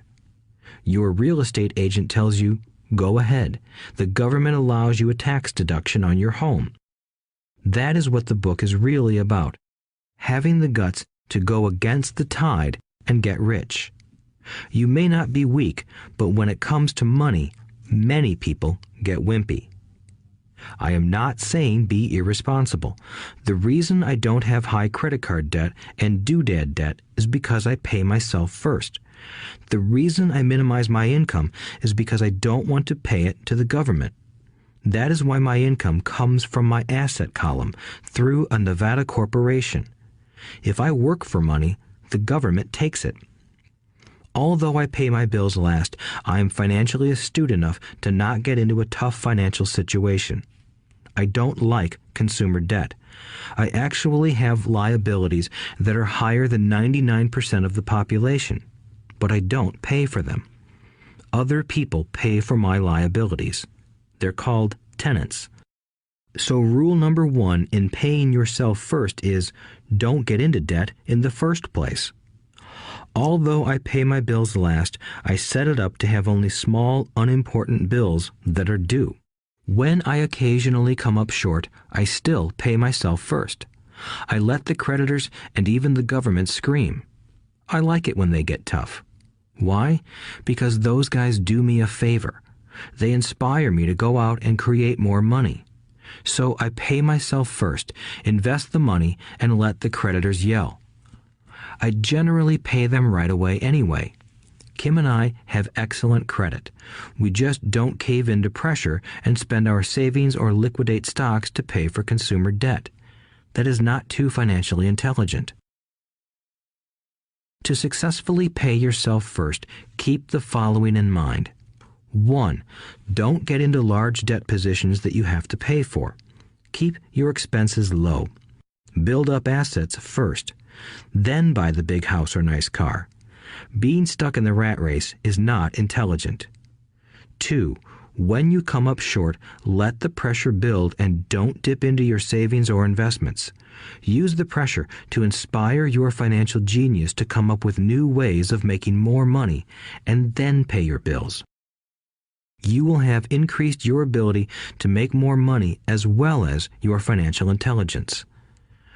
So many times I have gotten into financial hot water and used my brain to create more income while staunchly defending the assets in my asset column.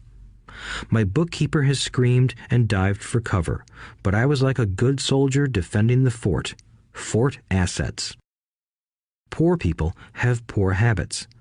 A common bad habit is innocently called dipping into savings.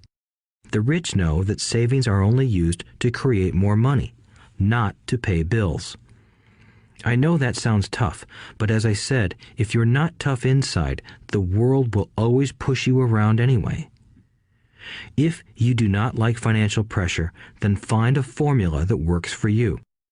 A good one is to cut expenses, put your money in the bank, pay more than your fair share of income tax, buy safe mutual funds, and take the vow of the average. But this violates the pay yourself first rule. This rule does not encourage self-sacrifice or financial abstinence. It doesn't mean pay yourself first and starve. Life was meant to be enjoyed. If you call on your financial genius, you can have all the goodies of life, get rich, and pay bills. And that is financial intelligence. 6. Pay your brokers well. The power of good advice. Sometimes I see people posting a sign in front of their house that says, "For sale by owner." Or I see people on TV claiming to be discount brokers. My rich dad taught me to take the opposite approach. He believed in paying professionals well, and I have adopted that policy also. Today, I have expensive attorneys, accountants, real estate brokers, and stockbrokers. Why? Because if, and I do mean if, the people are professionals, their services should make you money. And the more money they make, the more money I make. We live in the information age. Information is priceless. A good broker should provide you with information as well as take the time to educate you. I have several brokers who do that for me. Some taught me when I had little or no money, and I am still with them today. What I pay a broker is tiny in comparison with what kind of money I can make because of the information they provide. I love it when my real estate broker or stockbroker makes a lot of money because that usually means I made a lot of money. A good broker saves me time in addition to making me money. Like when I bought the vacant land for $9,000 and sold it immediately for over $25,000 so I could buy my Porsche quicker. A broker is my eyes and ears in the market. They're there every day, so I do not have to be. I'd rather play golf. People who sell their house on their own must not value their time much. Why would I want to save a few bucks when I could use that time to make more money or spend it with those I love? What I find funny is that so many poor and middle-class people insist on tipping restaurant help 15 to 20%, even for bad service, but complain about paying a broker 3 to 7%. They enjoy tipping people in the expense column and stiffing people in the asset column. That is not financially intelligent. Keep in mind that not all brokers are created equal. Unfortunately, most brokers are only salespeople. They sell, but they themselves own little or no real estate. There is a tremendous difference between a broker who sells houses and a broker who sells investments. The same is true for stock, bond, mutual fund, and insurance, brokers who call themselves financial planners. When I interview any paid professional, I first find out how much property or stocks they personally own and what percentage they pay in taxes. And that applies to my tax attorney as well as my accountant. I have an accountant who minds his own business. His profession is accounting, but his business is real estate. I used to have an accountant who was a small business accountant, but he had no real estate. I switched because we did not love the same business. Find a broker who has your best interests at heart. Many brokers will spend the time educating you, and they could be the best asset you find. Just be fair, and most of them will be fair to you. If all you can think about is cutting their commissions, then why should they want to help you? It's just simple logic. As I said earlier, one of the management skills is the management of people. Many people only manage people they feel smarter than and they have power over. Many middle managers remain middle managers, failing to get promoted because they know how to work with people below them, but not with people above them. The real skill is to manage and reward the people who are smarter than you in some technical area. That is why companies have a board of directors. You should have one too. That is financial intelligence. 7. Be an Indian giver. The power of getting something for nothing. When the first European settlers came to America, they were taken aback by a cultural practice some American Indians had. For example, if a settler was cold, the Indian would give the person a blanket. Mistaking it for a gift, the settler was often offended when the Indian asked for it back. The Indians also got upset when they realized that settlers did not want to give it back. That is where the term Indian giver came from, a simple cultural misunderstanding. In the world of the asset column, being an Indian giver is vital to wealth. The sophisticated investor's first question is, how fast do I get my money back? They also want to know what they get for free, also called a piece of the action. That is why the ROI, or return on investment, is so important. For example, I found a small condominium that was in foreclosure a few blocks from where I lived. The bank wanted $60,000 and I submitted a bid for $50,000, which they took simply because, along with my bid, was a cashier's check for $50,000. They realized I was serious. Most investors would say, "Aren't you tying up a lot of cash? Would it not be better to get a loan on it?" The answer is, not in this case. My investment company uses this condominium as a vacation rental in the winter months when the snowbirds come to Arizona. It rents for $2,500 a month for 4 months out of the year. For rental during the off-season, it rents for only $1,000 a month. I had my money back in about 3 years. Now I own this asset, which pumps money out for me, month in and month out. The same is done with stocks. Frequently, my broker calls and recommends I move a sizable amount of money into the stock of a company that he feels is just about to make a move that will add value to the stock, like announcing a new product. I will move my money in for a week to a month while the stock moves up. Then I pull my initial dollar amount out and stop worrying about the fluctuations of the market because my initial money is back and ready to work on another asset. So my money goes in, and then it comes out, and I own an asset that was technically free. True, I have lost money on many occasions, but I only play with money I can afford to lose. I would say, on an average 10 investments, I hit home runs on 2 or 3, while 5 or 6 do nothing, and I lose on 2 or 3. But I limit my losses to only the money I have in at that time. People who hate risk put their money in the bank. In the long run, safe savings are better than no savings. But it takes a long time to get your money back, and, in most instances, you don't get anything for free with it. On every one of my investments, there must be an upside, something for free, like a condominium, a mini storage, a piece of free land, a house, stock shares, or an office building. And there must be limited risk, or a low-risk idea. There are books devoted entirely to this subject, so I will not talk about it here. Ray Kroc, of McDonald's fame, sold hamburger franchises, not because he loved hamburgers, but because he wanted the real estate under the franchise for free. So wise investors must look at more than ROI. They look at the assets they get for free once they get their money back. That is financial intelligence. 8.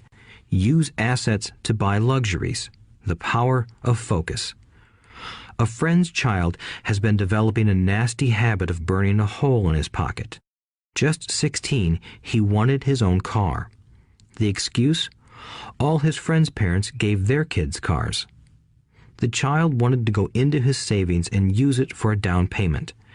That was when his father called me and then came to see me. Do you think I should let him do it, or should I just buy him a car?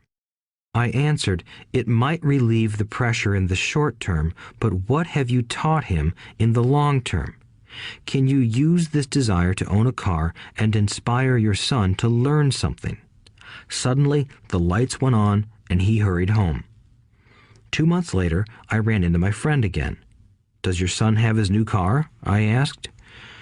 No, he doesn't, but I gave him $3,000 for the car. I told him to use my money instead of his college money. Well, that's generous of you, I said. Not really. The money came with a hitch. So what was the hitch? I asked. Well, first we played your cash flow game. We then had a long discussion about the wise use of money. After that, I gave him a subscription to the Wall Street Journal and a few books on the stock market. Then what? I asked. What was the catch? I told him the $3,000 was his, but he could not directly buy a car with it. He could use it to find a stockbroker and buy and sell stocks. Once he had made $6,000 with the $3,000, the money would be his for the car, and the $3,000 would go into his college fund. And what are the results? I asked. Well, he got lucky early in his trading, but lost everything a few days later. Then he really got interested. Today, I would say he is down $2,000, but his interest is up. He has read all the books I bought him, and he's gone to the library to get more. He reads the Wall Street Journal voraciously, watching for indicators. He's only got $1,000 left, but his interest and learning are sky high. He knows that if he loses that money, he walks for 2 more years. But he does not seem to care. He even seems uninterested in getting a car because he's found a game that is more fun. What happens if he loses all the money? I asked. We'll cross that bridge when we get to it. I'd rather have him lose everything now than wait till he's our age to risk losing everything. And besides, that is the best $3,000 I've ever spent on his education. What he is learning will serve him for life, and he seems to have gained a new respect for the power of money. As I said earlier, if a person cannot master the power of self-discipline, it is best not to try to get rich. I say this because although the process of developing cash flow from an asset column is easy in theory, what's hard is the mental fortitude to direct money to the correct use. Due to external temptations, it is much easier in today's consumer world to simply blow money out the expense column. With weak mental fortitude, that money flows into the paths of least resistance. That is the cause of poverty and financial struggle. The following example illustrates the financial intelligence needed to direct money to make more money. If we give 100 people $10,000 at the start of the year, I believe that at the end of the year, 80 would have nothing left. In fact, many would have created greater debt by making a down payment on a new car, refrigerator, electronics, or a holiday. 16 would have increased that $10,000 by 5 to 10%. 4 would have increased it to $20,000 or into the millions. We go to school to learn a profession so we can work for money. It is my opinion that it's just as important to learn how to have money work for you. I love my luxuries as much as anyone else. The difference is I don't buy them on credit. It's the keep up with the Joneses trap. When I wanted to buy a Porsche, the easy road would have been to call my banker and get a loan. Instead of choosing to focus in the liability column, I chose to focus in the asset column. As a habit, I use my desire to consume to inspire and motivate my financial genius to invest. Too often today, we focus on borrowing money to get the things we want instead of focusing on creating money. One is easier in the short term, but harder in the long term. It's a bad habit that we as individuals and as a nation have gotten into. Remember, the easy road often becomes hard, and the hard road often becomes easy. The earlier you can train yourself and those you love to be masters of money, the better. Money is a powerful force. Unfortunately, people use the power of money against themselves. If your financial intelligence is low, money will run all over you. It will be smarter than you. If money is smarter than you, you will work for it all your life. To be the master of money, you need to be smarter than it. Then money will do as it is told. It will obey you.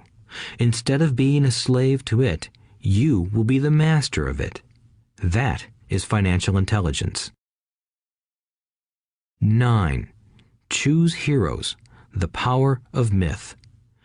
When I was a kid, I greatly admired Willie Mays, Hank Aaron, and Yogi Berra. They were my heroes, and I wanted to be just like them. I treasured their baseball cards. I knew their stats, the RBIs, the ERAs, their batting averages, how much they got paid, and how they came up from the minor leagues.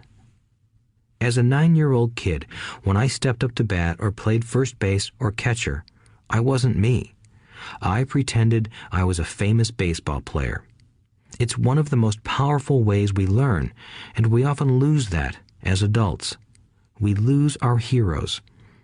Today, I watch young kids playing basketball near my home. On the court, they're not little Johnny.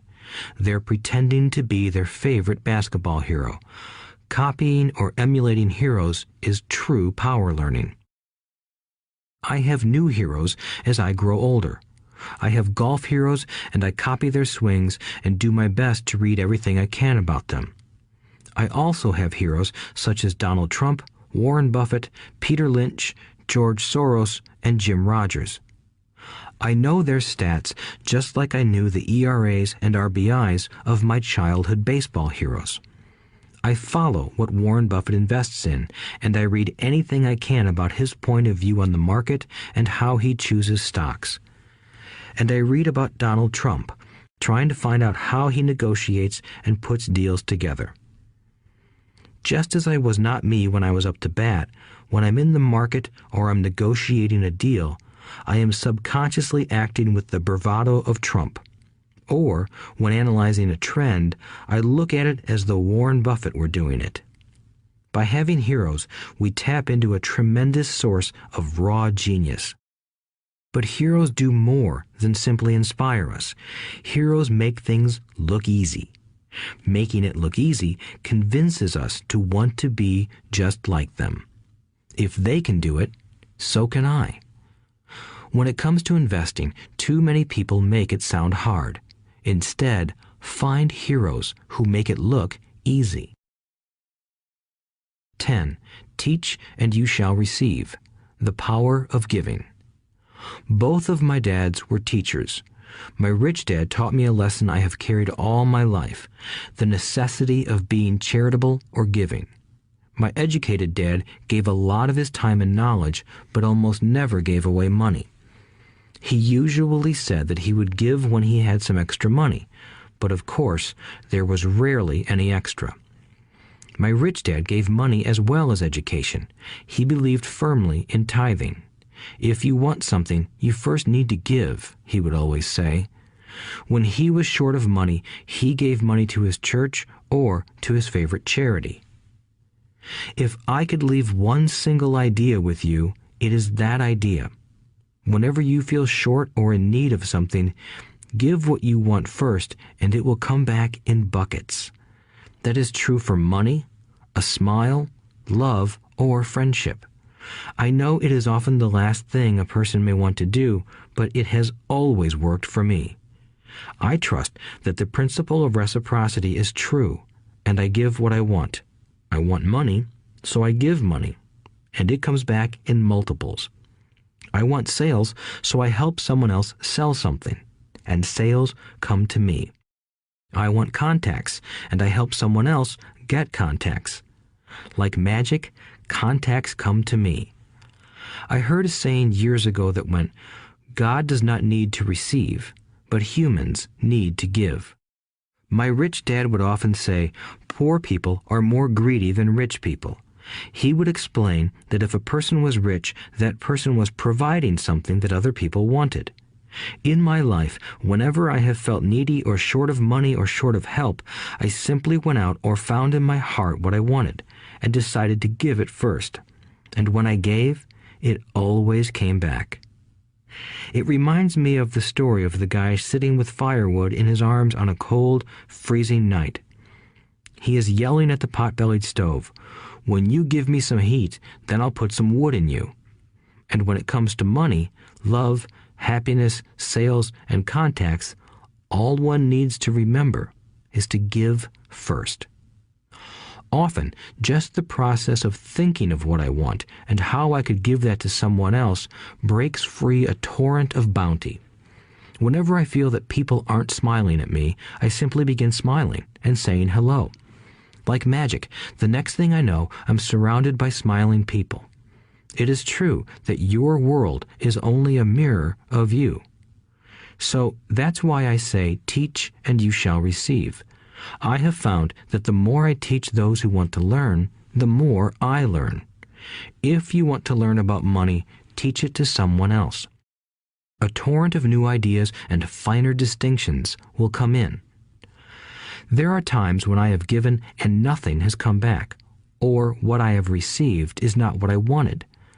But upon closer inspection and soul-searching, I was often giving to receive in those instances instead of giving for the joy that giving itself brings. My dad taught teachers, and he became a master teacher. My rich dad always taught young people his way of doing business. In retrospect, it was their generosity with what they knew that made them smarter. There are powers in this world that are much smarter than we are. You can get there on your own, but it's easier with the help of the powers that be. You only need to be generous with what you have. Chapter 9. Still want more? Here are some to-dos. Many people may not be satisfied with my 10 steps. They see them more as philosophies than actions. I think understanding the philosophy is just as important as the action. There are many people who want to do instead of think, and then there are people who think but do not do. I would say that I am both. I love new ideas, and I love action. So for those who want a to-do list on how to get started, I will share with you some of the things I do in abbreviated form. Stop doing what you're doing. In other words, take a break and assess what is working and what is not working. The definition of insanity is doing the same thing over and over and expecting a different result. Stop doing what is not working and look for something new. Look for new ideas. For new investing ideas, I go to bookstores and search for books on different and unique subjects. I call them formulas.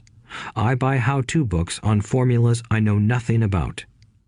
For example, in the bookstore I found the book The 16% Solution by Joel Moskowitz. I bought the book and read it, and the next Thursday I did exactly as the book said. Most people do not take action, or they let someone talk them out of whatever new formula they are studying.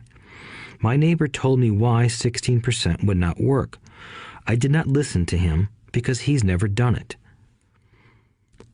Find someone who has done what you want to do. Take them to lunch and ask them for tips and tricks of the trade. As for 16% tax lien certificates, I went to the county tax office and found the government employee who worked in that office. I found out that she, too, invested in the tax liens. Immediately, I invited her to lunch. She was thrilled to tell me everything she knew and how to do it. After lunch, she spent all afternoon showing me everything. By the next day, I found 2 great properties with her help that have been accruing interest at 16% ever since. It took a day to read the book, a day to take action, an hour for lunch, and a day to acquire 2 great deals. Take classes, read, and attend seminars. I search newspapers and the internet for new and interesting classes, many of which are free or inexpensive. I also attend and pay for expensive seminars on what I want to learn. I am wealthy and free from needing a job simply because of the courses I took. I have friends who did not take those classes who told me I was wasting my money, and yet they're still at the same job. Make lots of offers. When I want a piece of real estate, I look at many properties and generally write an offer. If you don't know what the right offer is, neither do I. That is the job of the real estate agent. They make the offers. I do as little work as possible. A friend wanted me to show her how to buy apartment houses. So one Saturday, she, her agent, and I went and looked at 6 apartment houses. 4 were dogs, but 2 were good. I said to write offers on all 6, offering half of what the owners asked for. She and the agent nearly had heart attacks. They thought it was rude and would offend the sellers, but I really don't think the agent wanted to work that hard. So they did nothing and went on looking for a better deal. No offers were ever made, and that person is still looking for the right deal at the right price. Well, you don't know what the right price is until you have a second party who wants to deal. Most sellers ask too much. It is rare that a seller asks a price that is less than something is worth. Moral of the story: make offers. People who are not investors have no idea what it feels like to try to sell something. I have had a piece of real estate that I wanted to sell for months. I would have welcomed any offer. They could have offered me 10 pigs and I would have been happy. Not at the offer, but just because someone was interested. I would have countered, maybe for a pig farm in exchange.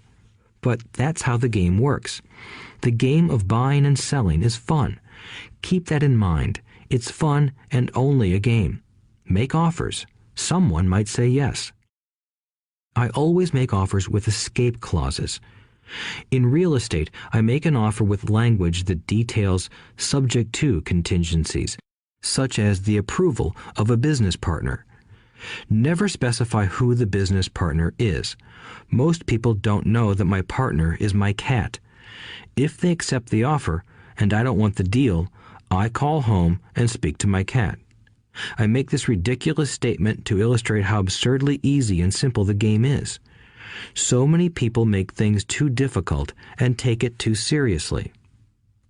Finding a good deal, the right business, the right people, the right investors, or whatever is just like dating. You must go to the market and talk to a lot of people, make a lot of offers, counter-offers, negotiate, reject, and accept. I know single people who sit at home and wait for the phone to ring, but it's better to go to the market, even if it's only the supermarket. Search, offer, reject, negotiate, and accept are all parts of the process of almost everything in life. Jog, walk, or drive a certain area once a month for 10 minutes. I have found some of my best real estate investments doing this.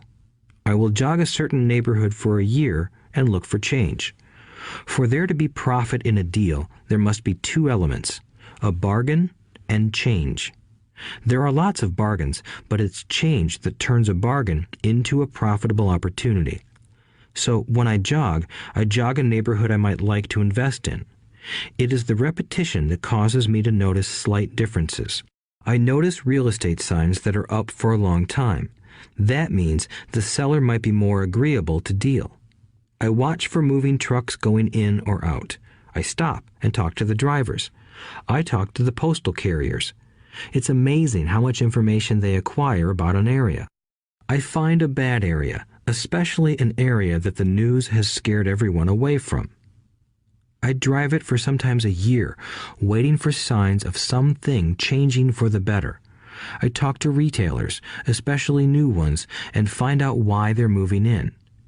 It takes only a few minutes a month, and I do it while doing something else, like exercising or going to and from the store. Shop for bargains in all markets. Consumers will always be poor. When the supermarket has a sale, say on toilet paper, the consumer runs in and stocks up.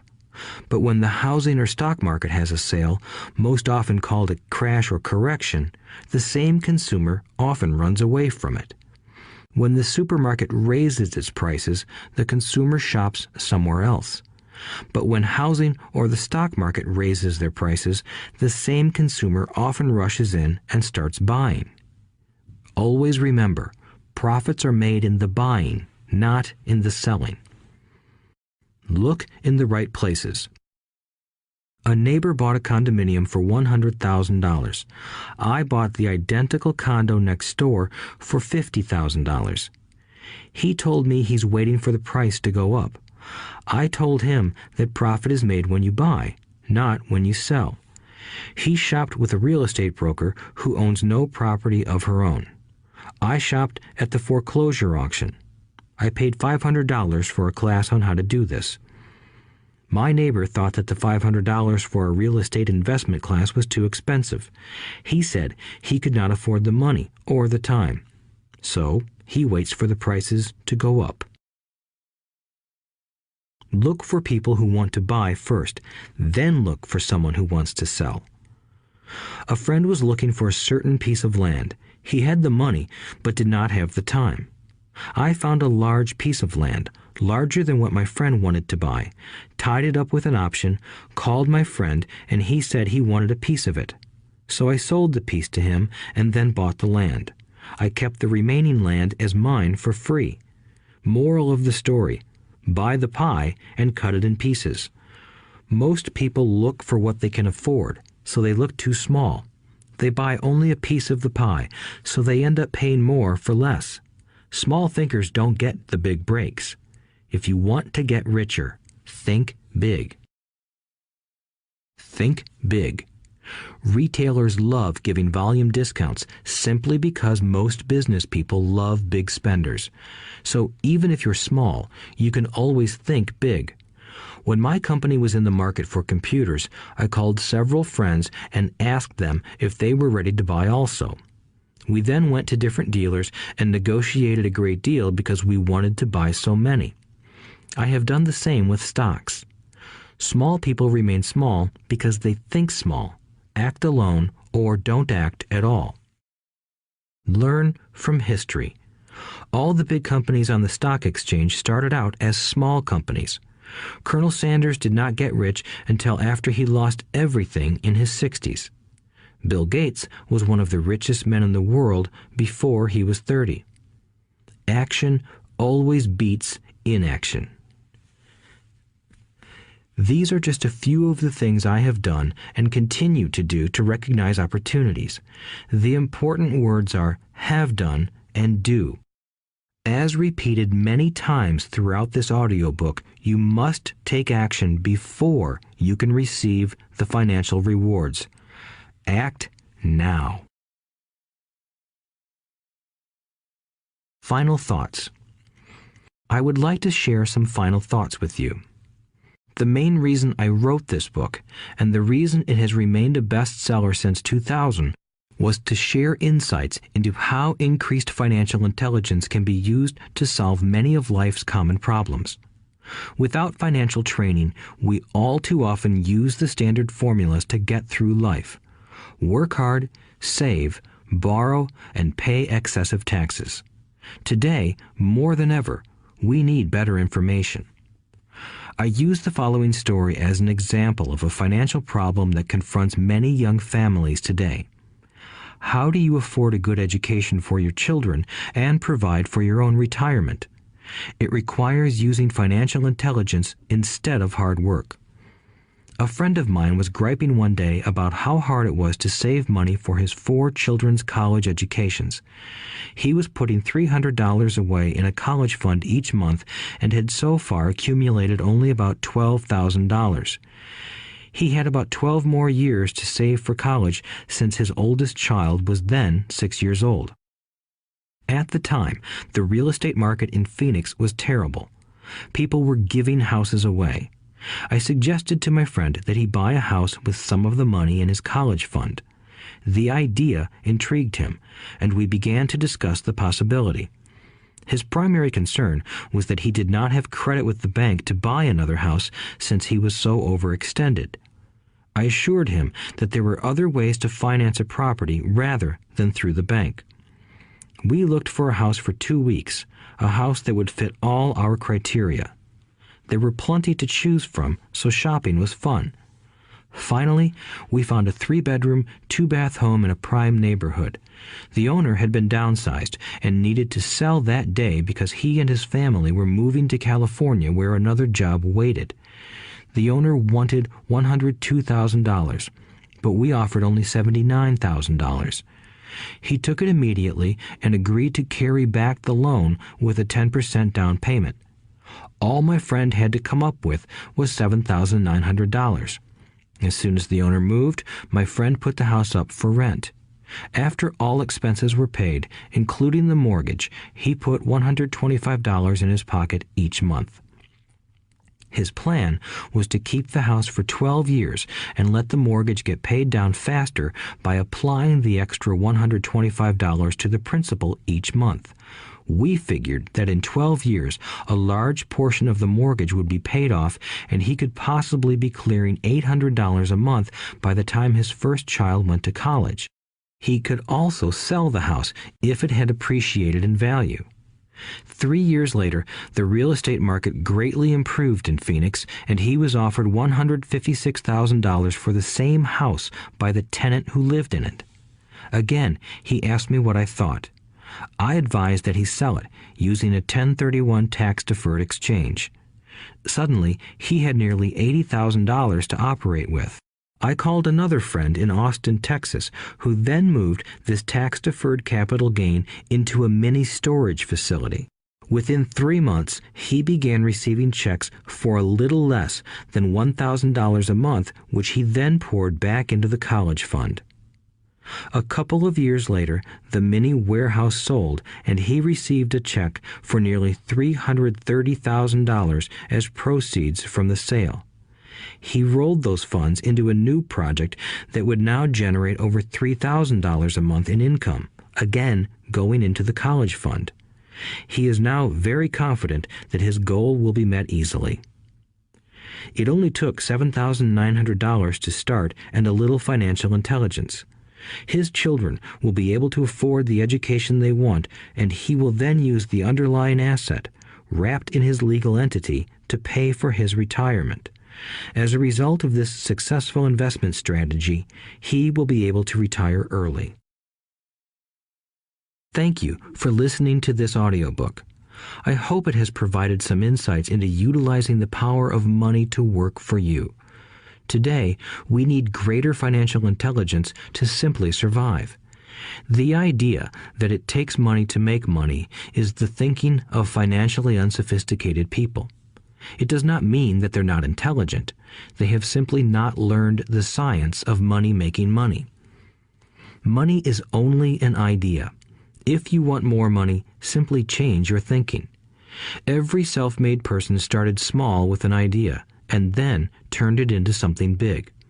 The same applies to investing. It takes only a few dollars to start and grow it into something big. I meet so many people who spend their lives chasing the big deal or trying to amass a lot of money to get into a big deal. But to me, that is foolish. Too often, I have seen unsophisticated investors put their large nest egg into one deal and lose most of it rapidly. They may have been good workers, but they were not good investors. Education and wisdom about money are important. Start early. Buy a book. Go to a seminar. Practice. Start small. I turned $5,000 cash into a $1 million asset, producing $5,000 a month cash flow in less than 6 years. But I started learning as a kid. I encourage you to learn because it's not that hard. In fact, it's pretty easy once you get the hang of it. I think I have made my message clear. It's what is in your head that determines what is in your hands. Money is only an idea. There is a great book called Think and Grow Rich. The title is not Work Hard and Grow Rich. Learn to have money work hard for you, and your life will be easier and happier. Today, don't play it safe. Play it smart. The 3 incomes. In the world of accounting, there are 3 different types of income. 1. Ordinary earned. 2. Portfolio. 3. Passive. When my poor dad said to me, "Go to school, get good grades, and find a safe, secure job," he was recommending I work for earned income. When my rich dad said, "The rich don't work for money, they have their money work for them," he was talking about passive income and portfolio income. Passive income, in most cases, is income derived from real estate investments. Portfolio income is income derived from paper assets such as stocks and bonds. Portfolio income is the income that makes Bill Gates the richest man in the world, not earned income. Rich Dad used to say, the key to becoming wealthy is the ability to convert earned income into passive income or portfolio income as quickly as possible. He would say, taxes are highest on earned income. The least taxed income is passive income. That is another reason why you want your money working hard for you. The government taxes the income you work hard for more than the income your money works hard for. In my second book, Rich Dad's Cash Flow Quadrant, I explain the 4 different types of people who make up the world of business. They are E, employee, S, self-employed, B, business owner, and I, investor. Most people go to school to learn to be an E or an S. The cash flow quadrant is written about the core differences of these 4 types and how people can change their quadrant. In fact, most of our products are created for people in the B and I quadrants. In Rich Dad's Guide to Investing, book number 3 in the Rich Dad series, I go into more detail on the importance of converting earned income into passive and portfolio income. Rich Dad used to say, all a real investor does is convert earned income into passive and portfolio income. If you know what you're doing, investing is not risky. It's just common sense. The key to financial freedom. The key to financial freedom and great wealth is a person's ability to convert earned income into passive and/or portfolio income. My rich dad spent a lot of time teaching Mike and me this skill. Having this ability is the reason my wife Kim and I are financially free, never needing to work again. We continue to work because we choose to. Today, we own a real estate investment company for passive income and participate in private placements and initial public offerings of stock for portfolio income. We also went back to work to build a financial education company so that we can continue to create and publish books and games. All of our educational products are created to teach the same skills my rich dad taught me, the skills of converting earned income into passive and portfolio income. The games we create are important because they teach what books cannot teach. For example, you would never learn to ride a bicycle by only reading a book. Our cash flow games for adults and cash flow for kids game are designed to teach players the basic investment skills of converting earned income into passive and portfolio income. They also teach the principles of accounting and financial literacy. These games are the only educational products in the world that teach people all of these skills simultaneously. Cash Flow 202 is the advanced version of Cash Flow 101 and requires the game board from 101 as well as a full understanding of 101 before it can be played. Cash Flow 101 and Cash Flow for Kids teach the principles of fundamental investing. Cash Flow 202 teaches the principles of technical investing. Technical investing involves advanced trading techniques such as short selling, call options, put options, and straddles. A person who understands these advanced techniques is able to make money when the market goes up, as well as when the market comes down. As my rich dad would say, a real investor makes money in an up market and a down market. That is why they make so much money. One of the reasons they make more money is simply because they have more self-confidence. Rich Dad would say they have more self-confidence because they are less afraid of losing. In other words, the average investor does not make as much money because they are so afraid of losing money. The average investor does not know how to protect themselves from losses, and that is what Cash Flow 202 teaches. Average investors think investing is risky because they have not been formally trained to be professional investors. As Warren Buffett, America's richest investor, says, risk comes from not knowing what you're doing. My board games teach the simple basics of fundamental investing and technical investing while people are having fun. I occasionally hear someone say, your educational games are expensive, which poses the question of ROI, the return on investment, or the value returned for the price paid. I nod my head and reply, yes, they may be expensive, especially when compared to entertainment board games. But my games are not as expensive as a college education, working hard all your life for earned income, paying excessive taxes, and then living in terror of losing all of your money in the investment markets. When someone walks away mumbling about the price, I can hear my rich dad saying, if you want to be rich, you must know what kind of income to work hard for, how to keep it, and how to protect it from loss. That is the key to great wealth. Rich Dad would also say, if you do not understand the differences in those three incomes and do not learn the skills on how to acquire and protect those incomes, you will probably spend your life earning less than you could and working harder than you should. My poor dad thought a good education, a good job, and years of hard work were all you needed to be successful. My rich dad also thought a good education was important. But to him, it was also important that Mike and I know the differences in the three incomes and what kind of income to work hard for. To him, that was basic financial education.